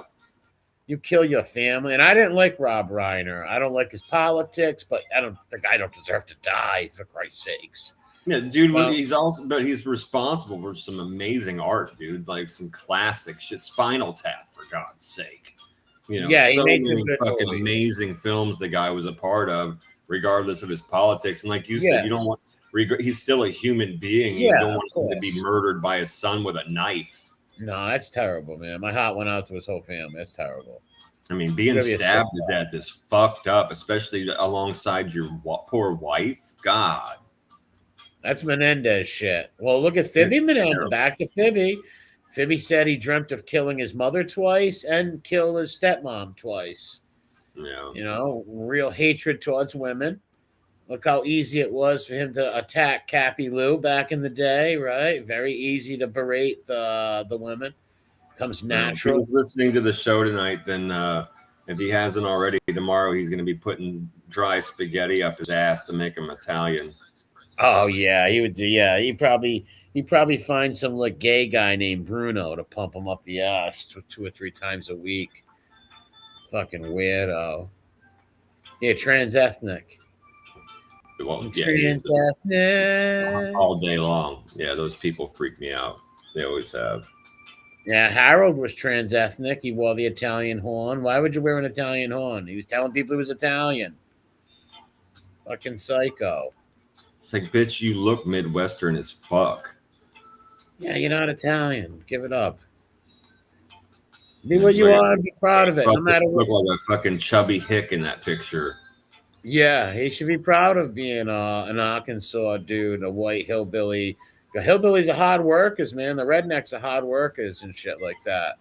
You know, they get a bad rap because of people like Harold and shit, and Durkee. Yeah, I was gonna say, not him. Some dude that spent his life on his fucking knees. Yeah, he's a cunt, that guy.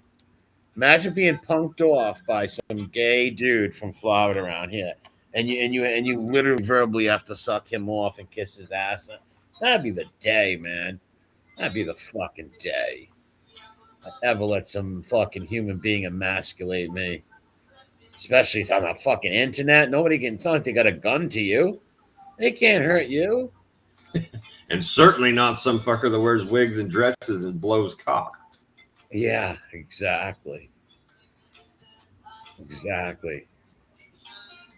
Fucking sick fucking people, man. That's all I know. Get rid of this page. There we go. A lot of sick motherfuckers. Yeah, they all have each other, man. The internet is a crazy, crazy place where you find a lot of mentally ill motherfucking people. And like I said, where mentally ill people can come here and be whoever they want. They can be Tommy, the fucking astronaut, Susie, the fucking space cadet, you know, Billy the builder. They can be whoever the fuck they want until their true nature shows, if they're a content creator or something, right? If you want to lie like that, the best thing is just be somebody in the chat and say a very little about yourself. Say maybe you're a Mormon with 7 kids, whatever the fuck you want to make up, right? And stay very low with it.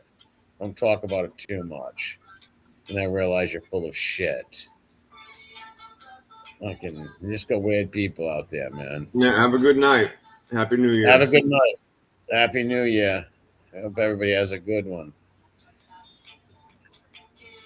Yep. Have a good 2026. Oh, I hope it's yeah. That's why I said first thing I said to you. I said we could fucking wish in one hand, shit in the other, but I sure hope it works out with the wish, man. I hope it's a much better year. Yeah, me too. For everybody. Yeah. But how about these families? Like, speaking of like that Rob Reiner family, those daughters, picture them finding and knowing their fucking arrogant cocksucking brother killed their mom and dad. Who's paying for his defense? I read. Oh, sorry. Don't they take that shit away? Like after you kill, there's a law where if you kill your parents, you're not entitled to their money. Right. So who's paying for this motherfucker? From what I understand, at least from what I read, his siblings sticking up for him and saying that he's all mental and fucked up, and oh my god, they're not even fucking being all like hard on him and shit. They're trying to be understanding at this time. I don't care how mental my brother was. If he hurt my mother or my father or my other sibling, my sister, we're all done. I'm killing you. Bottom line. If I can. Yeah, and it's fucking cut and dry. Like one of the lawyers in the article that I read, you know, when he was talking about why this guy would even become this guy that's his lawyer some crazy hot shot. He's won a bunch of crazy cases. He was like Kevin Spacey's lawyer when Dick Toucher, you know what I mean? Like all this stuff. And they said that he wouldn't take the case unless he thought that he had a chance of getting the guy's charges reduced or at least getting him like a minimal sentence. And the lawyer's like, which I don't understand, because this guy was seen at the party there being a fucking asshole, having a huge fight with his dad, them leaving together because he was an embarrassment. And then the next thing, tumbling into a fucking hotel covered in blood. They find the blood in the shower, on the towels, on his clothes, in the hotel room. And then they find him fucking trying to leave, like fucking whatever, like an hour away, trying to get on a train. It's like, it's fucking cut and dry. What are you talking about? Yeah, but he got money, and maybe they can plead some things down. I don't know, but he's doing the rest of his life or something. He strangled and cut he cut the throats of his mom and dad. Yep. You're going to be a real sick fuck to do that. Bro. In case your parents are molesting you and killing you and doing sick shit to your little brothers and sisters, there's no reason to do that to your family, man. That's fucking twisted. Especially someone like Rob Reiner, who was a good dad and gave you all that money, made a movie with you. Like you live a privileged lifestyle. Well, that was the thing. Yeah, the thing that I read too, which is a good point you're making right now. Regardless of how shitty the fucking kid was, how much the dad knew the kid was a fucking shit, they still continued to give him absolutely everything in the fucking world. Yeah, most parents do. Yeah, most do. Sometimes you got to give tough love, man. In some cases, right? Yeah, they just fucking coddled him, man. They just coddled him. Yes, they created a man-child who, when he didn't get what he wanted, he cut the fucking throats of Meathead and the wife. Yeah, he resented his father big time. He wanted to be famous for something. You know, he wanted to be a big star. His father was famous too. Rob Reiner's father was a famous Hollywood guy. Yeah, it said that he resented family. Yeah, he resented them. Yeah. Instead of being blessed, you shouldn't resent them. You should have been that's why everybody called him entitled. Yes. You know? They made a movie, him and his dad together. It was like based off of him. I actually watched it at work. It was called What About Charlie? Okay. Yeah, it was based on him, but not like his shit. But and him and they went on a bunch of talking tours and all that shit. Have a good night. Do the right thing. Good night, my friend. It was sick. He tried to help him out a lot. Yeah. Well, yeah, exactly. They gave him fucking everything. Yep. Yeah, even did a movie with him.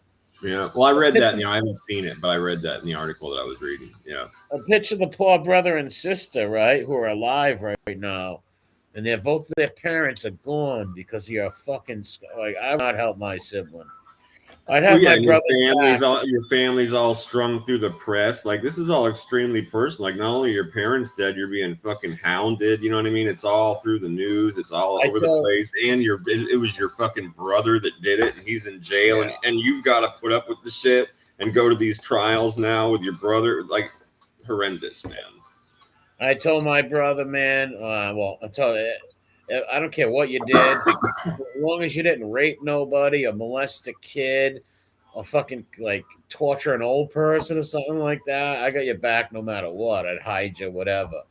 As long as you didn't do nothing weird like that, right? Like, or kill some innocent woman, right? Like, as long as you didn't do nothing creepy.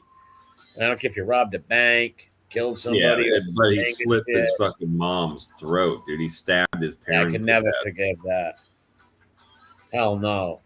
You wouldn't be my brother no more if you did that. All because he doesn't get his way and he's not famous and he isn't loved and adored. It's like, motherfucker, you were born with a silver spoon. Enjoy your life, you little bitch. Yeah. No shit. Enjoy your fucking life, dude. And if he was anything fucking reasonable, you would always understand that you're actually double fucking blessed, bro. You get the use of all of that money, all of that resource, and you're not the one that has to get hounded by the press and talked about and fucked with, bro. Like, you hit the motherfucking lotto. Enjoy your life, bro. Picture when they went to that party, right? When he was doing a picture of the fight that they must have, him and Rob Reiner and the mother probably had a huge argument on the way home after that. Yeah, they had a giant fight at the party. Yeah. Yes. Yeah, So and then he fucking over. took his son out of there because he was being an embarrassment. He had just the article that I read, I forget the guy's name. He's a super famous actor. He's the one that directed that movie It. He's an amazing he does all kinds of like voice work and shit like that, impersonations and stuff. He was talking to somebody, having a conversation, and this was the final straw. The Reiner son went up to him, started that "Are you famous?" shit. The guy was like, "Excuse me, I'm in the middle of a private conversation." The son blew up on him for fucking acting important, and the guy was like, "Dude, you need to get this guy the fuck away from me now," or you know what I mean? Like this is. And that's when the parents stepped in and they got in a giant fight. Well, how annoying that must be. You're at a party, right? And here's this little punk, Reiner's punk kid. Right. Like, fuck yeah. Who's a nobody and he's drunk. Right. Yeah. So weren't you smoking crack last week, kid? Like, yeah. Like, shut the fuck up. Lucky you were born to Rob Reiner and his wife. Yeah. So I said, you're lucky, bro. You hit the lotto.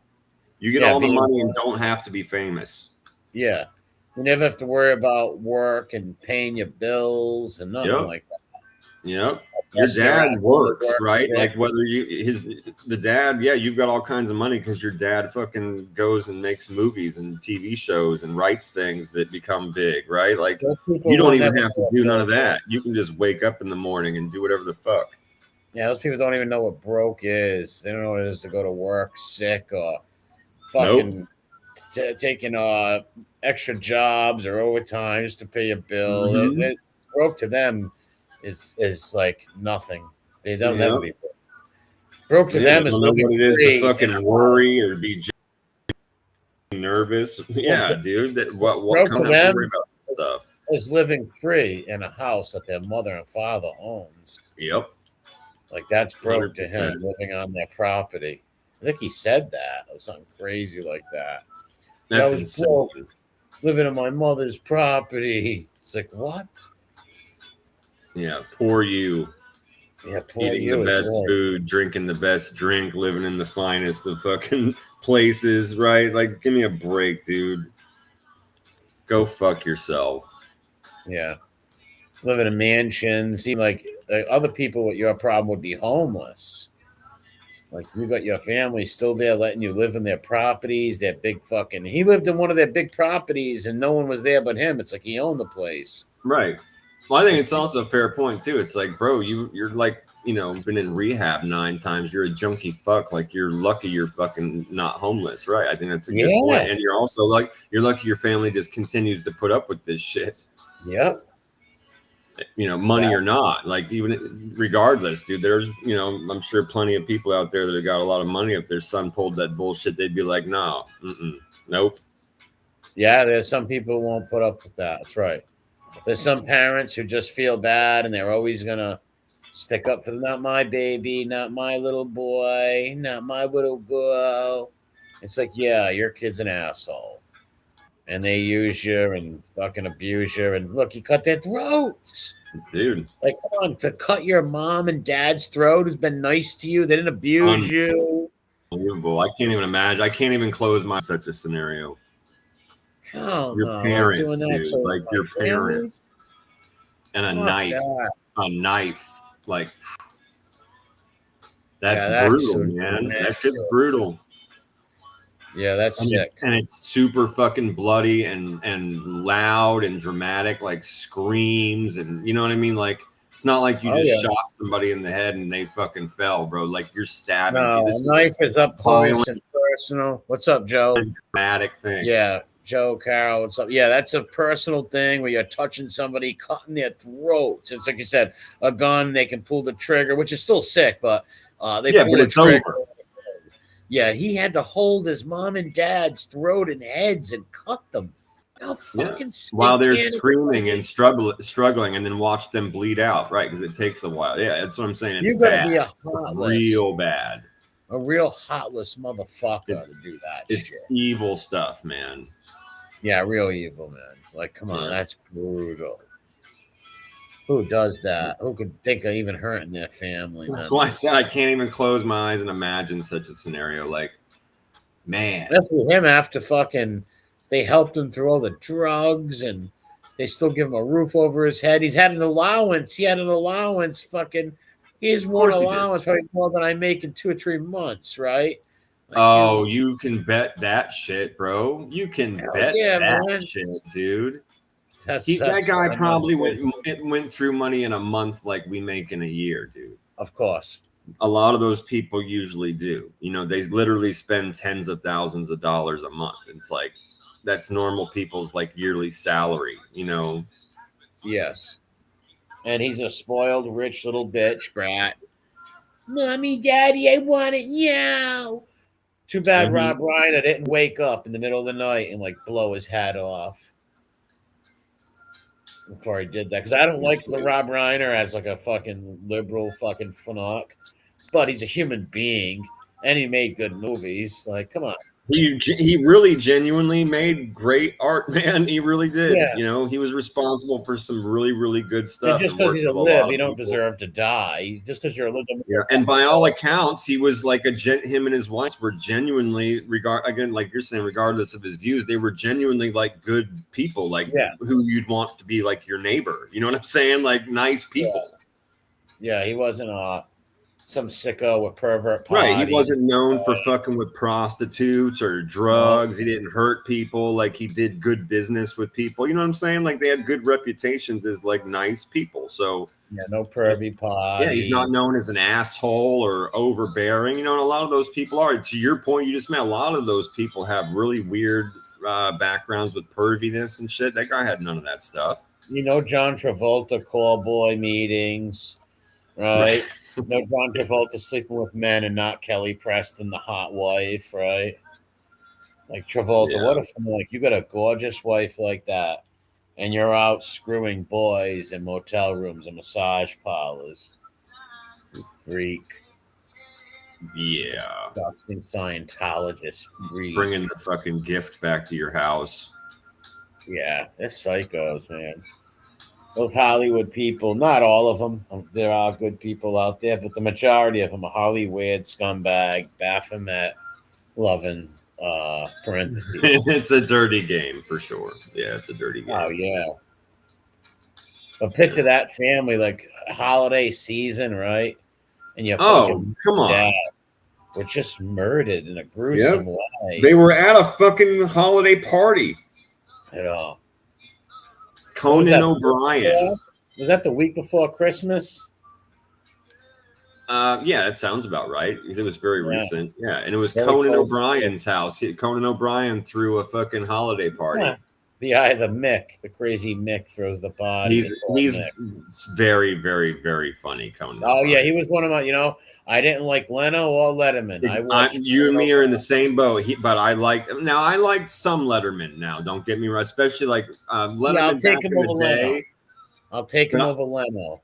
Yeah, I will take him over Leno every time. I just don't like Leno. I don't find him funny at all. I can't stand him. But Conan O'Brien, I always loved his show. Yes, I love the Andy Richter, the year 2000. Oh, yeah, good stuff. That was my favorite. I used to watch that every night. Conan O'Brien. Yeah, I was a fan. Mick. I liked him because he was a Mick and he was funny. Oh, he's hilarious. He worked on The Simpsons before that as a writer. He was funny. Him and Andy Richter absolutely hilarious. And he's still very funny. He still does stuff that I watch every now and again when I see it come up. I wonder. I can't wait till he has his own podcast. Wait till more people tell that story that night, right? Wait till more shit comes out about that. Yeah, because they have it all on lockdown right now. Yeah, they closed the file up and stuff. Yep. And he did a lot of stupid shit on the internet too that they're gonna bring up also. He told a lot of crazy stories when he was in them rehabs to people. You're a fucking wacko. That guy. I don't know how his brother and sister are standing by his side, man. That's fucking crazy. That's like I said. I read through quickly an article that said that the siblings were saying, you know, that he has a lot of issues and mental problems, and they're not jumping to conclusions at this time. They're supporting him, and I was like, "Come on, dude! Like, to a point. Like I get it's your brother and stuff like that, but you can't When he be. kills your parents, Yeah, he fucking. That's what I'm saying. Like you it's not can't like be he was a coddling this corky and he fucking burned the kid. house down. It's not like he was some corky and burned the house down by accident or something, right? Or even Yeah, no, he's just a brat. Yeah, he's a scumbag. Yep, You know, he's just a brat. Scumbag.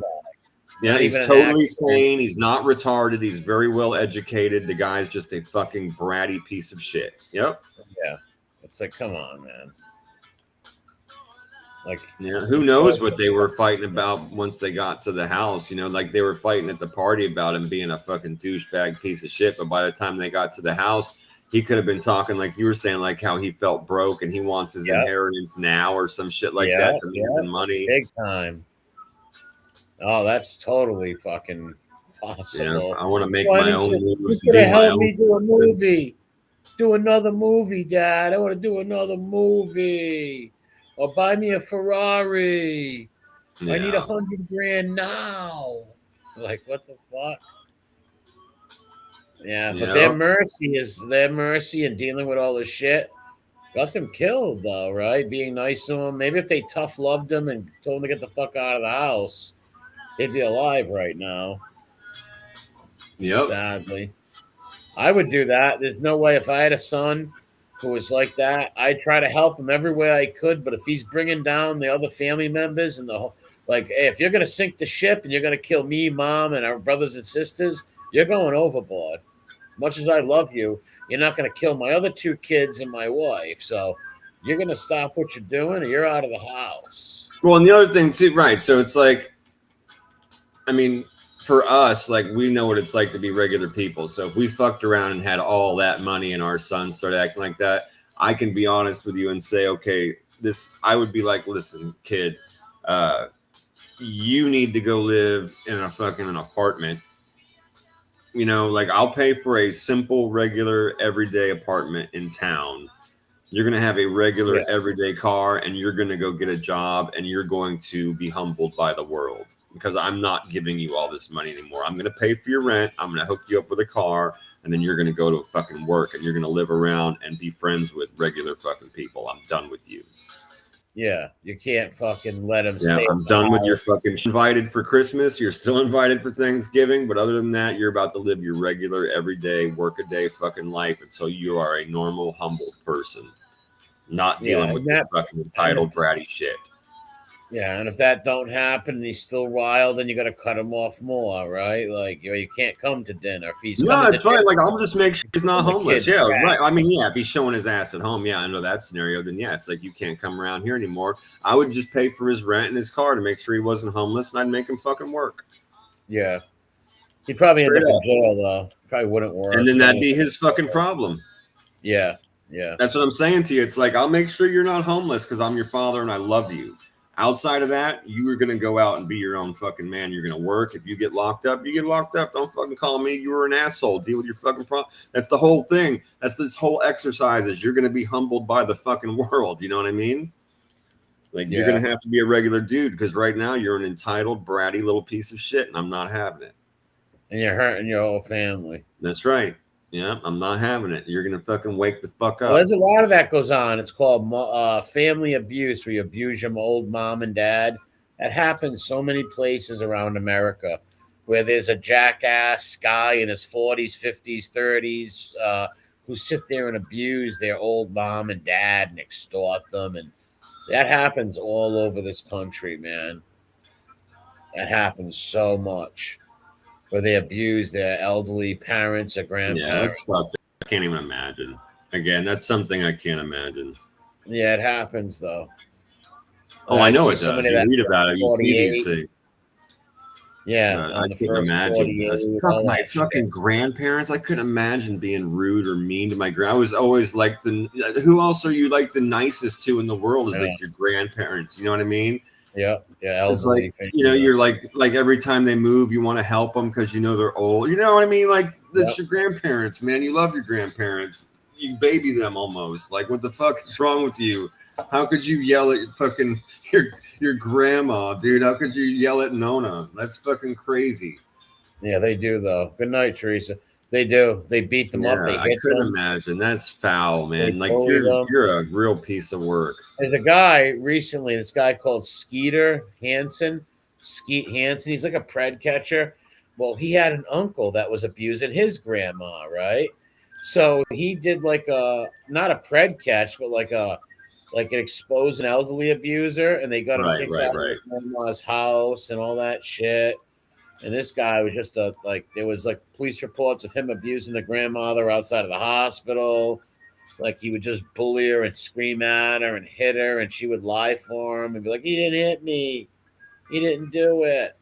And then they finally got power of attorney over the grandma, got her out of the house, and they filmed the whole shit. Yeah, they filmed the shit. Yep, getting her out of the house, and then got him evicted, and they'd go there and throw parties while he's at the house trying to sleep.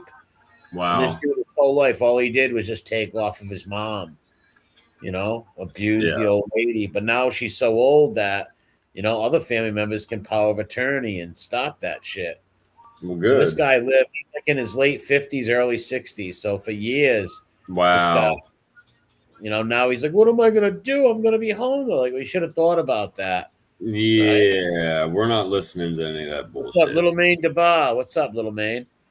That's my homie right there. It's been my buddy since a Durkle verse, Little Maine DeBar.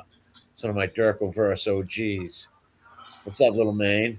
But yeah, that guy, go watch it. It's called Skeet Hansen, right? There's 2 episodes. And it's the Uncle Joe. His Uncle Joe. What a loser, man. Oh my God, what a loser this guy is.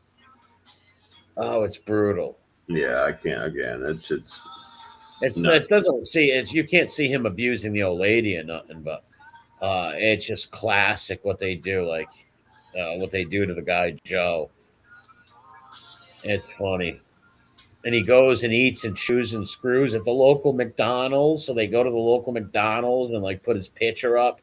Like, beware, he chews and screws.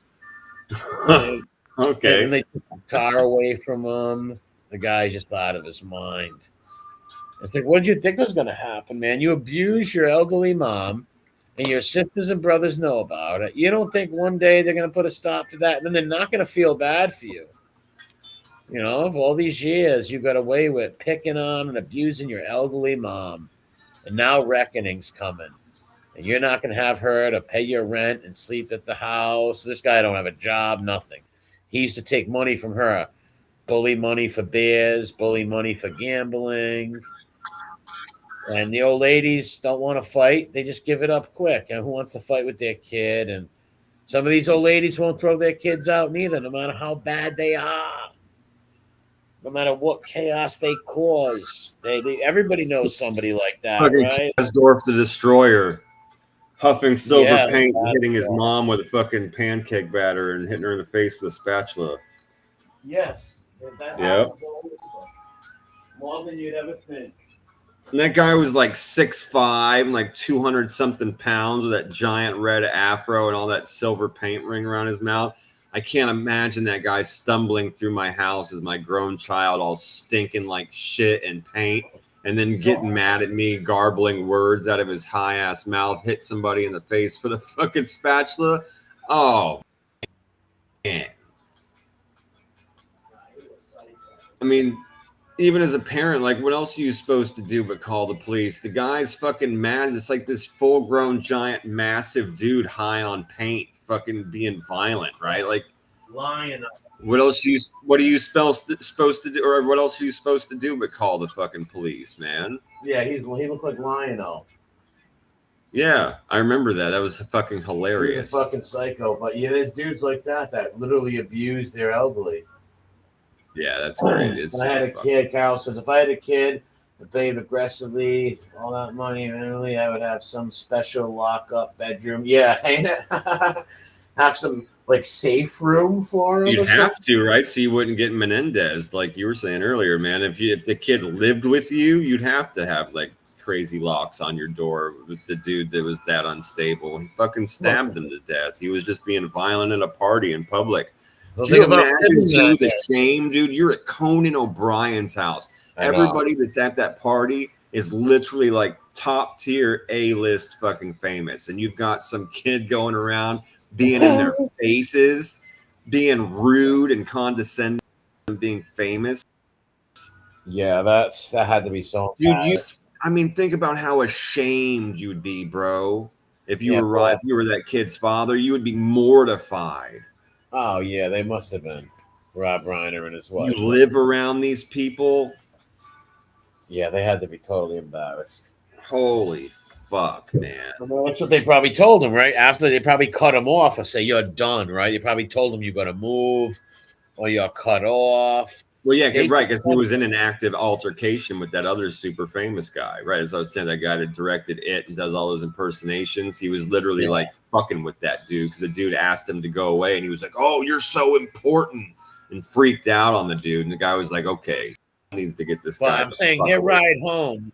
But what I think happened after that, Reiner and the wife must have like laid down the gauntlet and said like, "Hey, we're taking this away," or "You're gonna have to move." Oh yeah, I couldn't agree with you more. This fucking shit ends now, kind of thing. Yeah. Yeah, something. Yeah. And they said, and whatever they said pissed him off so bad that he cut their fucking throats, man. Like, yeah, he was probably talking about money and fame. Yep. Yeah, and that's really fucking crazy and sad. Well, maybe we'll finally find out when they actually go to trial and things become public because they've got it all locked up right now. His new lawyer made sure of that because they're going to try and form some weird. That's the other thing that's going to be interesting to see, like what this lawyer does. Like, what kind of a weird narrative is this dude going to try and spin? Right? The defense. Oh, they're going to come up with all kinds. They might even there was already people in the house. There was struggle. Those people killed the parents. How scared. I just hope they don't try to paint Rob Reiner as a molester or something weird like that. I don't think anyone's going to believe that. Oh, yeah. But they might. They'll say anything. Well, he's got another brother and sister like you brought up. He does have siblings that'll probably come in and be like, "That's bullshit. Fuck you. Shut the fuck up." Yeah, true. But they'll people like that, desperate lawyers and desperate clients who especially just killed their parents. They don't really care about them, right? Yeah. He'd been off his medication for days and he was hallucinating. He doesn't even remember. He was blacked out. He's insane, Your Honor. That don't matter, man. I don't care if somebody's fucking high on PCP. You don't go fucking kill your fucking parents, man. Yep. Just something you don't do no matter what. That's right. Do it. Like, unless this guy's got a past of like literally talking to people that aren't there, I don't want to hear shit. Yeah, in case you're really a psychotic where you believe other people. I'm saying, was this dude 14 and has he been hospitalized since he was a teenager for like having alternate realities and talking to people that aren't there and doing weird shit? If not, I'm not trying to hear another fucking thing about that. Yeah. This guy better be one of those dudes that roamed in circles around poles in a straitjacket, or we've got no conversation. Well, he's probably hoping that he can get put in a mental hospital, maybe do this time. Maybe so. Because I don't know how you get out of the fact that, like if he's going nowhere, San Quentin or something. He's in Cali. Fuck, man, I don't know, bro. Honestly, I don't know the systems out there. I know that that's a famous prison out there, but I don't know where he would go. I know that the evidence, though, is insane, so I don't know what they're going to do. But fuck, man, they've got the blood all over his room and his clothes and the towels and the tub, and he's on camera. Like prisons. Tough prison system in California, and it's all racial based too. Right. It's a tough system for him to be in. He'll have to be in protective custody. That means like lockdown. Yeah, because it'll be state prison, right? Like it's not federal, it's state, right? It'll be state, it's just murder. It's just straight up murder. So it's this California state case. So he'll be going to state prison. Yeah, state prison. He'll be in. Yay. Yeah, he'll definitely. Now, will he be in the psycho fucking thing? They'll fucking put him in a cell with Danny Masterson. Yeah, where's he in jail? That guy. He's in prison in California somewhere. Because he was a state rape case. Yeah. Well, we're gonna see multiple women, multiple cases. Yeah, he was a real scumbag. Wasn't he on that show, the 70s? He was on the 70s show. Yeah, bro. He did he played Hyde. It was one of the best fucking characters on the show. He was great. Yeah, I don't remember that show real much. Right on. It was a good show while it was on. Yeah, I know people that liked it. I never watched and like it. I said, he was like one of the better characters on the show. You know, honestly, like he did a really good job. But he's just a person that had a fancy job. And that person ended up being a disgusting, depraved rapist. Yeah, fucking animal. Hopefully he's getting raped. He's another one that tried to fucking get out of everything. The Church of Scientology tried to get him out of everything. Yeah, I heard that the Scientologists were trying to. They paid for all his lawyers. Yeah, they tried to get him boundaries. Well, they believe that little girls are women, right? Because you're reincarnated, so all these little girls are like women. So that's all pedo shit and weird shit like that, man. Like, so they're thinking, all right, little girls that are 10, 11, they've lived for years, so they're not little girls. It's fucking sick thinking, man. That doesn't even make sense. Well, they say that they're reincarnated, right? So no, I understand, but it's like, dude, knowledge of their former lives or something. It's fucking weird, right? They're fucking sick. Them. First of all, you're wrong, and second of all, even if you were right, it's still a fucking child's body. So fucking what the fuck is wrong with you? Yeah, that's why I said it doesn't make sense. Like I understand what you're saying to me right now, and I'm still looking at an 11-year-old. Dude, most of those people in Hollywood. I was watching a thing yesterday at work, listening to it. Right, it blew my mind. There was some guy who went to a Star Wars convention back in the 90s, right, or early 2000s, and the guy who played Emperor Palpatine told a story, like the Q&A when all the actors are standing up there and they're talking to the people, their fans, and they're asking them questions. You know what I'm talking about, right? So the guy's on stage. He tells a story that he fell in love with a 14-year-old actress on set. He said she was so beautiful. She was so beautiful. One look, he fell in love with her. Well, then automatically they took that down. Like they took that Comic-Con thing down, so it would never be aired or heard. It's like, well, who made the decision to take that down? Like, why ain't that like people hearing that more and realizing that this dude was a man in his 40s and 50s into teenage girls, 14-year-old girls, a little girl, baby, man. What the fuck? And then he said, and the guy explained it, says he said it like it was normal, and all the actors and people there like just were just sitting there, like it wasn't even like, oh my god, what? Like it was like normal. That shit was normal in Hollywood. Totally fucking normal. Like this guy actually said it without blinking an eye. He said it like it was just like a normal thing. He's like, this 14-year-old actress. Good night, Mickey. Mickey, good night, Mick. He said, this 14-year-old actress was so beautiful. I fell in love with her immediately. Like, he said it like it was normal. Like, dude, what? 14, like, anybody that can look at a 14-year-old girl and think anything sexually is a sick motherfucker. Well, that's the problem, right? It's like there's a difference between saying like, oh yeah, she was a pretty young lady, and then saying like she was so gorgeous I fell in love with her immediately. Like, dude, she's 14. There's a huge difference with saying, oh, that's she's a very beautiful young lady. She's gonna be a beautiful woman one day. Yeah, that's right. Yeah, there's nothing wrong with being a human being that recognizes that somebody's pretty, but just like you said, there's a whole other angle to the fact that it aroused you and you wanted to be in love with the child. Yeah, he wasn't complimenting her to her parents or to like the actors or whatever. He's literally saying he fell in love. I wonder who the 14-year-old girl was on set, though. That's what I was curious about. Who knows, man? Well, here we go. It says Danny Masterson is in St. Louis Obispo at California Men's Colony.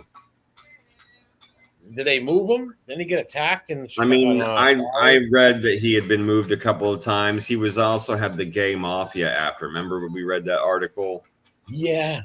Because they were going to move him into the PC, like some special PC part, but they were worried because it was littered with gay mafia and they'd already made threats against him.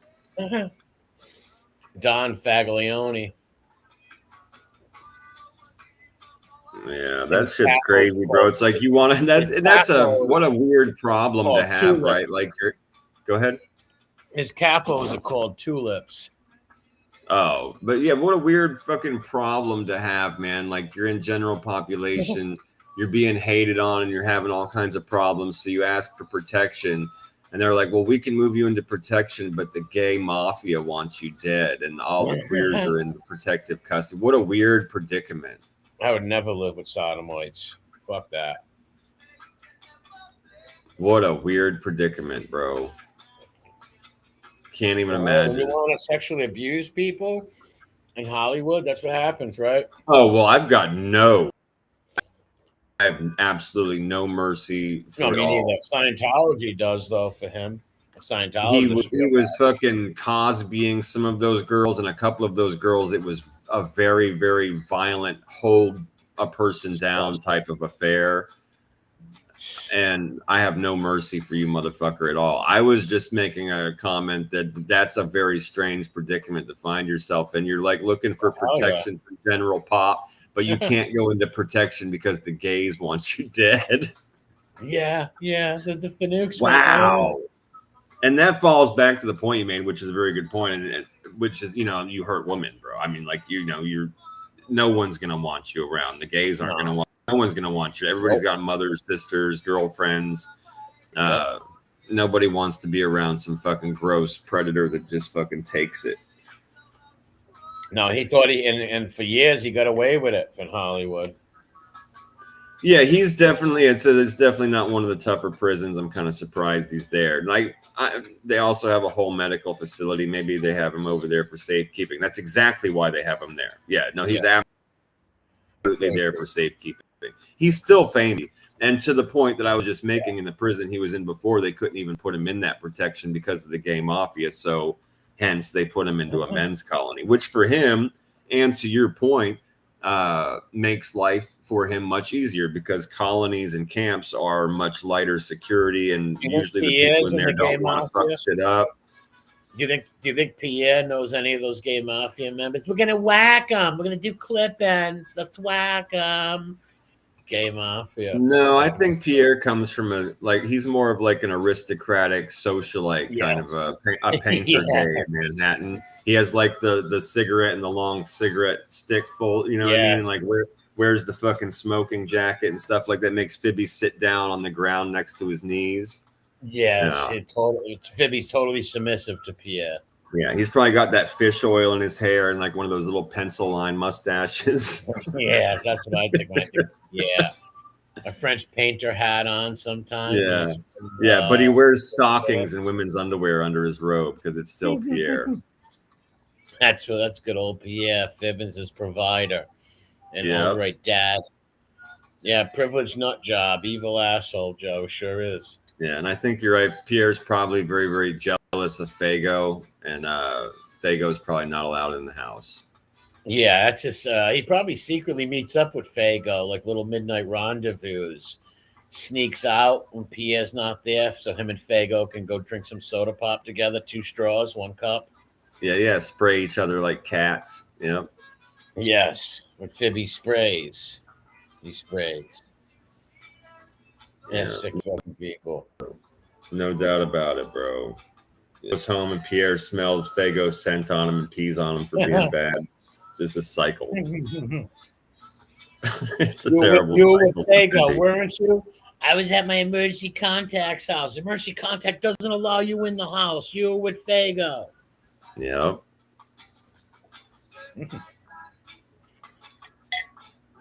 Because why if Cappy Lou is such a great person, why don't you have him over for Thanksgiving or Christmas Eve? Or why isn't he over there when he's talking about offing himself? Because it's the drama factor. It's never about actually liking the motherfucker. No, I know that. No, I know you do. I know you do. I'm just offhand, just kind of, answering a rhetorical question. Yeah, for sure, bro. Yeah, she don't act good. No. She knows he's fucking Ubats. Anybody knows that guy's completely Ubats and full of shit. He's crazy.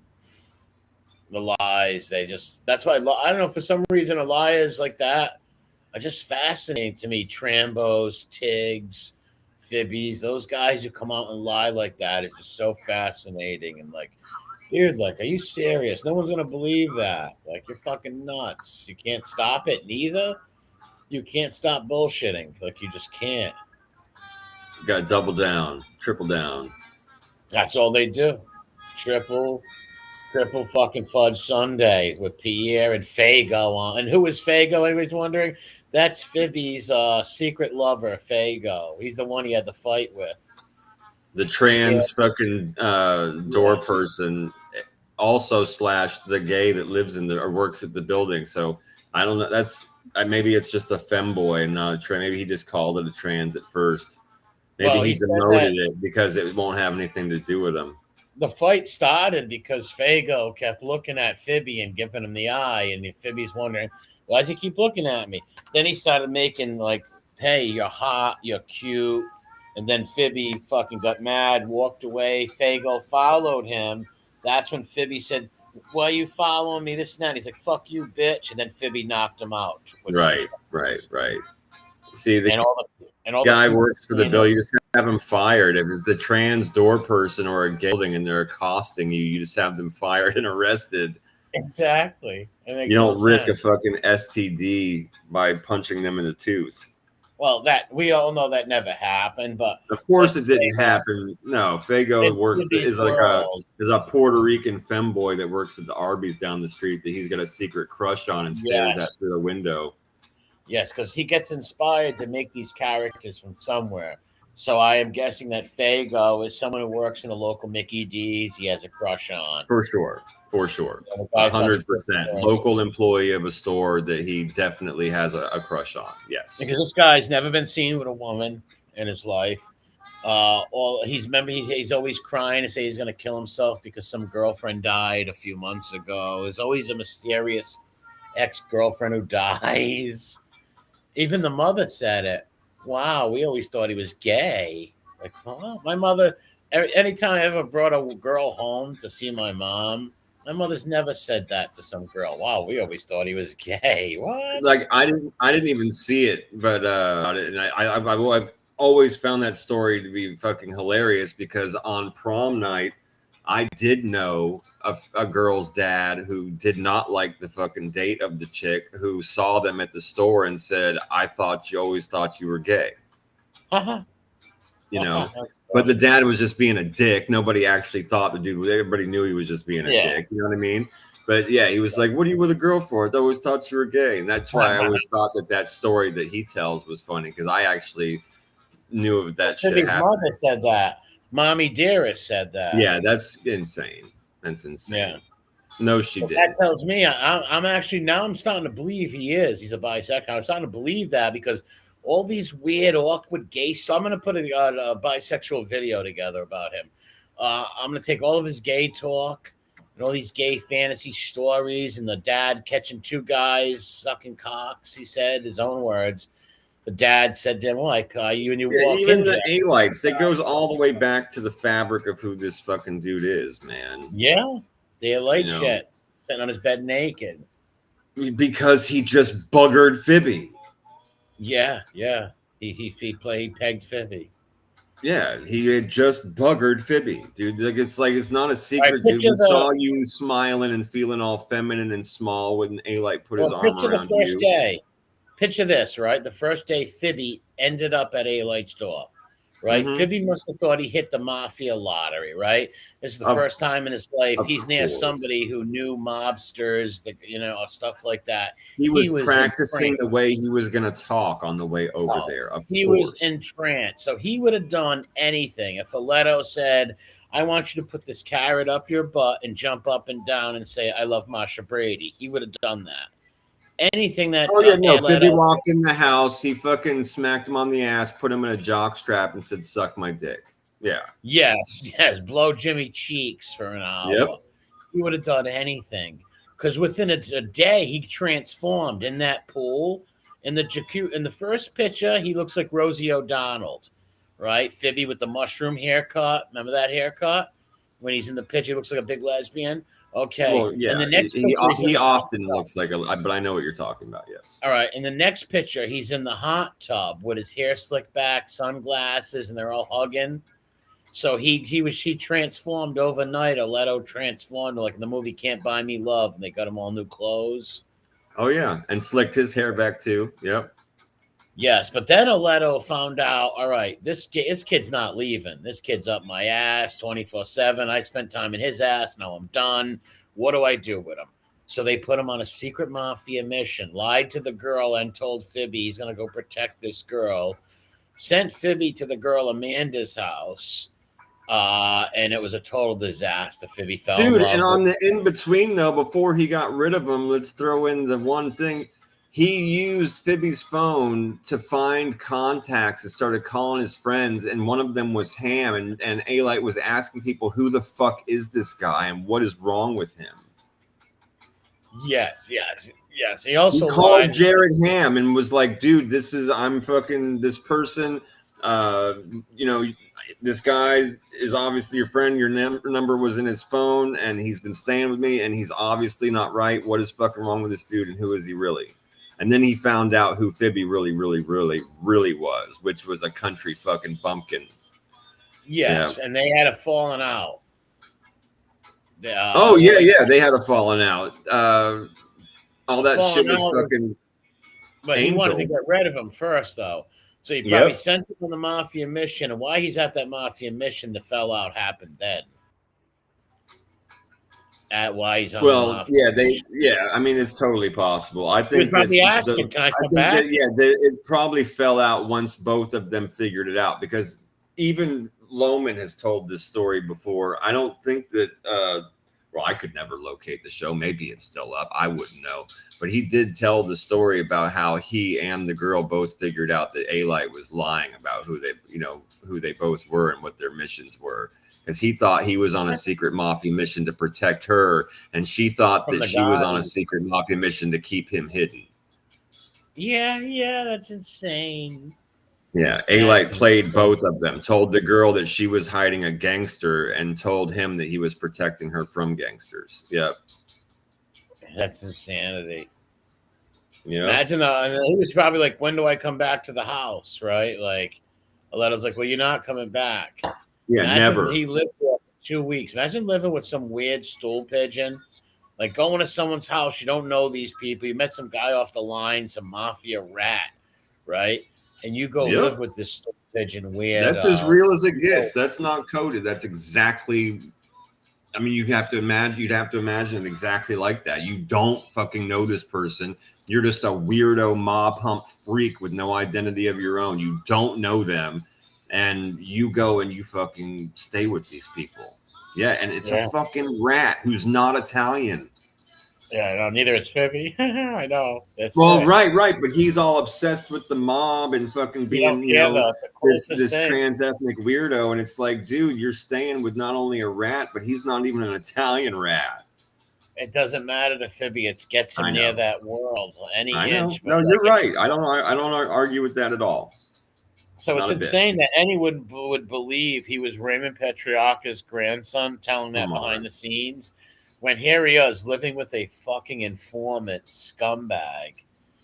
And letting him fuck him. I don't know how Captain Lou fell for that at first. Like, that's Raymond's grandson. It's like, no, it's not. Like, what the fuck? Why would he be living with a fucking rat? Entranced by a rat. He fell for the initial dumb shit, too. He was being mean using my phone. It really wasn't me. And now he was being mean to you, so I'm not his friend no more. I stuck up for you. I'm your friend. Yeah. You're a fucking retard. Yeah. Total fucking retard. Yeah. Birds of a feather. They take all the misfits. They take fanboys, and she uses people. She takes the fanboys and uses them. And then they turn on. And that goes back to your original point. The proof of that with him is that, he's not allowed over for pancakes. He's not allowed over for holidays as much as the fucking white knight for him. No pot pie. No pot pie. None. Where's your LeBaron? Where's your LeBaron, Freddie? I don't see two LeBarons. Yeah. I only see one pot pie. Where's your pot pie? I don't see two pot pies. Yeah. And if he came from this big mob family, why is he so intrigued with them? Right? Like, give me a break. Like, he's a fucking psycho. It's hilarious though that this fucking kid will make those lies up, and you got stupid people that believe them. Like, oh my god, you Yeah, could have some it's a weird fair balls. point to make. Like this fucking dude wanting so desperately to be like around stuff, and then act the way that he does, when in reality it's all a total opposite. Like you've been around this kind of stuff in your own You family, gotta, you've done certain things your you know whole why life. it drives. You know what drives me so nuts? Because he'll talk about my neighborhood and describe things, and it's Well, yeah, like that's a different so thing. fake. Yeah. It's like No, I know. people I've we don't always said talk that. like Like, I get that. the whole thing, like the Italian and having family that's a certain way or living a life a certain way, and hearing all of those kinds of things be stereotyped and butchered and fucked up, and hear stories told wrong and lies told. But I couldn't imagine him talking about my town, bro. Yeah, that's a totally Yeah, different thing. we're gonna go get a hot suit on Atwell's and all this weird shit that no one talks about. That just don't exist, makes no sense, and he don't know a Right. soul from it, too. Not a soul he knows. Telling people he Yeah, grew up that's in some weird stuff, man. New York until he was 10, and then he moved to Providence. I'm like, yeah, right, kid. You're from Virginia Beach. You're in yearbooks. You know how crazy you're gonna be to make those lies up, and what a bad life you must have had, right? Of Every like, single thing he's ever said about New York and boroughs and the way people mix and move and shit like that, and is all wrong. And that's the stuff that I do know a little bit about that does make me laugh to myself, right? So it's like he's not exactly talking about my city, but at times he is talking about a city that I spent my summers in, where my family did live their entire lives. You know what I mean? So it's like it's weird hearing him talk this nonsensical dumb shit about all these different boroughs and crews and fucking, social the media or gang social members. clubs and stuff like that. It just makes me laugh. I'm like, bro, you don't understand what a retard you sound like to anybody in the world that knows a fucking thing right now. Yeah, total retard. Ridiculous. He said that his whole family were gangsters from Providence, and they're all fake Yeah, names, right. fake people. Like any gangster from around here that was on the news or known publicly, I would know personally, or their family personally. Like most of those guys that are read on the news about Providence, all those people I not know, but they all dead. I knew them all personally. Knew them personally. Ate dinner with them, family dinners, hung out with them. No, 90% of them personally on a personal level. I knew them people. You don't I don't know any of your family members. This is a small state. All of these people's kids and nephews all know each other. All know each other. Like no one knows who you are. You don't know anybody from up here. Not even a regular person. I'm not saying no one a gangster. You don't know anybody from here. No kids you went to school with. Nobody. It's like you're not from here, dude. Yeah. Weirdo. And the Yeah. lies. It's real sick. Like all these maid cousins and shit. It's like, well, then who are they? It's just such a small state. Who the fuck are they dead? Why can't you say their names? Fucking liar. You're like a psycho, man. Yeah. He'll always be that way, man. He'll never stop. Yeah. Well, he said he was leaving YouTube like 2 weeks ago, but never did. Yet apparently he has not, because as much as I avoid that shit, I still end up seeing clips in my fucking feed of this stupid fuck. But we said that shit before, which was this motherfucker's not going anywhere. He's throwing temper tantrums. Yeah, so what's the point of saying, you know what, I'm leaving next week, guys? Drama. It's just drama. Pay attention to me. Fucking throwing temper tantrums. Like, a lot of gay guys are drama, right? Like that he's got to be a bi guy. And none against that. I'm against sodomites. I don't want to hurt them. I don't wish bad on them, but I don't agree with sodomites. I'm against it. I don't hate him for that, but I believe he is one because of his weird acting and the stories about women. That guy loves to cock, bro. Of course he does. And he needs to just come out. I've been saying this for a very, very, very long time. He needs to just come out, get it over with. He'll feel better. It'll give him a little bit more of sense of identity when he can join the other boys in the parade. You know what I mean? Like, he won't have to be searching for these identities anymore. He can just be the super gay that he really is inside, rainbows and dicks and butterflies. Maybe and all he can that lie shit. and say he worked for Harvey Milk. Right? Do what? Maybe he's like gay mafia, maybe. He can make up. Yeah, there you go. Yeah, there you go. The story when he said that him and his tell mother. people his AIDS came from Bacriot. Yeah. How about the story where the mother drove away with him in the car and they thought he was kidnapped? It's like, wait a minute, don't they know your mom? Well, like, right. That was idiotic on his was face. And it's one of those times in the world. Like many, right, where he kills himself in the graph, right? Because in the top of the paragraph, it's everybody knows us. We're the baddest gangsters in the world. Everybody knows my grandpa's car. And in the bottom of the paragraph, nobody knew who she was. Nobody recognized the car. They just saw me being driven away in it. Yeah. It's like, dude, if they he's know a fucking you, retard. If the people know you and you're 5 years old, they know your mom driving the car. Yeah, of course. Fucking idiot. And he made 2 lies up. First, he said the people in the store seen him. Then it was the butcher across the street who knew him at 5 but don't know the mom. It's like, right, but don't. Yeah, right. Exactly. And number one, I don't know what he's talking about. He don't know shit. He don't know shit. He knows Google Maps. He don't know shit about that. Exactly. Yeah, exactly. Yeah, Street View. Maps. Fucking Street View, and then looking up the fucking trip advisory for the city. All that stuff. Yeah, the motherfucker does mad research on everything. He always has. When he was writes telling his scripts. Dude, when he was telling that guy, Jacob Stooks, that he was breaking in houses up Federal Hill and jumping in pools, like, we were laughing so hard from over here, me and my friend. They're like, dude, there was only 2 pools in Federal Hill. Like, one was, there was a couple people had a couple of small pools in their backyard, like 3-foot pools, shit like that. There's only one built-in pool, and that's in Zugalo Gym. That's the street pool. Like, that's the neighborhood pool. There is no pools in people's yards up in Federal Hill like that. I think one person had a pool. That was it. Like, hopping in pools and then talking about fucking breaking in houses up that neighborhood. My cousins and their friends would have ate him alive if he was up there breaking in houses. Oh, and on top of it, he's not a fucking burglar, bro. This dude broke into like one of his neighbor's houses and went in through the window and stole a ham sandwich and a dildo. This guy's not a fucking he wasn't burglarizing houses. I had friends that you could give lists of stuff to that you wanted and they would have it to you by the next week. Because they went in and out of fucking houses on the regular, dude. You know what I mean? They were robbing shit. Like, yeah, he was a kid doing little mischief, his dumb shit. And it was only once or twice, and he got caught. Yeah, he got caught. He got arrested. And snitched on his friend because that's not who he is. That's why I said a doobie's house stole her cookies and her dildo, bro, and he still got caught. Look what the cops said to him. The father, they told the dad, "We got your 10-year-old son's fingerprints." And the dad is like, "Okay, you got him." And then the cop shook the dad down for 10 grand, he said. Now, mind you, this is the same dad who's supposed to be a CIA guy, who had CIAs and presidents at the... It's like, what? How does a CIA guy get shaken down by a detective? And the husband of a mafia princess.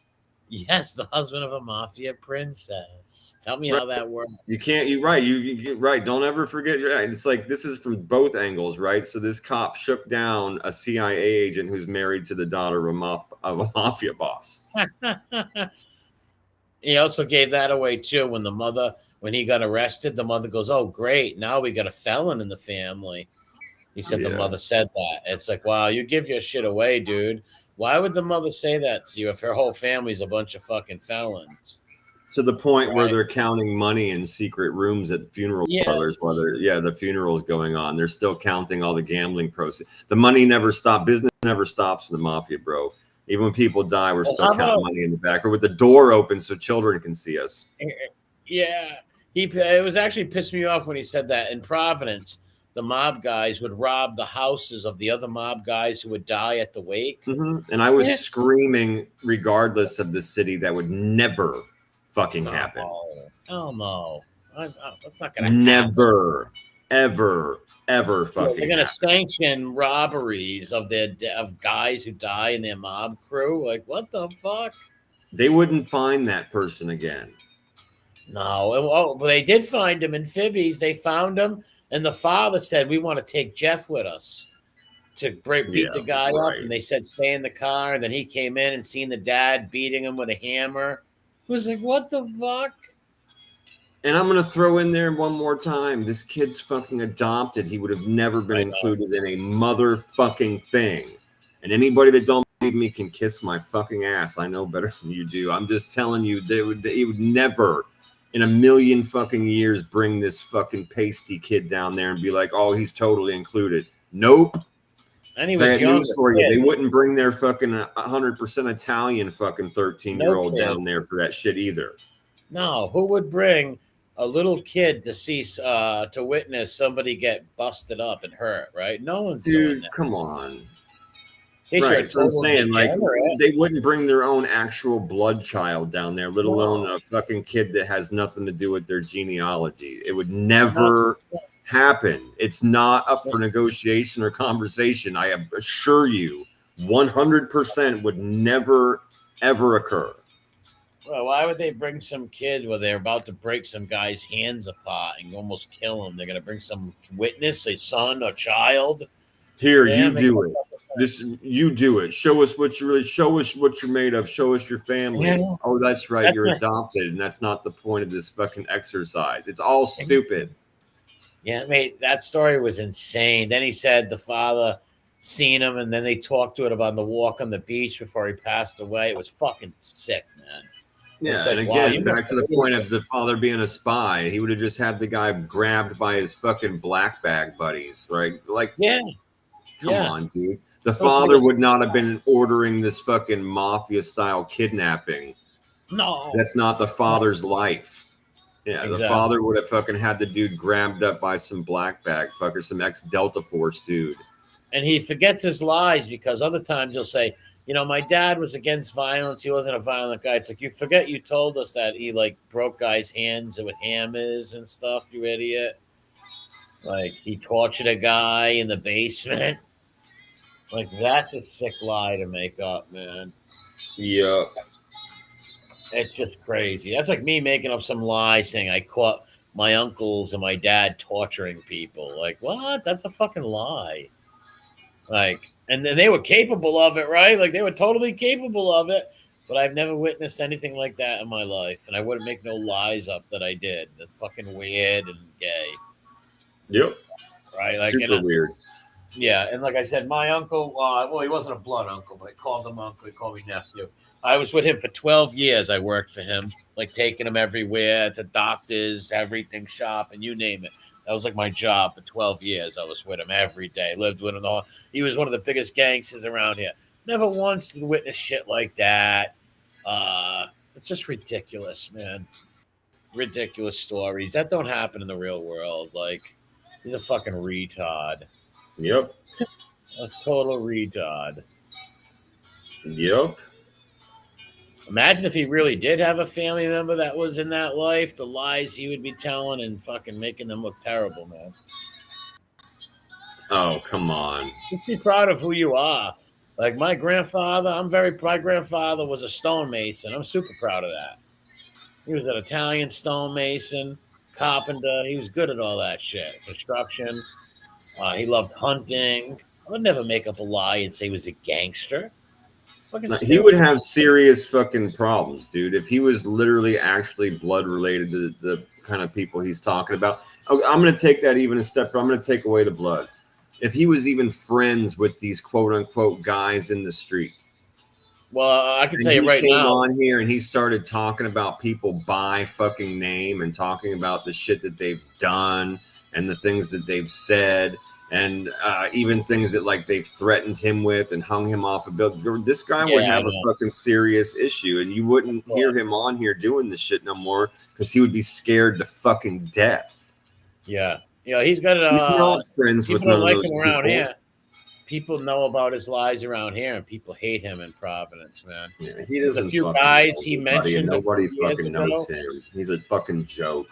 I'm not going to get too personal, but there's this lady I know, right? And uh, he used to mention her dad back in like 2016 and shit and call him like Capo and all this shit.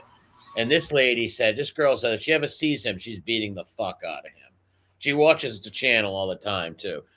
She don't type or nothing, but she watches. She hates this guy. She's hated him for years. She used to come up to me, Damien, and Chris, and everybody, and used to ask us, "Who is this retard?" He says he's got an uncle or his family member that was a made guy around here. Whose nephew is he? Who's he related to? Like, we don't know. We think that we were asked the same thing. We don't know.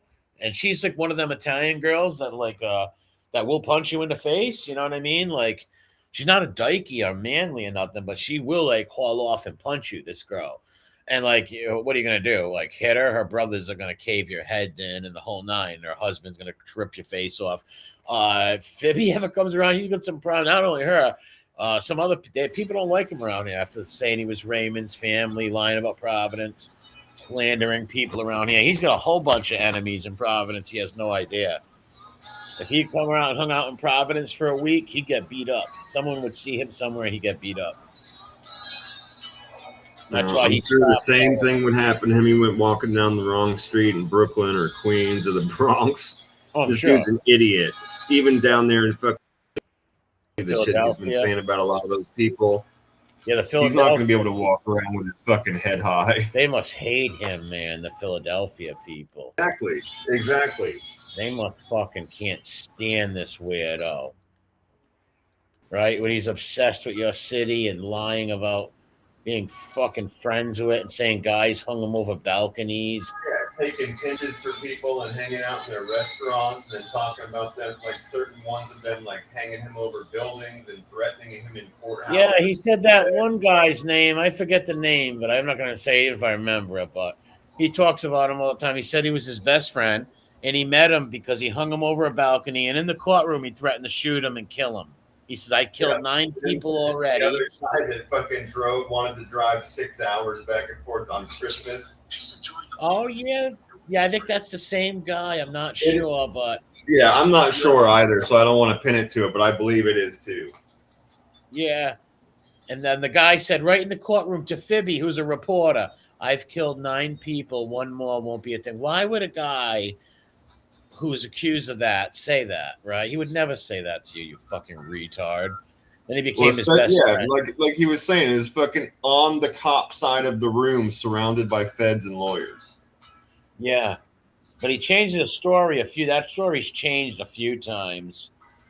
You know, from the hanging over the balcony, then that stopped. You don't tell that one no more. It's just totally insane.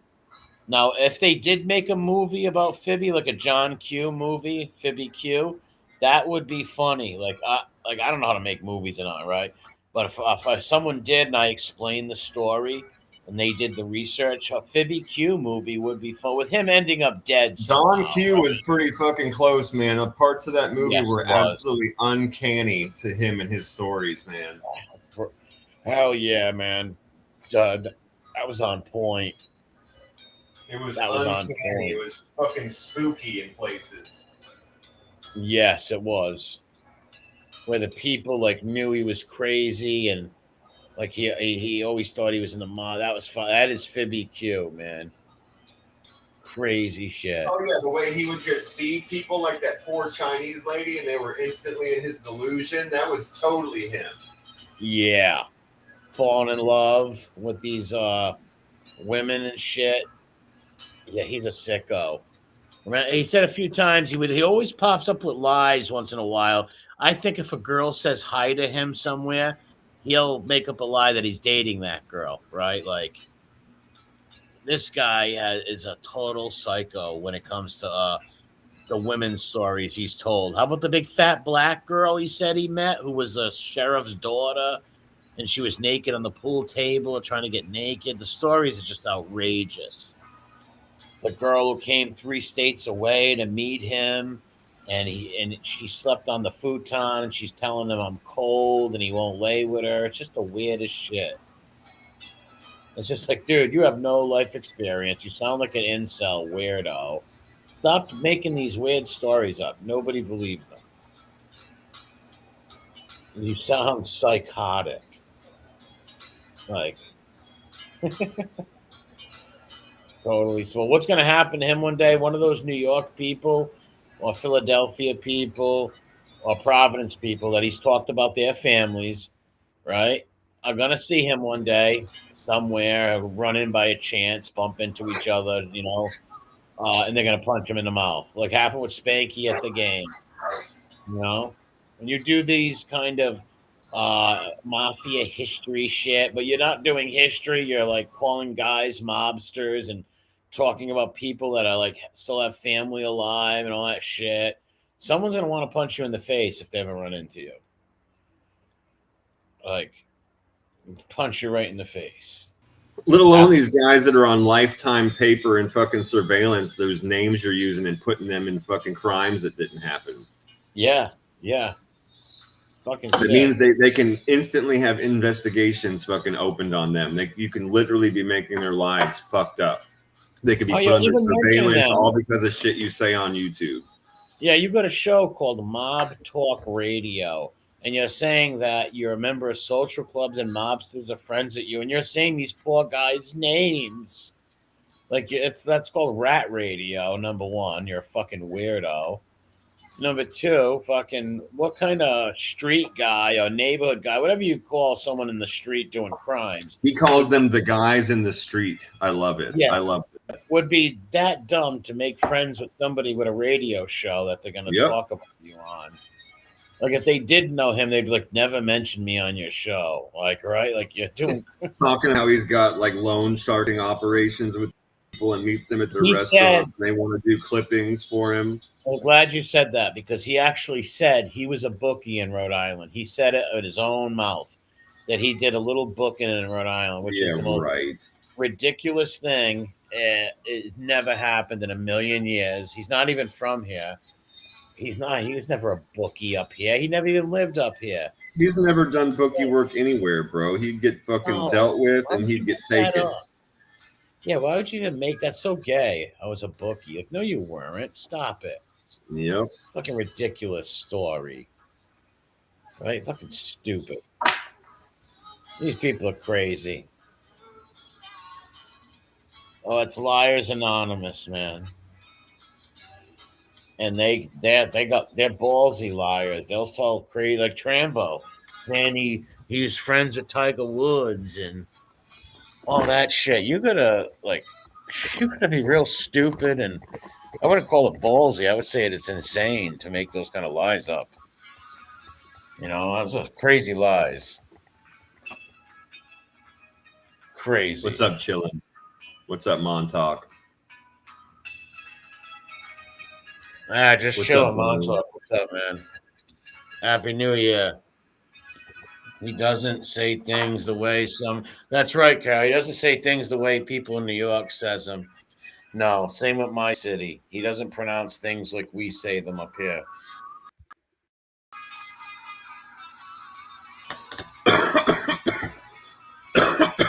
No, that's a fact. That's a fact.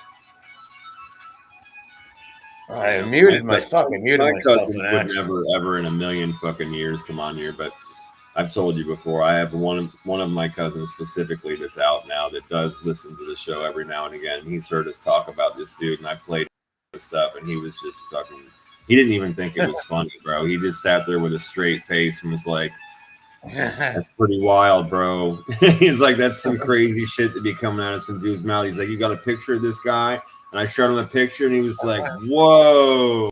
Whoa. And I was like, "Yeah, bro, he looks like a transitioning lesbian, don't he?" He's like, "He looks like a fucking retarded, like he's got a fucking touch of the palsy." He does. Oh, his head. He couldn't believe it. He let my cousin literally into it with a straight face, bro. Didn't laugh, didn't think it was just like, wow, man, this dude's fucking out there. The shape of his head, he's like a mongoloid.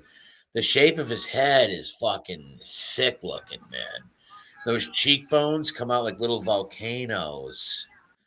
She's a weird looking character, man. I'm not saying like I'm the best looking person in the world, but holy shit, thank God I don't look like he's that. He's one of the ugliest people in the universe, man.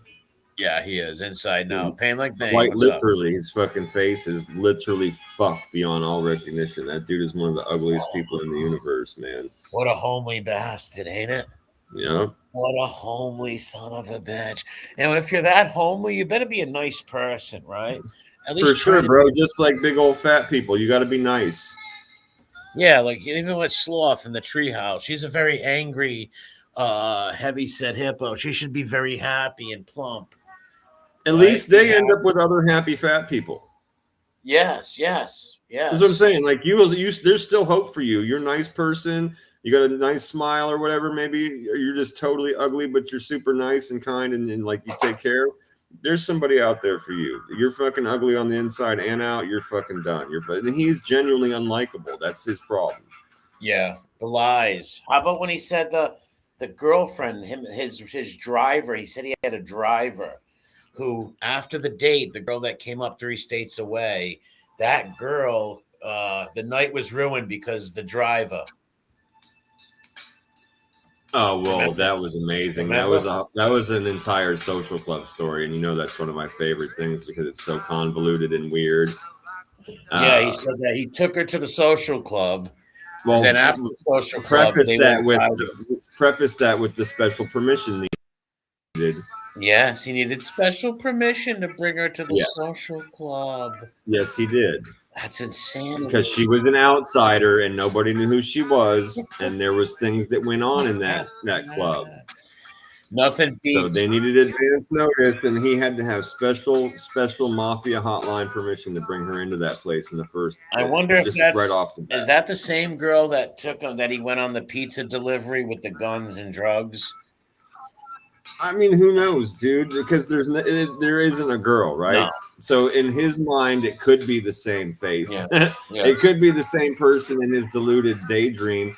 But we have to take into consideration for reality, even though the girl's not real. In this story, this girl did come from states away. So I'm going to say probably not, but possibly. And he was probably in that lie, like when he said, I told her I only have one bed. In his head, real quick, he switched up the lie because he's like, I don't want to seem like I'm a bad guy in his mind, which you're not a bad guy. If you're saying there's only one bed, because that's the case, right? But all of a sudden he had to buy her a futon, right? So he looked like a decent gentleman, but he really looked like a big cuck queer. Made no sense. And then laid on it himself. Yeah, all that shit was weird, bro. But yeah, the driver was amazing because the driver was the bartender and the owner of the social club, the mafia social club. Yeah. And even though she wasn't supposed to know anything about anything, he decided to take her on a mafia tour and point out all the places where people had been shot and robbed. Think about this. How did she meet him anyways? Watching the Mafia channel, right? Like, I mean, one would assume. Yeah, let's be real. One would assume. Yeah. Yeah, his stories, man, the lies, just like and she would have got an earful, right? So let's assume this is all true, right? So he would have had to have had special mafia permission to bring her there. She would have met him through the mafia show. So the entire time he'd be like, okay, you got to keep it on down low, act like you don't know where you are, but you're going to be in a crazy bar around real made guys. You have to be cool. You have to make it cool. Yeah. He would tell that lady he was Carlo Gambino's nephew. Yeah. He's crazy. Some of those, that's why when the Fibby thing came out, the New Year's Fibby thing, I recently watched it. It was a bunch of classic Fibby stuff. I can't wait to play it, but I can't stream it, so I'll have to sit in front of my computer like a loser and hold my phone up, but it'll still be fun. It works. You've done it before. It works. I did it once like that, and I wasn't happy with it, but other people still laugh, so. Well, that's what I'm saying. Yeah, I mean, I understand where you're coming from, but it works for the purpose, you know. Exactly, Wallace. He hit the nail on the head. And to think that any active wise guy is going to give information to a guy running a Mob Talk Radio YouTube channel is absurd. Exactly. They wouldn't even make if somebody was in some gang or some mafia gang, like something like that, right? They are not going to be hanging out with anybody who has a radio show called Mob Talk. And if they are, let's say they knew him as a kid, he would act like he didn't know them, and their names would never be mentioned. And if that was the case, he'd be doing Al Capone history, right? Shit that nobody, that not gonna rile nobody up, right? You're not gonna be fucking Montauk, my bro. You're not gonna be fucking with like calling guys made guys who are in their 40s, 50s, right, 60s, just guys who are hanging out at a cigar bar or some Italian restaurant. You're calling them mobsters and shit. Like that's what they do, those psychos. That's what they do. Here we go. I couldn't imagine going to meet someone and then they got me a futon. Epic fail. So let me flip this around. Let me flip this around because we're always fair on both sides of the coin. Let's imagine like we're the dude, right? And we've been talking to this chick for a long time and she invites us out to their place 3 states away. Imagine we pay the $400 or whatever for a round trip ticket. We take off of work. We go out there, we hang out at this fucking mafia bar. We have a good night, and then we go back to her house, and she's like, "All right, there's your futon." I'm sleeping in your bed. No. I swear to you, I would, man. I mean, I'm not in this situation, but I'm thinking my first inclination would be to leave. Of course, like never. Like no, I'm telling you what's coming to my mind. Like knowing myself, my first inclination would be to look at her like she was born retarded. Yes. And then grab my shit and just like make a huff, right? And fucking leave, bro. Leave. Yeah, I would like huff in disgust, if you will, and then fucking walk out.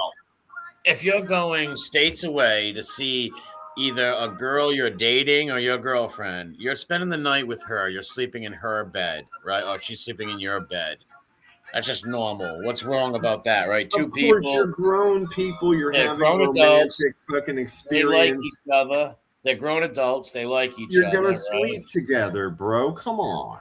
Yes, exactly. Of course you are. Yes.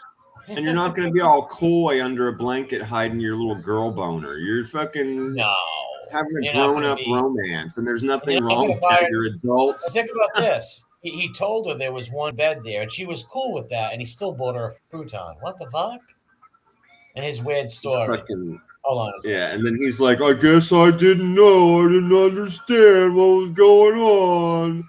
Because I'm just dumb Phoebe. Wah, wah, wah. Nah, bro. You're a liar. Bad liar. There was never a girl. There was never a social club. None of that shit. None of that. No, there was never a girl. Yeah, I didn't understand. Like, how you're a guy. You know what I mean? You don't understand a girl likes you, and she's coming 4 states away, and she knows you have one bed. So that means you're going to spend the night together. Like, what don't you understand? Of course you are. Of course you are. If I ever went to meet some woman in another state, or if a woman came to meet me, obviously she's going to be sleeping in my bed or I'm in her bed. That's just fucking how it goes, right? Like he was both attracted to each other. I don't know if he was his girlfriend at the time. Like, what are you saving? Fucking saving yourself for marriage? What the fuck's happening? Right? What's going on? Yeah, I'm confused. Well, she came 3 states away to meet Phibbs, right? So she's actually likes you. So you're past the point of that, the friend zone. You already got her to like you, dickhead. Like, this had never happened. I think even the girl would have said, she would have ripped him, right? Like, she would have just jumped in bed with him and said, what are you, pussy? Like, get a life.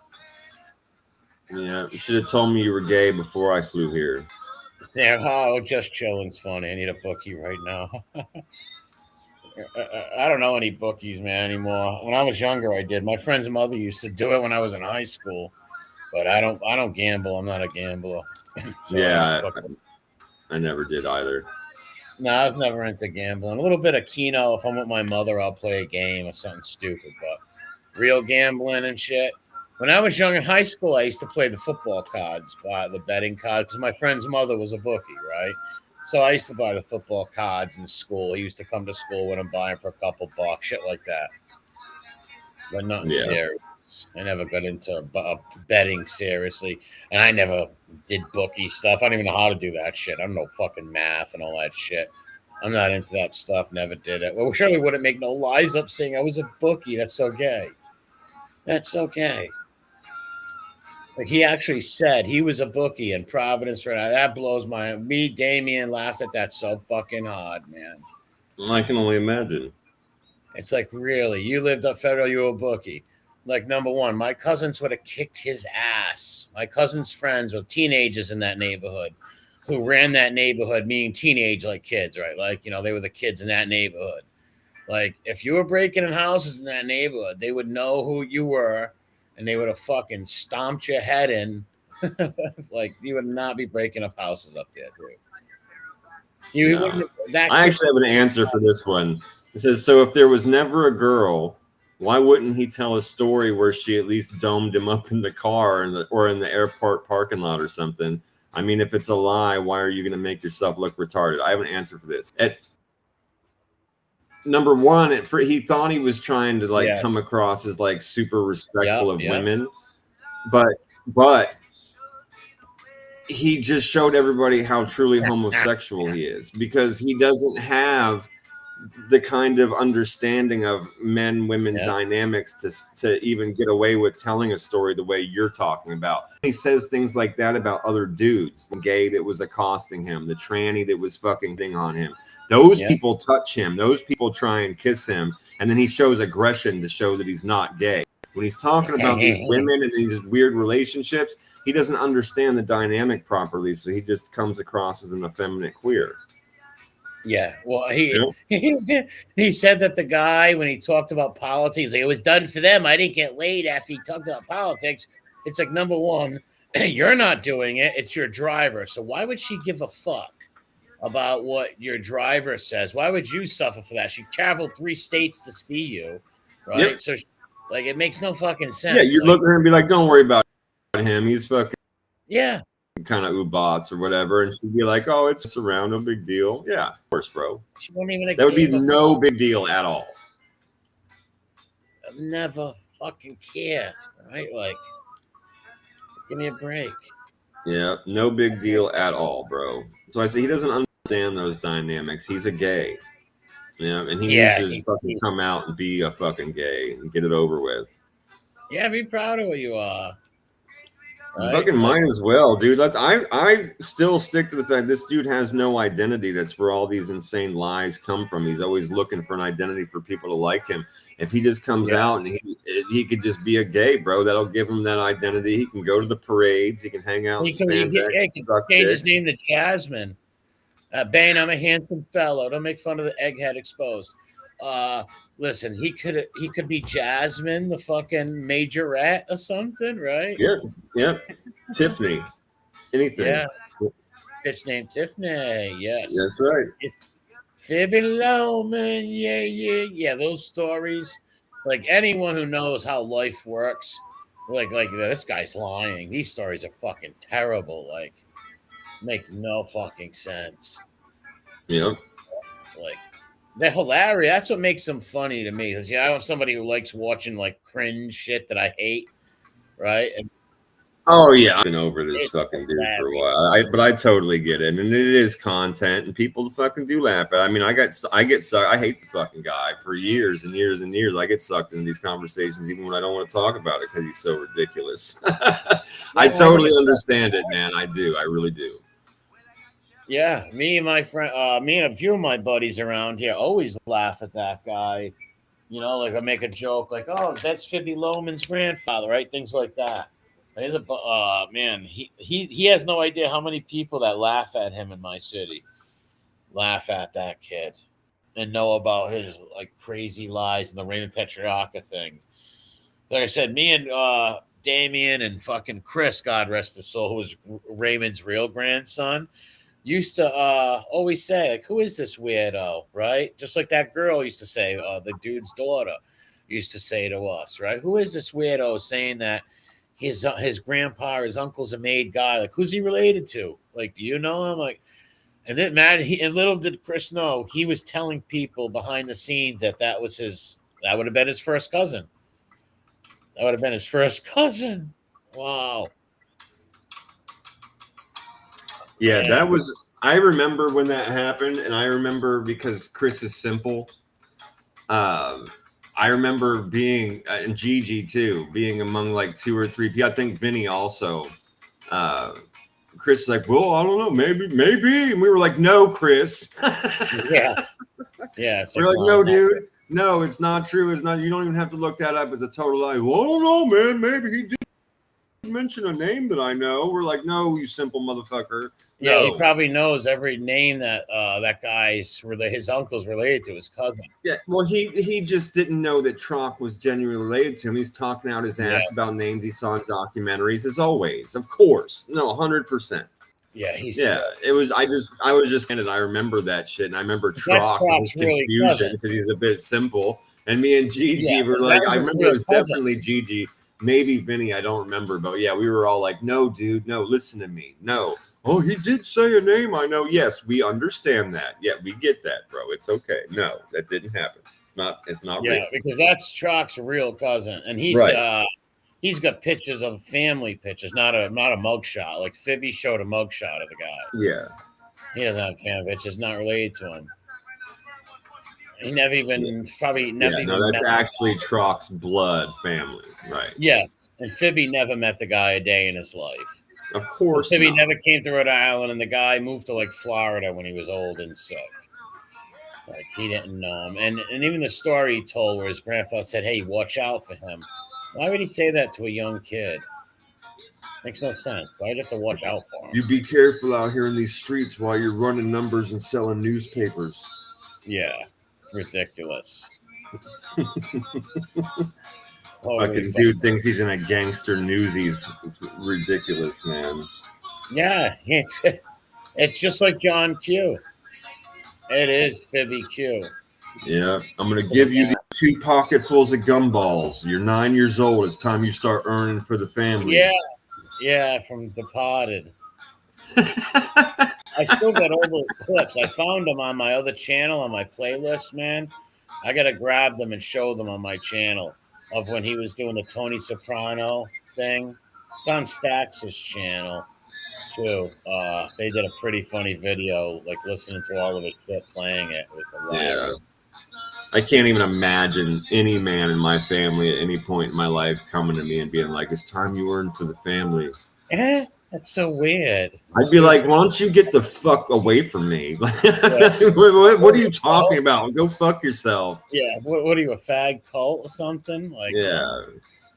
Even within the context, I would just be offended and be like, get the fuck away from me. No one would ever. Family, fucker. What the fuck are you talking about? No old wise guys who were around back then are going to go up to anybody in their family and say that. It's fucking weird. Yeah, bro, and be like, you're responsible for a nut. No one tries to make people become or do shit they don't want to do. It's retarded. You try to get people to do things they don't want to do. They're going to tell on you when they get so crazy. Yeah, you don't try to make people become criminals or ask them to do shit you know that they not going to do. Right? You just don't do that. Stupid. He's out of his mind. Out of his mind. It's nuts, man. That's why it's stuff like that that you laugh. And all the stories, that's why they're so funny, right? Like all them stories and like the like from the Dominic Montiglio stuff. Everybody had the bunker down. I know people, like I said, their grandfathers and dads were bosses and shit years ago. They never once had to worry about their house getting shot up. They didn't even know their family were that fucking wise guys until they were older. Like they never knew. Dude, and all of that shit wasn't even right. If anything, maybe a few people that were in the family that were men might have to go and take a trip for a while. They'd be the ones that hit the mattress somewhere, so to speak, in the fucking mob lingo that the humps understand. Like, it wouldn't be that your whole actual house would have to be locked down because the women and children were in jeopardy. It's absolutely ridiculous, man. The men in your family would simply disappear for a little while. They'd go on a trip or something like that. They'd take care of whatever had to be taken care of. And then they'd come back. To your point, the family wouldn't even know what the fuck happened. Yeah, and that would have been the 60s too, 70s. It would have been so long ago. Yeah, for sure, bro. I mean, I think that's another great point that you make. It's like that shit wasn't going on in the fucking 80s and 90s and stuff like that. He just sees what he sees in movies. And just make shit up, man. It's very sick. The 80s and 90s were totally different times, man. There were different scams, different earning thing. You know what I mean? Like, just different rules in general. That's fucking retarded. Yeah, he's just a sick bastard. Imagine being infatuated with something like that, and then like I said, going and finding people like the guy Joe Marlino's court trial, going to that trial and stalking him, and then finding out the restaurants he eats at, and trying to bump into him, truckling up to. That's some sick shit, Well, I mean, man. we've talked about it, man, and I'm not going to say who or anything. You know who, but like, I'm not going to say who, but it usually goes one of two ways if you're genuinely from a family like that, and you'll have a direct divide. And you've seen it, and you agreed with me. You know, it goes usually one of two ways, which is either you don't really want to talk about it, it's not something that's up for discussion, or you're the kind of person that it's affected in a different way, and you fucking despise the shit. Yeah. You literally despise everything about it. It makes you fucking sick, right? You've lost the men in your family. You've seen people get fucking You're not gonna act like all kinds of trouble or all kinds of this, and you've seen all the drama around it, and it makes you fucking sick, and you won't even talk to people about it. Or you're the person like it's affected you, but you're like, you don't talk about it. It's not something that's spoken about, bro. Like, let alone all these weird stories, and like this is to the point you're making about being infatuated with stuff. Like, you put this magic around it and glorify something that really fucking sucks, man. Yeah. You know, it's not to be glorified, bro. No, It's not, dude. It's just it never has been something to be glorified. And it's such a small percentage of the Italian Americans. Yes, that's such a small, very, very, very good tiny point. Percentage. Literally, what, like, that's not even a percent. Like, it's so not even 1%. It's such a small. No, of course not. No, it's definitely not even 1%. You're talking about millions and millions and millions of Italian people. And then even by the government standards, who are fucking bald-faced liars, say that it's a maximum of 5,000 people at any given time. Yeah, and that was in the heyday, right? Right. That's a fair point too. But just by their shit, and to the point of we're talking about such a small. That's the tip of the tip of the tip of the tip of the needle. But but the Italian Americans, there is a thing where if any Italian American you meet nowadays, they're going to tell you their family's a mobster. Right? Yeah, it's weird. Not everyone, but a lot of weird Italians out there, man, and these Wonder Bread wops. You meet them, they're telling you, yeah, my father's a mobster, my uncle's a mobster. Like, it's or my grandfather was this. Yeah, they claim heritage somehow. Yeah. I've seen and met a lot of these wise guys. That's how you know they're full of shit. My original point, which is like, who for real everyday person that comes from that, they either do not want to talk about it at all, or it makes them fucking sick. But to be devil's advocate, there are some wise guys who passed away who had retard kids or dumb nephews who do their humps too. There are wise guys out there who have mob hump nephews and shit, right? Who knew who their uncles and grandpas was, but never hung with them and did shit. Well, for sure. But they're not the unherited that are infatuated, right? But no, you're right.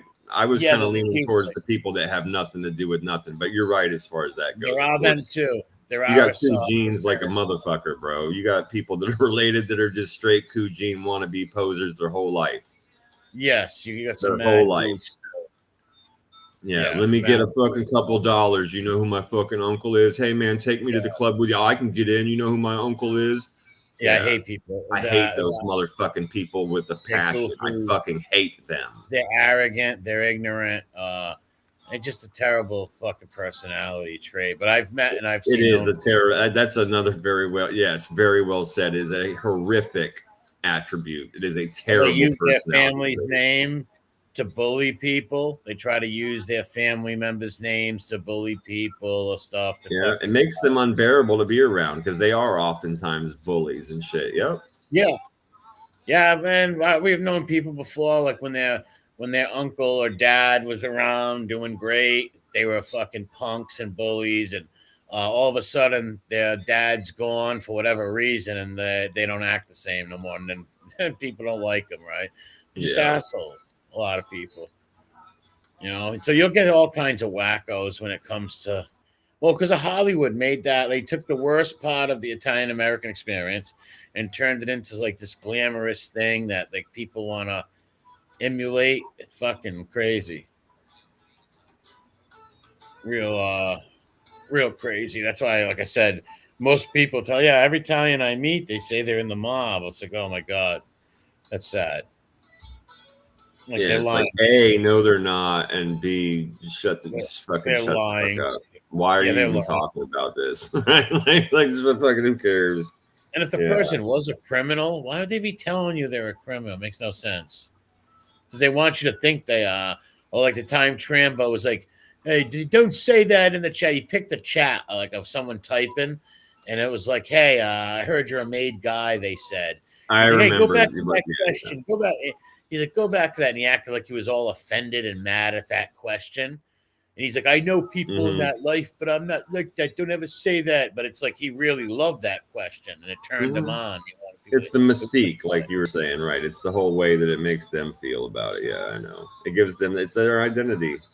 Yep. Yeah, the Fibby futon. Yeah, the Fibby futon's a real thing. That's I imagine you go. There's some.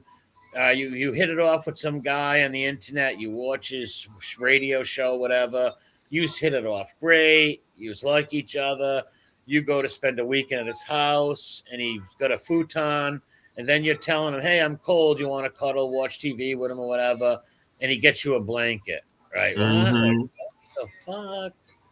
That's what literally he said happened. Like, come on. Yeah, I'm kind of cold. Oh, well, let me get you a blanket. Yeah, she's throwing every hint at him in the book. Like I want to cuddle with you, so lay down with you. And he's like, I'll get you a blanket.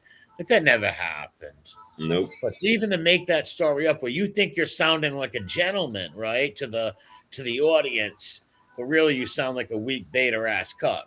Yeah, right? Because there ain't no way some attractive woman that I've been talking to, or my girlfriend, or whatever the sort, I'm in the same house as you and you're sleeping anywhere but right in my bed, right? Like, give me a break. Ridiculous. So that story is all fugazi. You know? Yeah. If he was smart, he would have just said they hung out and not said all the other stupid lies. He would have just, I don't know. I can't get inside the head of a liar because I'm not a liar, but I don't know what he was thinking. Well, that's a pretty heavy ask to jump into some delusional kind of thinking like that, you know.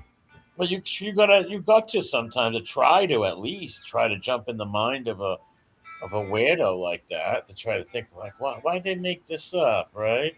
Because like I said, he thought he would, like you said before, he thought he looked like a gentleman, being all gentleman like by getting this girl a futon and a blanket after she's saying she's cold. It's like, dude, you sound like a fucking retard. Or the story with the blood, the catfish story, right? Oh my God. What do you think of the attacks on Venezuela? I don't know too much about them, but I don't agree with. I'm against war. I don't know why we're bombing Venezuela. I don't think that's a good idea. I don't know what it's they about. Said that it just happened like within the last couple hours. Apparently, this one they've been doing the boats for a while. Why are we bombing South America? I don't get it.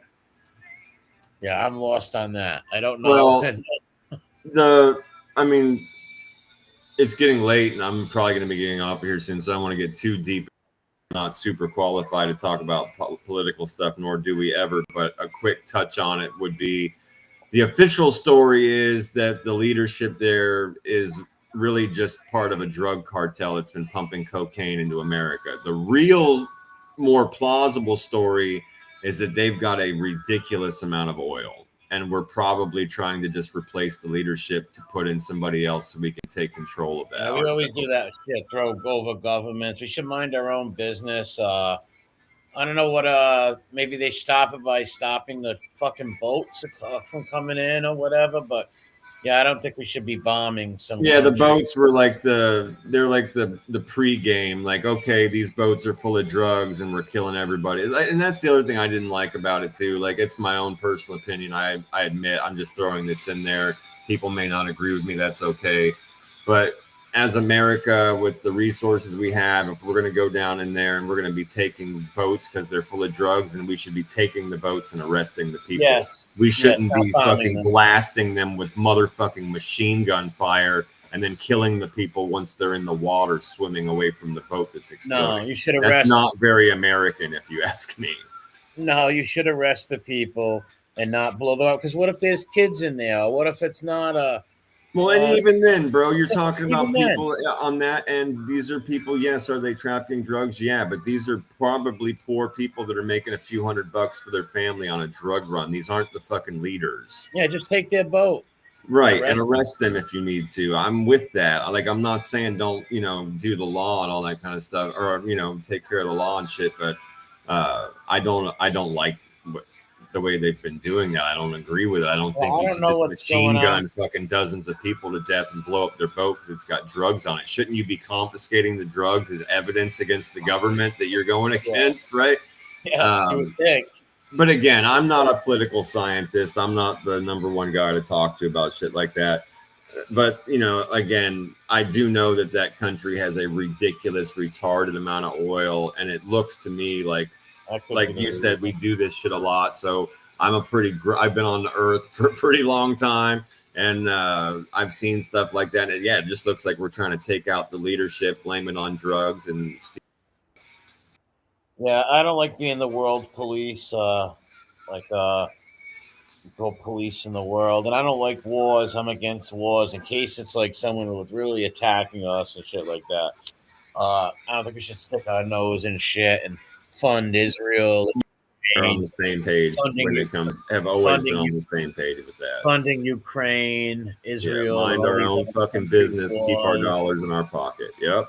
Yeah, I don't think we should be fighting all these wars and helping people make wars. No, at least they're fucking not. like trying to hurt us or try to attack our country, which I doubt. We just fucking like over in I think it's Iran. The fucking their currency is collapsing and all the people are setting everything on fire and rioting everywhere.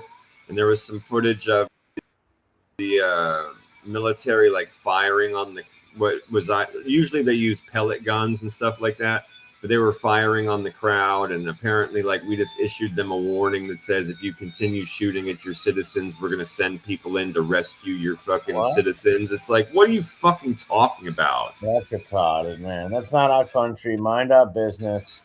That's their culture. That's the way they do things. We can't be the world police.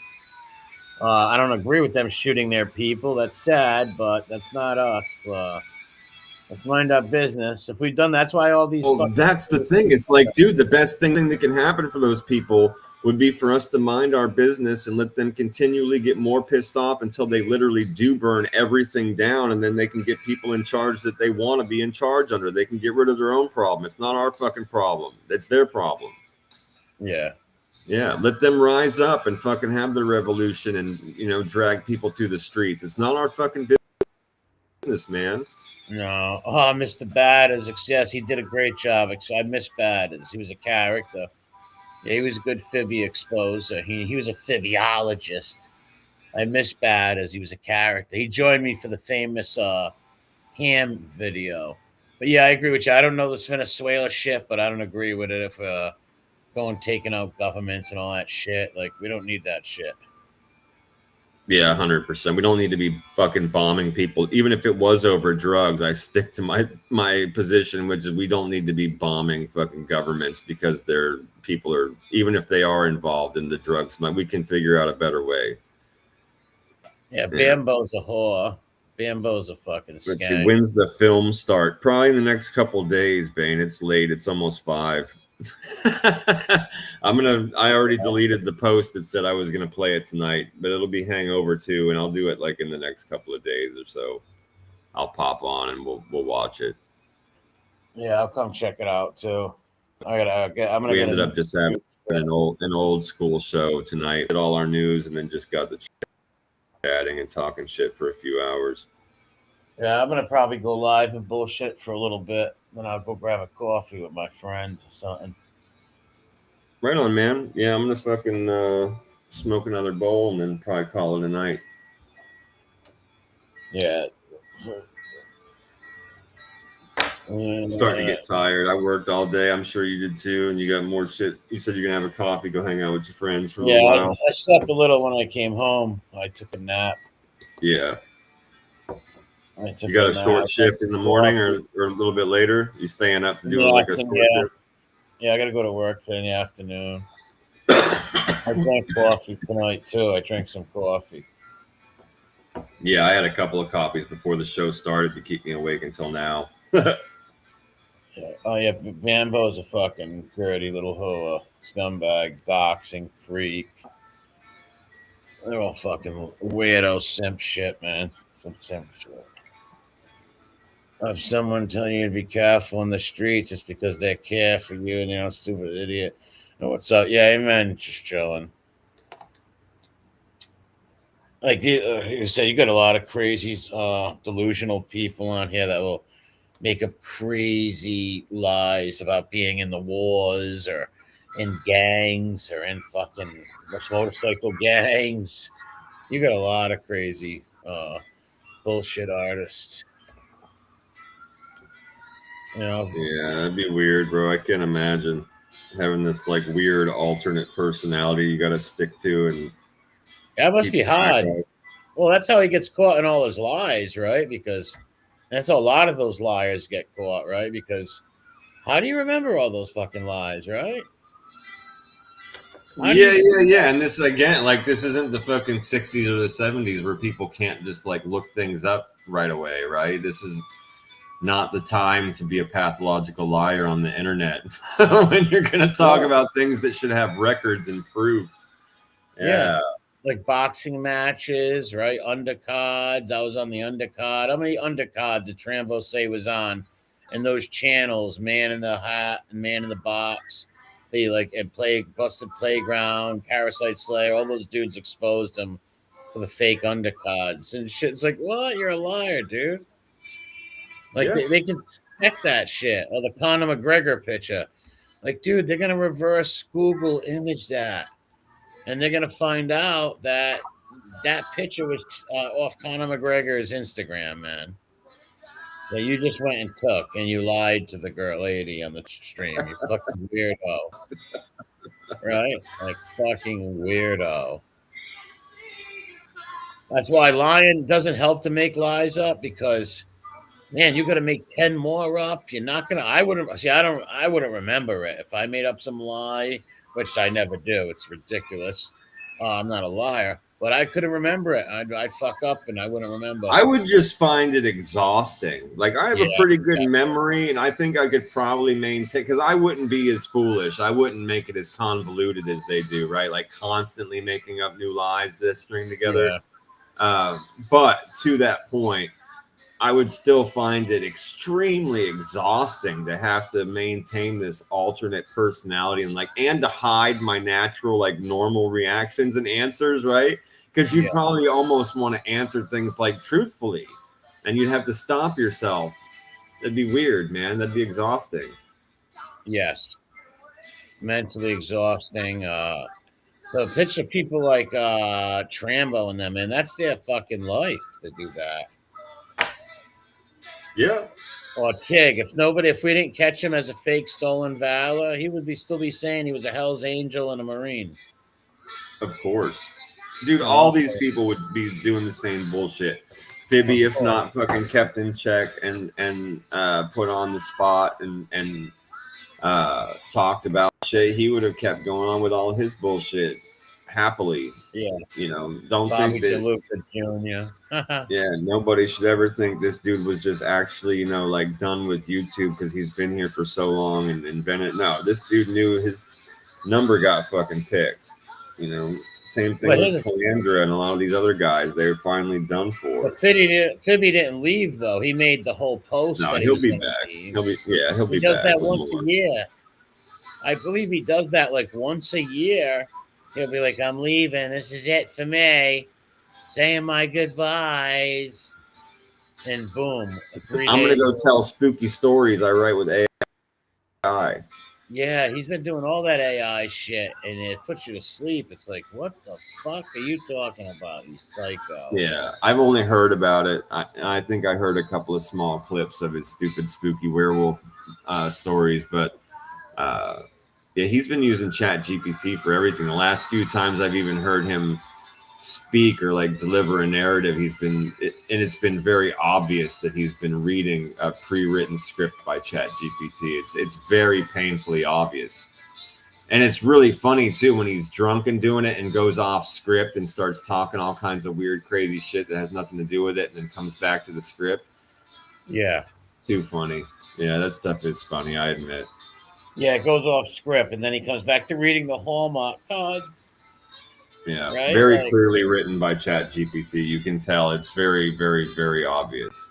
Yeah, all these like long Hallmark cards, greetings, and it's like, what are you talking about, you psycho? Well, yeah, dude, you don't go 10 years sounding like a fucking straight retard when you speak to all of a sudden talking like eloquently and making points with some kind of collective thought, which you've never done in your entire lifetime. It's like it's very obvious that this was written for you. Very obvious. And that's why I say, to that point, when he goes off script is amazing, because he'll be like reading this thought that's like actually well written and put through, as gay as it is, and then he goes off script and sounds like the fucking retard liar that he truly is, and then he comes back to the script. It's amazing. It's amazing. Fucking psychotic. It's amazing. He really should be wandering around a pole somewhere in a straitjacket or strapped to a floor. There's no doubt about that. I'd love to speak to like one of his brothers or the stepbrothers. I'd love to like just to hear what kind of psycho that kid was when he was younger and the truth. I mean, I can't blame them for being mortified and denying his existence in the world. I really can't. Yeah, well, picture the brother when they told him, hey, listen, they said that you gave Fibby Goodfellas to tell your family was in the mafia. How yeah, that my non-Italian adopted brother, family's heritage. It's fucking weird. Because it wouldn't be you telling him about his family's heritage. That would just be a weird conversation. Well, right? You're sitting there with your adopted. What's your adopted brother? I'd love to hear the adopted brother's story, because Fibby said that he beat the adopted brother up so bad because he swore at the dad that he knocked him down to a flight of stairs, threw him down 10 stairs. There you go. Kicked him in the teeth and threw him outside and beat him. Of course.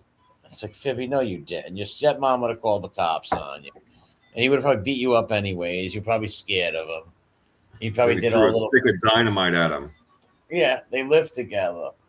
Oh, the dynamite story was priceless. 90 M80s together. Oh, and I still love that we looked that up and we saw the explosion ourselves of what would have been 1/12 of the explosion. Was nuts. It would have blown his house up, man. Bro, just that one stick of dynamite would have blown his house. Just the one stick, let alone the fact that it was supposed to be 12 of them. That's why I kept saying to everybody the whole time. I remember I kept saying, now imagine this 12 times larger. Yeah. Right? Because just that explosion was fucking insane. And that was one. Yeah. I would have blown the fucking house up, man. He was talking about an Acme pack of, like a rolled up Acme Wile E. Coyote pack of fucking dynamite. That's nuts. About when he said the father got him out of school and he was acting like it was a huge thing that the dad, which any parent could take their kid out of school, when he brought the school, and then the father came, he's like, for some reason, I don't know how my dad pulled it off, but he got the ability to take me out of class and talk to me. It's like, that's your dad. Right. He signed the paper in the office. Yeah. It's like, what's so crazy about that? That's too funny. Yeah. He signed the paper in the office. Yeah. He's like, I don't know how, but my dad got me out of class. It's like any parent can go and talk to their kid. It was like Mission Impossible breaking into the vault. He had to show special hologram clearance. So this psycho brought a gun to school. He said, which I don't believe the story anyways. I don't believe anything that psycho says. But the last Fibby stuff was fucking funny. I got to stream it one day this week. Well, not stream it, but show my phone to the chat. Fucking hilarious. Yeah, that'd be cool. Right on. Yeah, there's two of them that are pretty real funny, man. The throwback, the best of Fibby 2025, and the latest one was insane. Also, with him beating up the stepbrothers, and talking about the gay guys, his father catching the gay dudes blowing each other. It's like, man, like who has gay friends that come over their house and blow each other and you catch them? Like, what the fuck? What the, like, you're gay too. And again, we say it only gets weirder when you think about it, and remember that this is all a made-up story. Yeah. Well, how about LARPing in the pecan? Yeah, he's just making up a story about a couple Fanooks blowing each other in his fucking house and his dad seeing it. Like, what a weird thing to imagine. Yeah, I know. And how about the grandfather? Listen, that's almost sexual abuse, right? And that is right. An old man whipping his penis out and peeing in front of the kids. That's like sexual abuse, or like that's inappropriate, man. Like highly inappropriate. Well, it's highly inappropriate, and yeah, I mean, in this day and age, yeah, grandpa would be barring the children. Yeah, that's even back then, though. I stand by the fact that my mother would have fucking lost her entire shit, and she would have become demonic. The parents would have went. Any parent would have went nuts. My mother would have fucking lost her whole fucking shit, bro. And if it would have been, if any child came home and said, "Hey, mom, dad, I just took a ride with grandpa and he took his penis out and peed in a can while we were driving," the parents are gonna freak out, dude. Right, and in my case, one of my grandfathers was killed, so I only had one grandfather. That was my dad's father. Yeah, my grandfather was killed too. Right, and it's weird that it was both of our moms' dads too. Yeah, but anyway, my mom still would have totally lost her whole total and complete shit on my grandfather, which would have been her father. And if my father would have fucking found out about it, they would have been having serious words, and it all would have been in Sicilian, and I wouldn't have understood anything except for the anger. Like, that would have been bad, bro. It would have been a scene. That's highly beyond inappropriate. Like you said, it will fucking, it's like damaging, bro. You don't. It's damaging. It's borderline sexual assault. Oh, not assault. Sexual viewing. I don't know. It's creepy, man. A little kid. It's what it is. Indecent exposure is what it is. Yeah, there you go. Yeah. Yes. Yeah. It's indecent exposure, like a motherfucker. And it's scarring, bro. I couldn't imagine. Thank you to the whole world and all of the gods of metal that I never saw my grandfather's piece. Yeah, I know. That'd be traumatizing. Right? Like, let's just start there. Like, if you're religious to your God, if you're not, thank all of it that you've never seen your grandfather's penis. Like, holy shit. Traumatizing. You know, for real. For real. And that was a normal thing for him, he said. The can was a thing. It happened many times.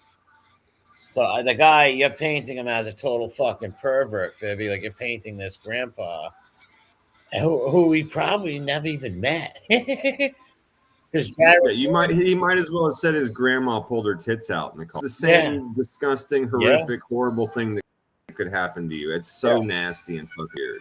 Well, Jared Ham said he never seen Phoebe ever once mention about a grandpa or go on vacation or hear about Providence.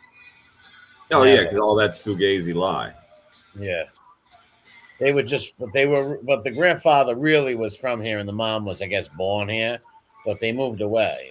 Yeah. No, that was just a convenient starting place for his story. It's all. Well, that's where he got infatuated with Raymond Petrarca.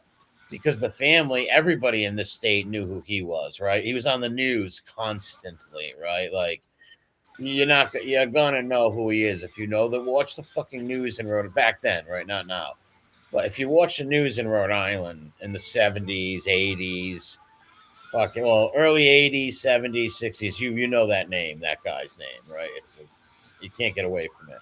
Well, so the fact that guy was, he's in love with documentaries and watched them all and read everything, sure. So he probably found, the Providence, where my family were from, had a mafia there or something, right? Oh, wow, let me check it out. And he became infatuated. Like I said, I remember him reading off. This girl is a friend of mine who I know. I've known her for years. He read off her father. What's up, man? He read her father's name off one day when he just got out of jail and called him a mobster or whatever, and she hates him to this day. He's like, I hate that fucking kid. Like, he's a weird dude.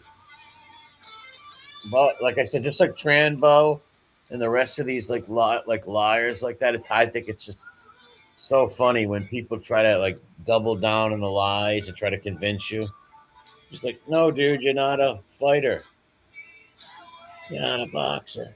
Not a fighter, yeah, not a boxer, not a gangster, none of that there. Not respected, not well liked, Pecan not pop. intelligent, none of those things. Yeah, None it's a of brown those things. tail. It's a fib tail. Yeah, the pecan. Now the pecan is the most disgusting thing. It's It's gross, pretty right? I foul, can't man. see, and he's driving. What's he, a woman? He can't drive, like you can't hold his bladder. Or take a You know, piss off the side of the road. Every other normal man born on earth. yeah, we'll go in the bushes or pee Right, that's before where you you leave. go. If you're a dude and you're on the road and it's an emergency you cannot hold, well, then there's a bush with your name on it. Yeah, you just pull over, man. You don't pee in the car in front of kids. Absolutely not. You're not a truck driver. The only person that should be doing that is a truck driver, right? Let's say they're in traffic, they're driving, they might have a little thing to piss in, right? Like, Just call it a really long road trip. And yeah, right. yeah, like Basically by yourself or my able uncle to was be a truck discreet driver. somehow.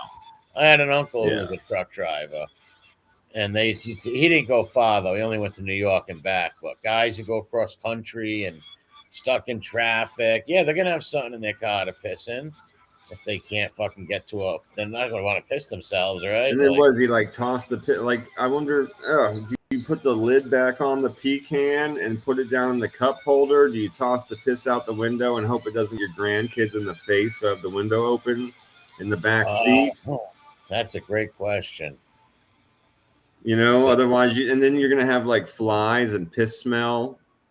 Yeah. Well, he said the pecan was around for years. Right, so you'd have flies and it would stink like piss, bro. So I'm saying, like, do you empty it after you pee in it, or do you just put it in the cup holder and ride with a cup full of piss? Maybe Fibby What if you drinks have to pee again? it. Maybe Fibby drinks it. Ugh. Just right. No, it's orange juice, Fibby. Why am I drinking this? What the fuck? That's a weird story. I don't even believe it, but it's a hell of a thing to make up. Well, no, at the base of it, it's a fucking lie. The whole base of Yeah. the story is a lie. The whole parking spot at the beach, the whole race there, the rush to do it, the stories of the things that happened at the beach, and the important Italian mafia lessons, and it's all fucking fugazi and weird, man. It's exhausting. This shit is just fugazi and weird. Dude's fucking Ubats, bro. Oh, totally. What's up, Seymour? What's up, Ken? Seymour, what's up, man? Ken, what's up? Seymour, great pro also. How's your new year? Yeah, Seymour. So that's what I'm saying. Like, it was supposed to be like a peanut can or something like that, which means, I'm thinking like one of those like old Planters fucking cheese balls cans, right? Yeah. Like a peanut can, and it would have like a plastic lid on it. Yeah. But if it was back when he was a kid, we didn't have plastic. Even our pudding came with fucking peel off metal lids, right? So he wouldn't be rocking some like Tupperware shit in the 80s. And that's why I'm super I have questions. I have questions about this. This is fucking curious, man. And that's why I said, like, do you throw it out the window? You have to tell fucking little Johnny in the backseat, roll your window up. I'm about to throw piss, and it's gonna get all over your window. And by the way, did he rape little Johnny? Right? Like, well, I hope not. But either way, we got to dispose of this pee, or either we're sticking a can with a questionable lid back in the cup holder and riding down the street. Who the fuck fucking pees in front of little kids? I don't know. That's why I said pulling. Yeah, dude. If you see your grandpa's piece, you're scarred for life. It's the same as if your grandma pulled her tit out. It's the same. It's so nasty, and you can't. It's not something one should even imagine happening. That's scarring on its own. Oh hell yeah! Absolutely horrendous, man. And again, like if where's the other parent in the car? My mom would freak the fuck out. He said it was him, his mother, and all the other. See, if the mother was in the car, there's no way it should have gone past when he picked up the can. If she knew that was his pecan, quote unquote.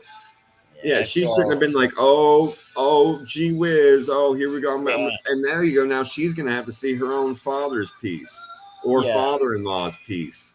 Oh, it's just Grandpa peeing in the pecan. Well, he said lopping, and the way he said it, lopping his prick out and peeing in the pee was disgusting. And just creepy. Gee whiz, Pop. Do you really have to do that now? Oh, gee, that's silly. No. That's creepy, man. It's like, dude, was he a pedo or something? He's showing kids his prick? What the fuck? And throwing piss out the window, getting it on his grandkid's window. The car behind him probably, as was made a point in the chat, is very true. If there was a car behind you, it's definitely going on that too. I'll picture them holding the pecan for him, right? Yeah. They'd be holding the can or fetch the can. That's fucking troubling, man. Bane, that would definitely be a traumatic vision if you saw either thing of your grandparents. That's horrific.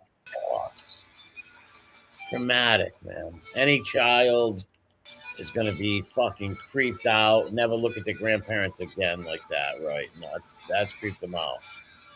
Like, yeah, well, that Ken makes a good point, and I want to divide that up a little bit actually, which is one major point is the fact that his grandfather was supposed to be Raymond, but his grandfather was racing Raymond in this story is amazing, right? So that is one level of lies and weirdness. Well, remember, he never said Raymond was his grandpa on stream. He told Angel that. He never said on stream his grandpa was Raymond Petrarch. He never said right, but we know it publicly to be a lie that he told. Yes, he alluded to it at times in the beginning. I understand. He did tell Angel that, yes, that was his grandfather. Right, so that's just one level to that. But the other level to that is that this parking spot was like his super secret mafia protected private parking spot. Yet he was racing somebody else to get that spot who's a boss. Okay, so I'm breaking this down for you. Yeah. If this guy, right, his grandfather was not a boss and had a super secret mafia spot of his own that was protected, well, the boss would have his own super secret mafia protected spot. There'd be no need for a race. And even if there wasn't and there was only one spot that usually used and was usually yours, you would just give it to the boss. You wouldn't race him for it. None of it makes sense. No. And remember, in 2016, he said race and Ray to the beach. Now, he changed that in 2020 to race in the Solomons. Right. Who wouldn't dare race the Solomons because they're not going to take your super secret mafia space. Yeah, so and then it's funny because they're going to pay homage and respect to your grandfather's ring when you get there.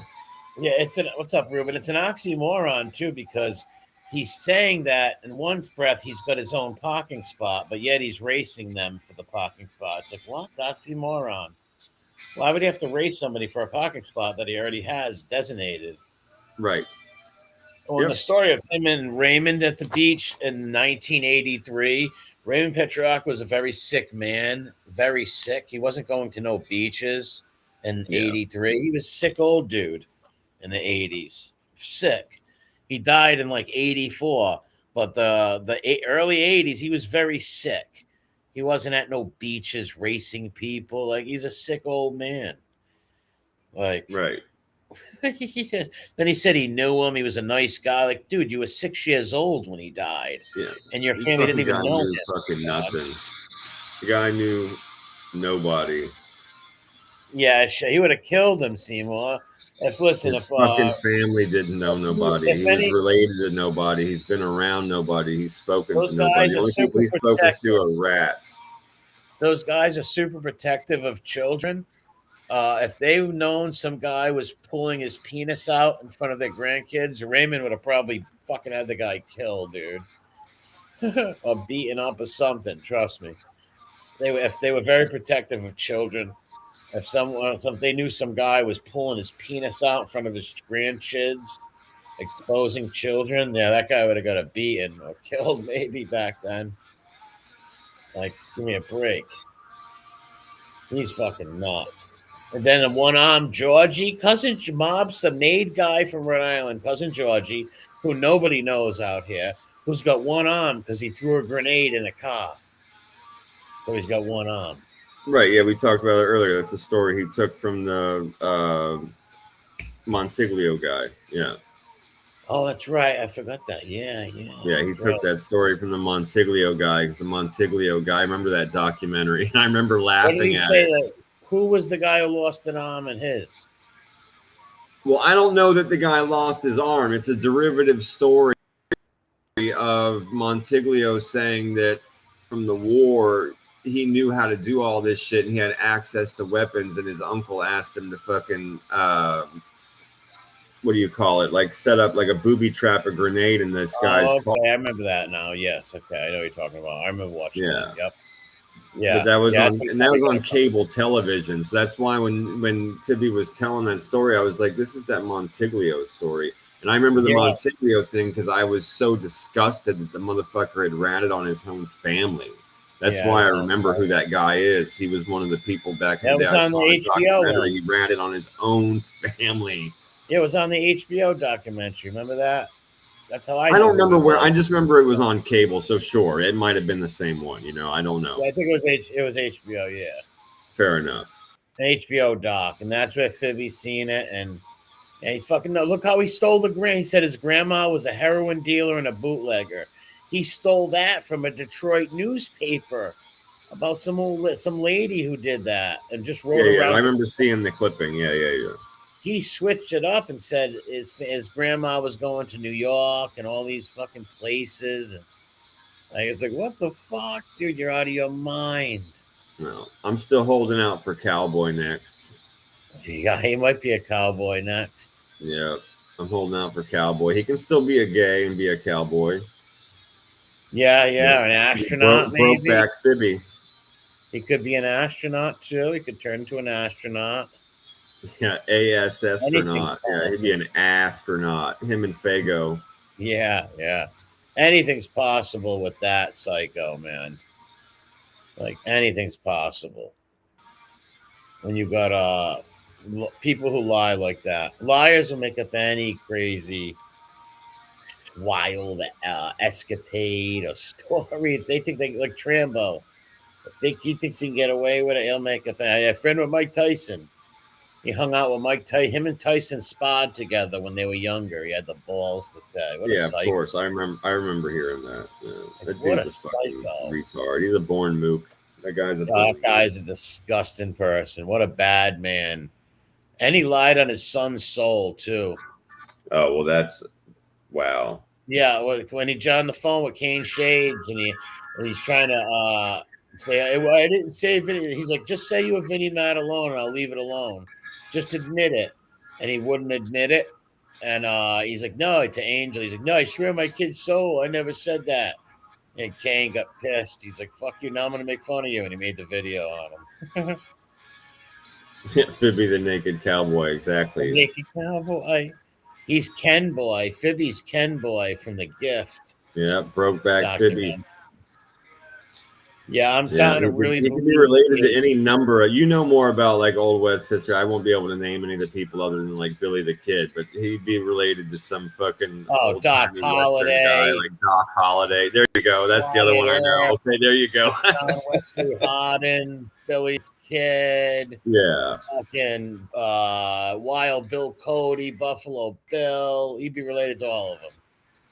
Yeah, there you go. One of those people. I saw it in my family tree, you guys. Breaking news. Right here underneath the foot where it says Southern Italian, it says I'm also from America.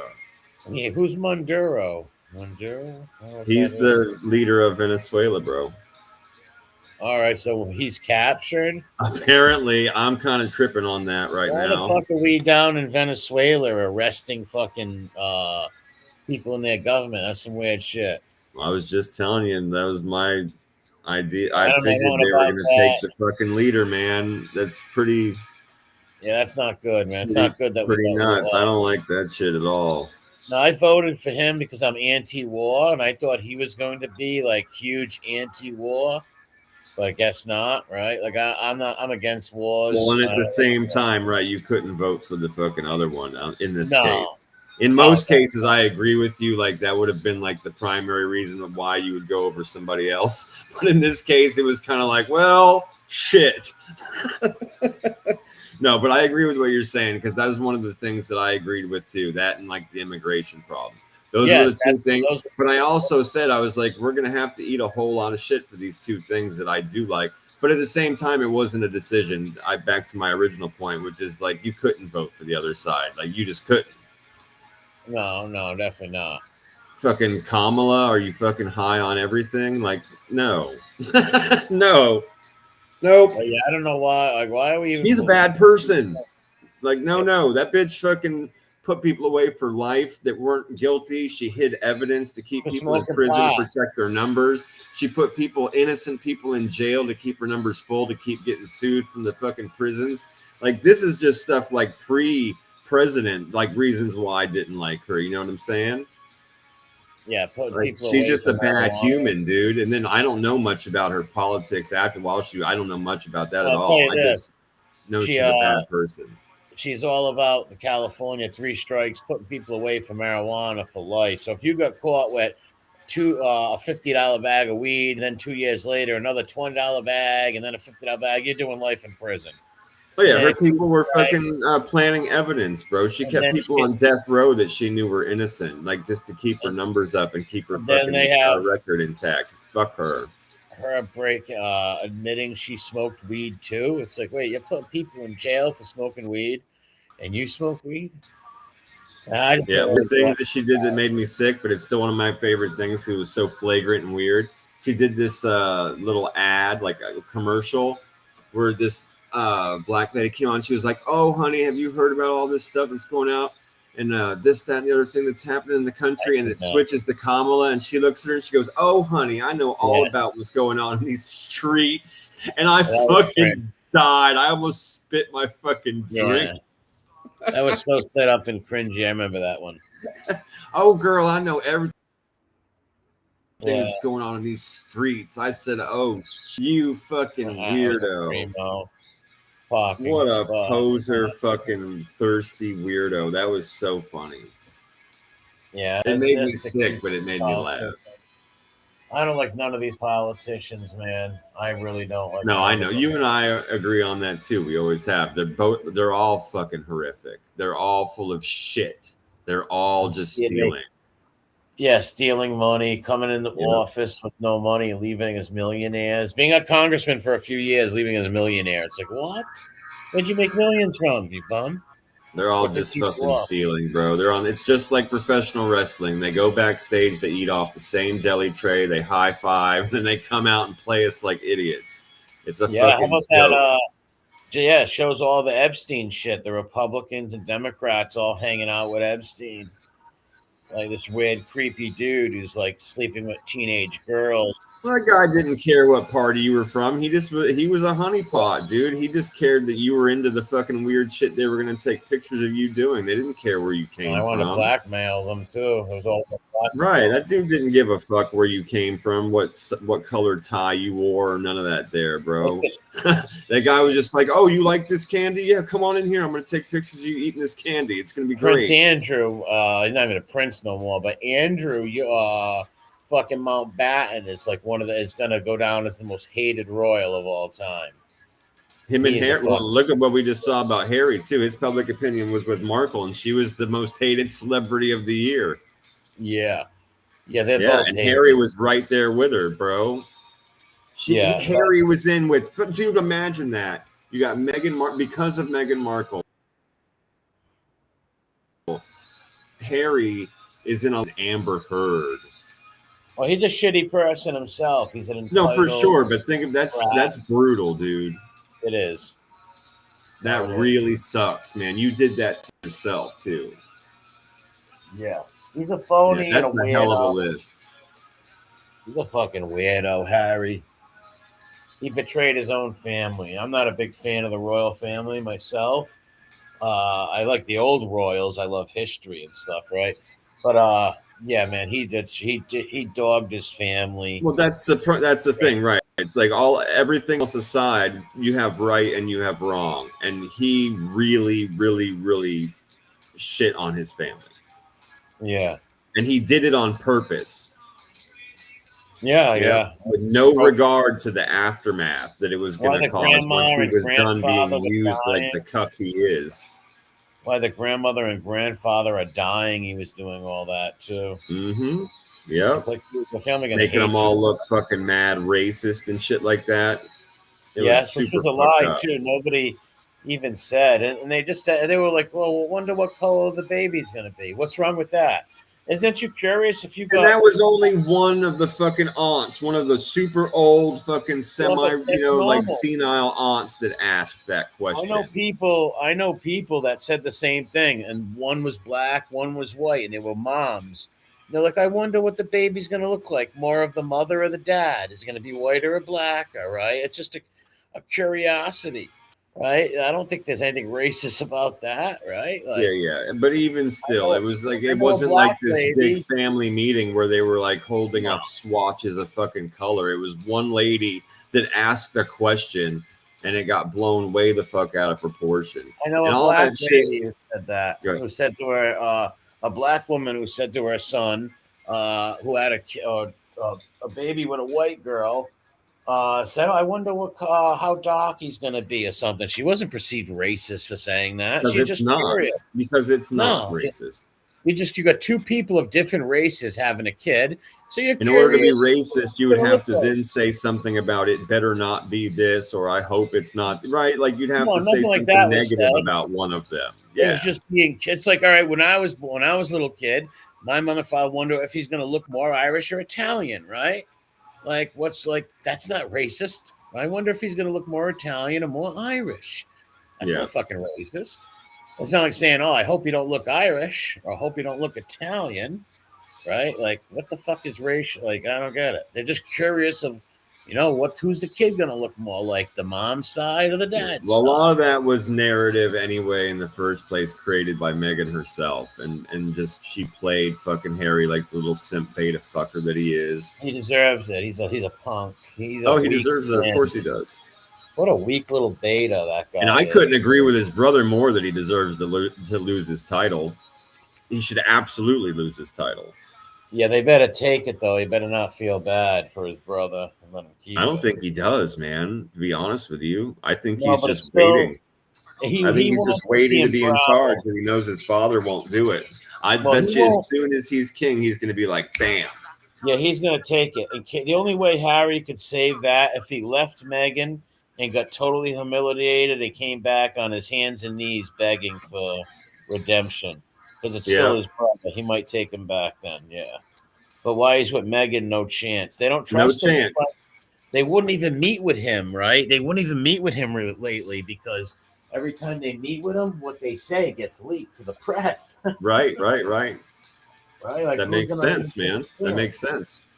They don't even want to take a chance in talking to him. He goes home and plays the run tell that game, and then she fucking leaks everything. Gets paid for it. Yeah. That just being such a beta weak man that you can't even trust your wife telling nothing to her, or you can't keep your mouth shut. Like, what the fuck? Yep. Yeah, that's fucked up, man. Now, every project they did failed.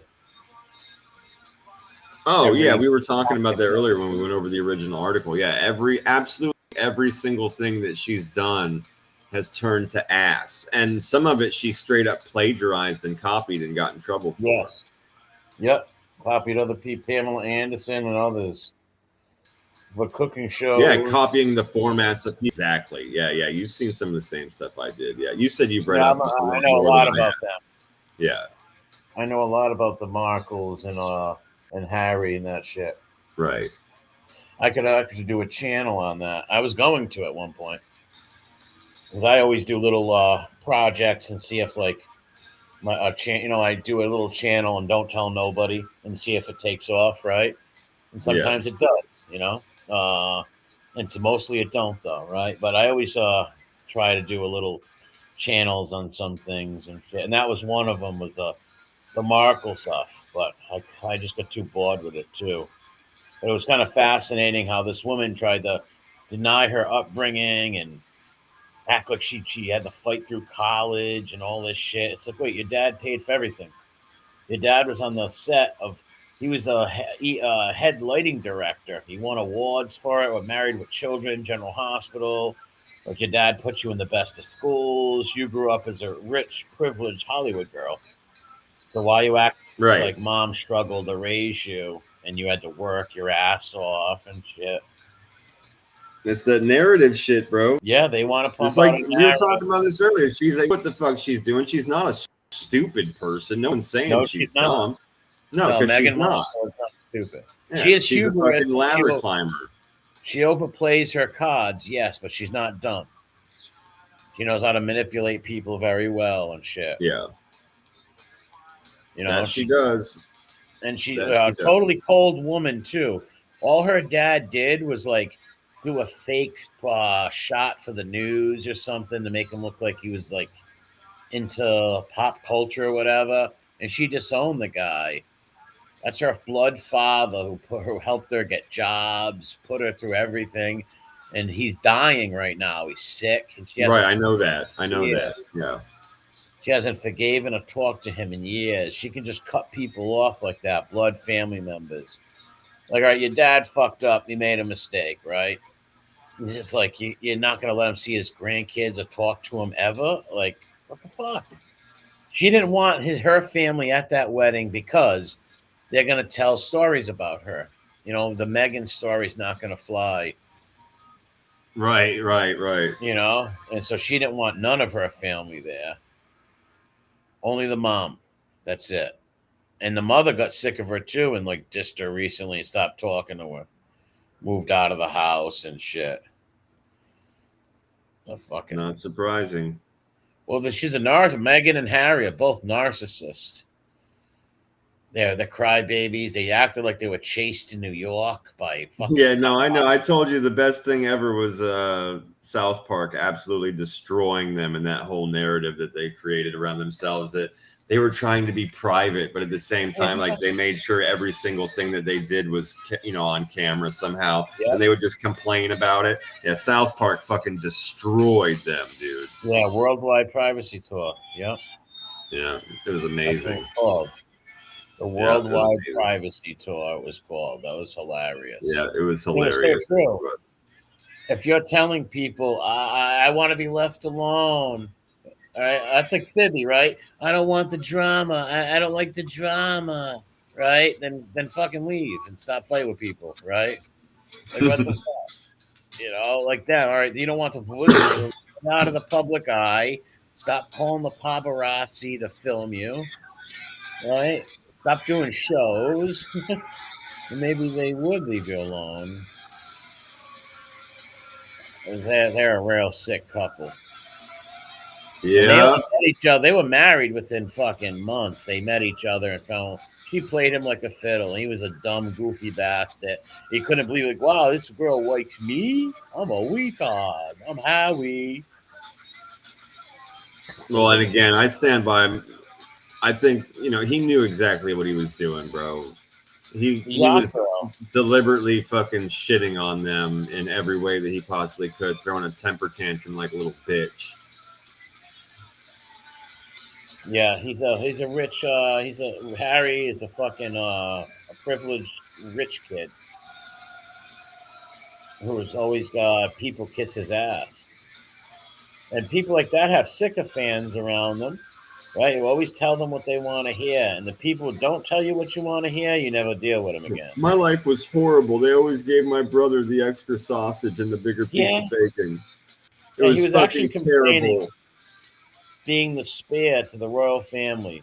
Yeah, like that kid grew up where only kids can imagine getting horses and bicycles. Bro, just the surroundings, right? The opulence. You cannot. One cannot imagine. One cannot imagine going anywhere you want in the world. All that money and shit, like much fun. The finest of absolutely everything. You're super protected. You're never, ever, ever going to be challenged or fucked with in a fight. None of that. No, he's got gods with him at school. Yeah, bro. People aren't gonna argue with you. They're gonna constantly kiss your ass and fucking Oh, bro. See, that's what doesn't help though. That stuff, because then you think you're always right, and nobody's always right. Like, we get shit wrong, man. We're human. Yeah. And anybody thinks they're always right is a fucking nutcase, right? Like, that's what I'm saying, bro. You're like, one cannot even imagine that kind of a life, that kind of pandered fucking life where the people literally brush your teeth for you. Yeah, he'll never know what broke is. He actually complained. He goes, all I got from my mom was the 17 million she left me, and I need more money. It's like, well, you're complaining about only 17 million? Are you fucking serious, kid? Yeah. Think about the personality that takes too, man. It's like, even if you have the money and people will do it, like, would you really allow your help to fucking damage onto your body and like brush your teeth and hair? Well, they don't go that far no more. And you can't even imagine such a weird thing. They don't go that far no more. They don't do all that no more. They still do it for the king. I just read it. Maybe him, yeah, but and all of his fucking crazy specifications and everything that throughout his day, it's unnerving. He might have weird shit. He's probably got a super weird shit like that. But I don't think the younger people have people brushing. Maybe they do. You know, at least like William seems more grounded. I'll give you that for sure. But the king, he's still. I just read this. His long list of the things those people do and like how exact, and he'll throw temper tantrums and scream at people if shit's off. Oh yeah, for sure. Yeah. Fuck. Well, that's why, like I said, his mother lived forever, so he probably thought he'd be a king years ago. You know, Queen Elizabeth is the longest reigning monarch. She lived. She reigned for like, I don't know how many years. Anybody from England in here? How many years she reigned? 50 something? Like 50 something years on the throne. It was the longest reigning, right? Isn't that what you just said? Yeah, because Queen Elizabeth. I was looking at something. Queen Elizabeth I was the longest reigning. I think she had 43 years on the throne. Now Queen Elizabeth II has got like 50 years on the throne, I believe. A lot of years. It's fucking sick. That guy is just a spoiled brat. And Andrew is the real. He's going to go down as the pervert fucking rapo. Harry will go down. Oh, his legacy is absolutely stained. Yeah, absolutely. Harry will go down as the imbecile cuck moron. But what would you rather be known as, an imbecile or a fucking rapo? Right? Like the other one, Andrew. Pedo. Well, yeah, pedo, rapo, whatever you want to call them. Well, no, it's both. I mean, it's not. They're not. Mutually. I mean, they are. There's two different. Yeah.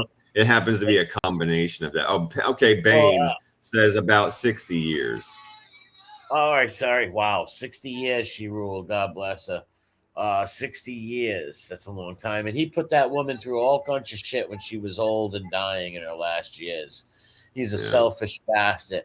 Well, Megan wants, Megan gets. It's like, what about your family, you fucking idiot? Well, there you go. I say the same thing that I said about Harry at the beginning of this show. I say the same thing. You not only have a responsibility to yourself and your nuclear family, but you have a responsibility to the institution that you're a part of and your entire country. Yeah. Good night, Ruben. Yeah, he has he didn't care about that. He just cared about his own happiness. Well, but right. That's why if you want to reap the benefits and spend the money and act with the import and shit like that, then you got to play the game and be that person that doesn't do such things, right? You have to keep clean and stay respectful and be classy.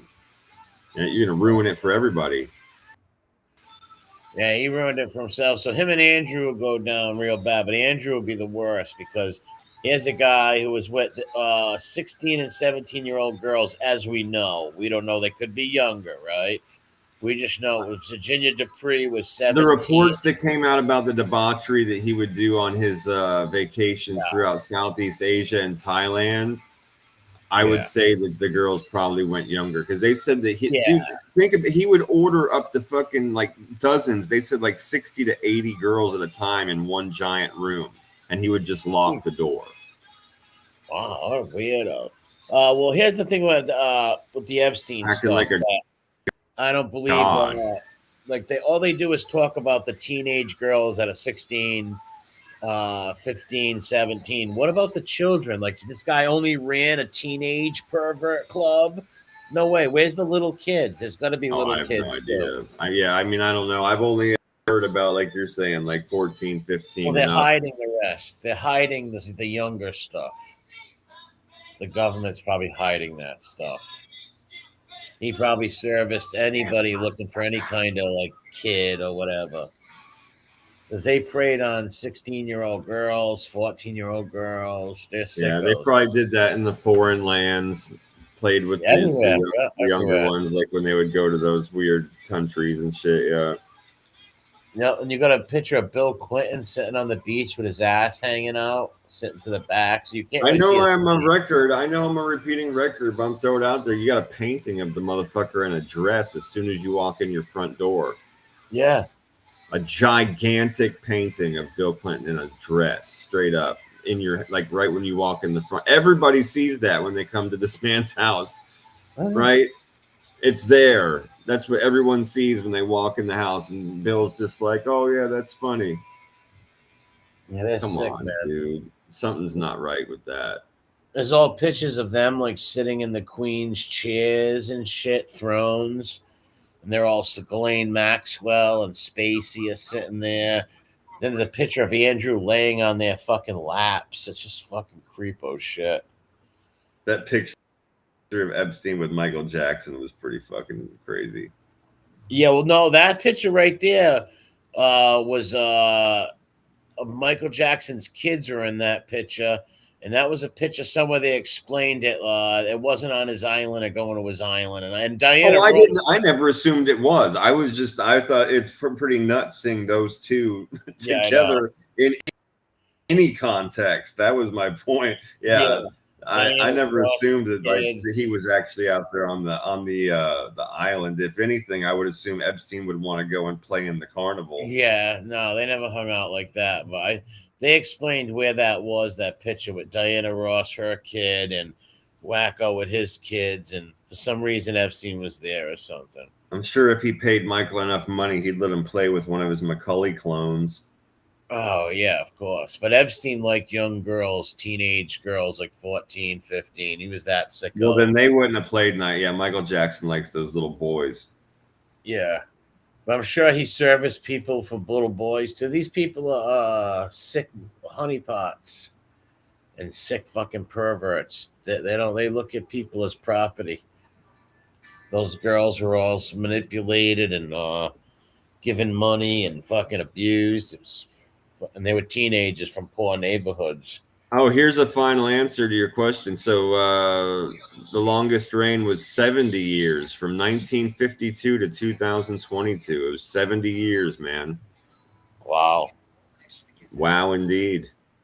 70 years. That's amazing. Queen Elizabeth II was like 43 years. That was the longest reigning after her. Yeah, that's crazy. Yeah, that's your whole life to service right there. That's pretty nuts, man.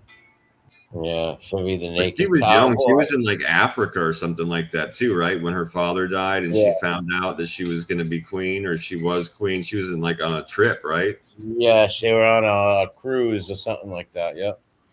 Yeah, she was young. Yeah, she was. She was in her fucking 20s, so like 19, 20. Something like that. Yeah, she was young. I know that. She was already married to Philip.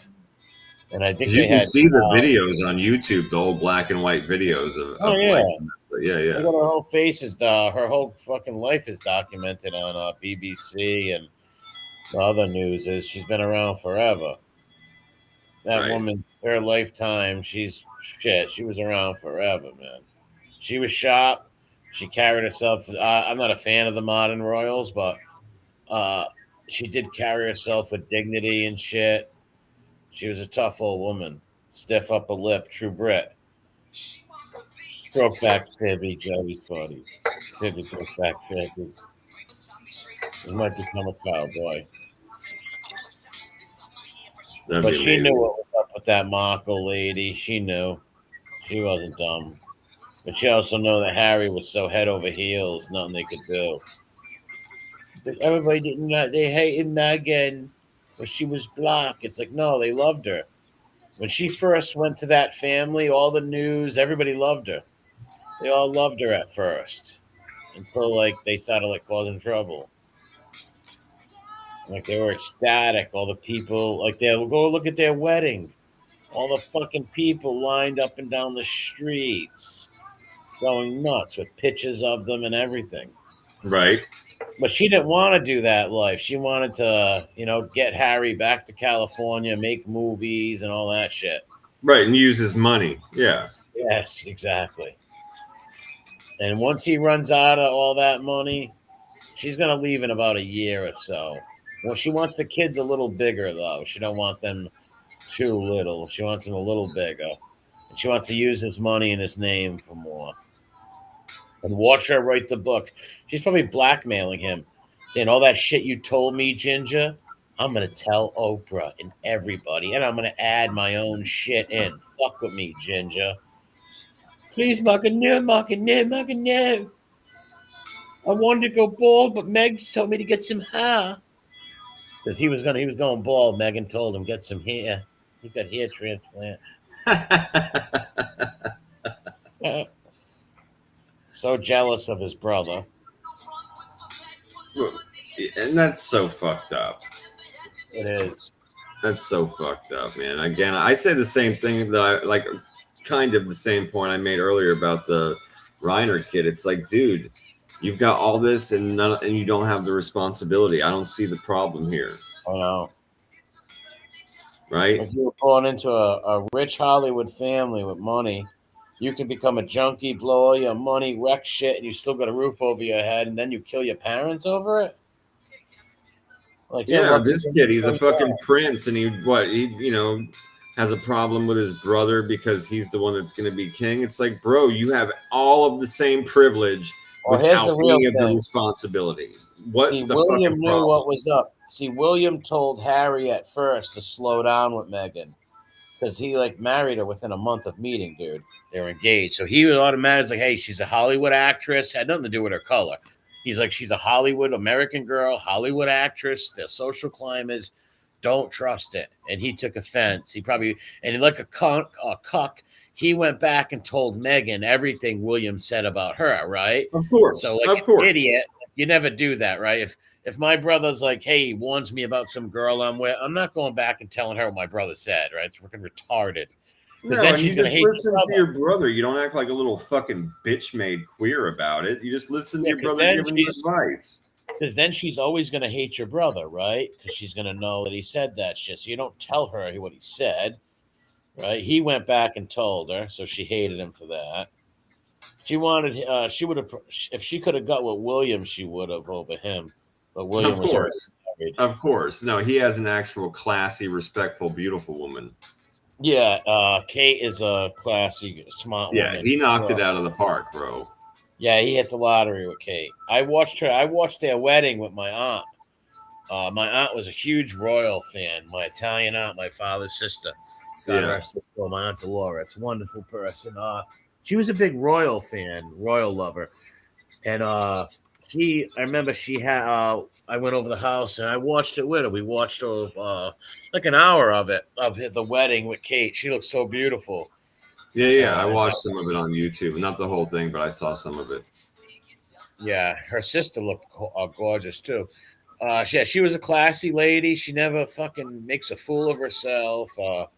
For what I know of her, right? Who knows? Maybe she eats. Yeah. No. She's beautiful. She always has it together. She carries herself with class like a royal. Like she's a good one, man. Yeah. Yeah. He did a good job. And Harry did a terrible job. I'm gonna call it a night, my friend. Yeah. Have a good one, man. Yeah, you too, bro. It was a good show. I'll like I said, I'll probably do that. Leave a comment, people. Yeah, leave some comments. Yeah, I might go live on my channel. Might not. I'm not sure. If I don't fall asleep. Well, I'll shoot you a text or something if I decide to put the movie on. If you want to see it when I do. All right, man. All right, bro. I'll talk to you soon. You have a great week. Later, man. Everybody, thanks for coming through. We appreciate it. We did another long, old school type show until MRE gets his computer taken care of. I'll just be doing movies here and there on my own. And we'll probably just be doing like longer form shows, shooting the shit and stuff like that. So I will be doing Hangover Part 2 in the next day or two. I'll post something about it and everyone will see. And then I will see you there. Hit the like button on your way out. Sub if you're not subbed already. And we will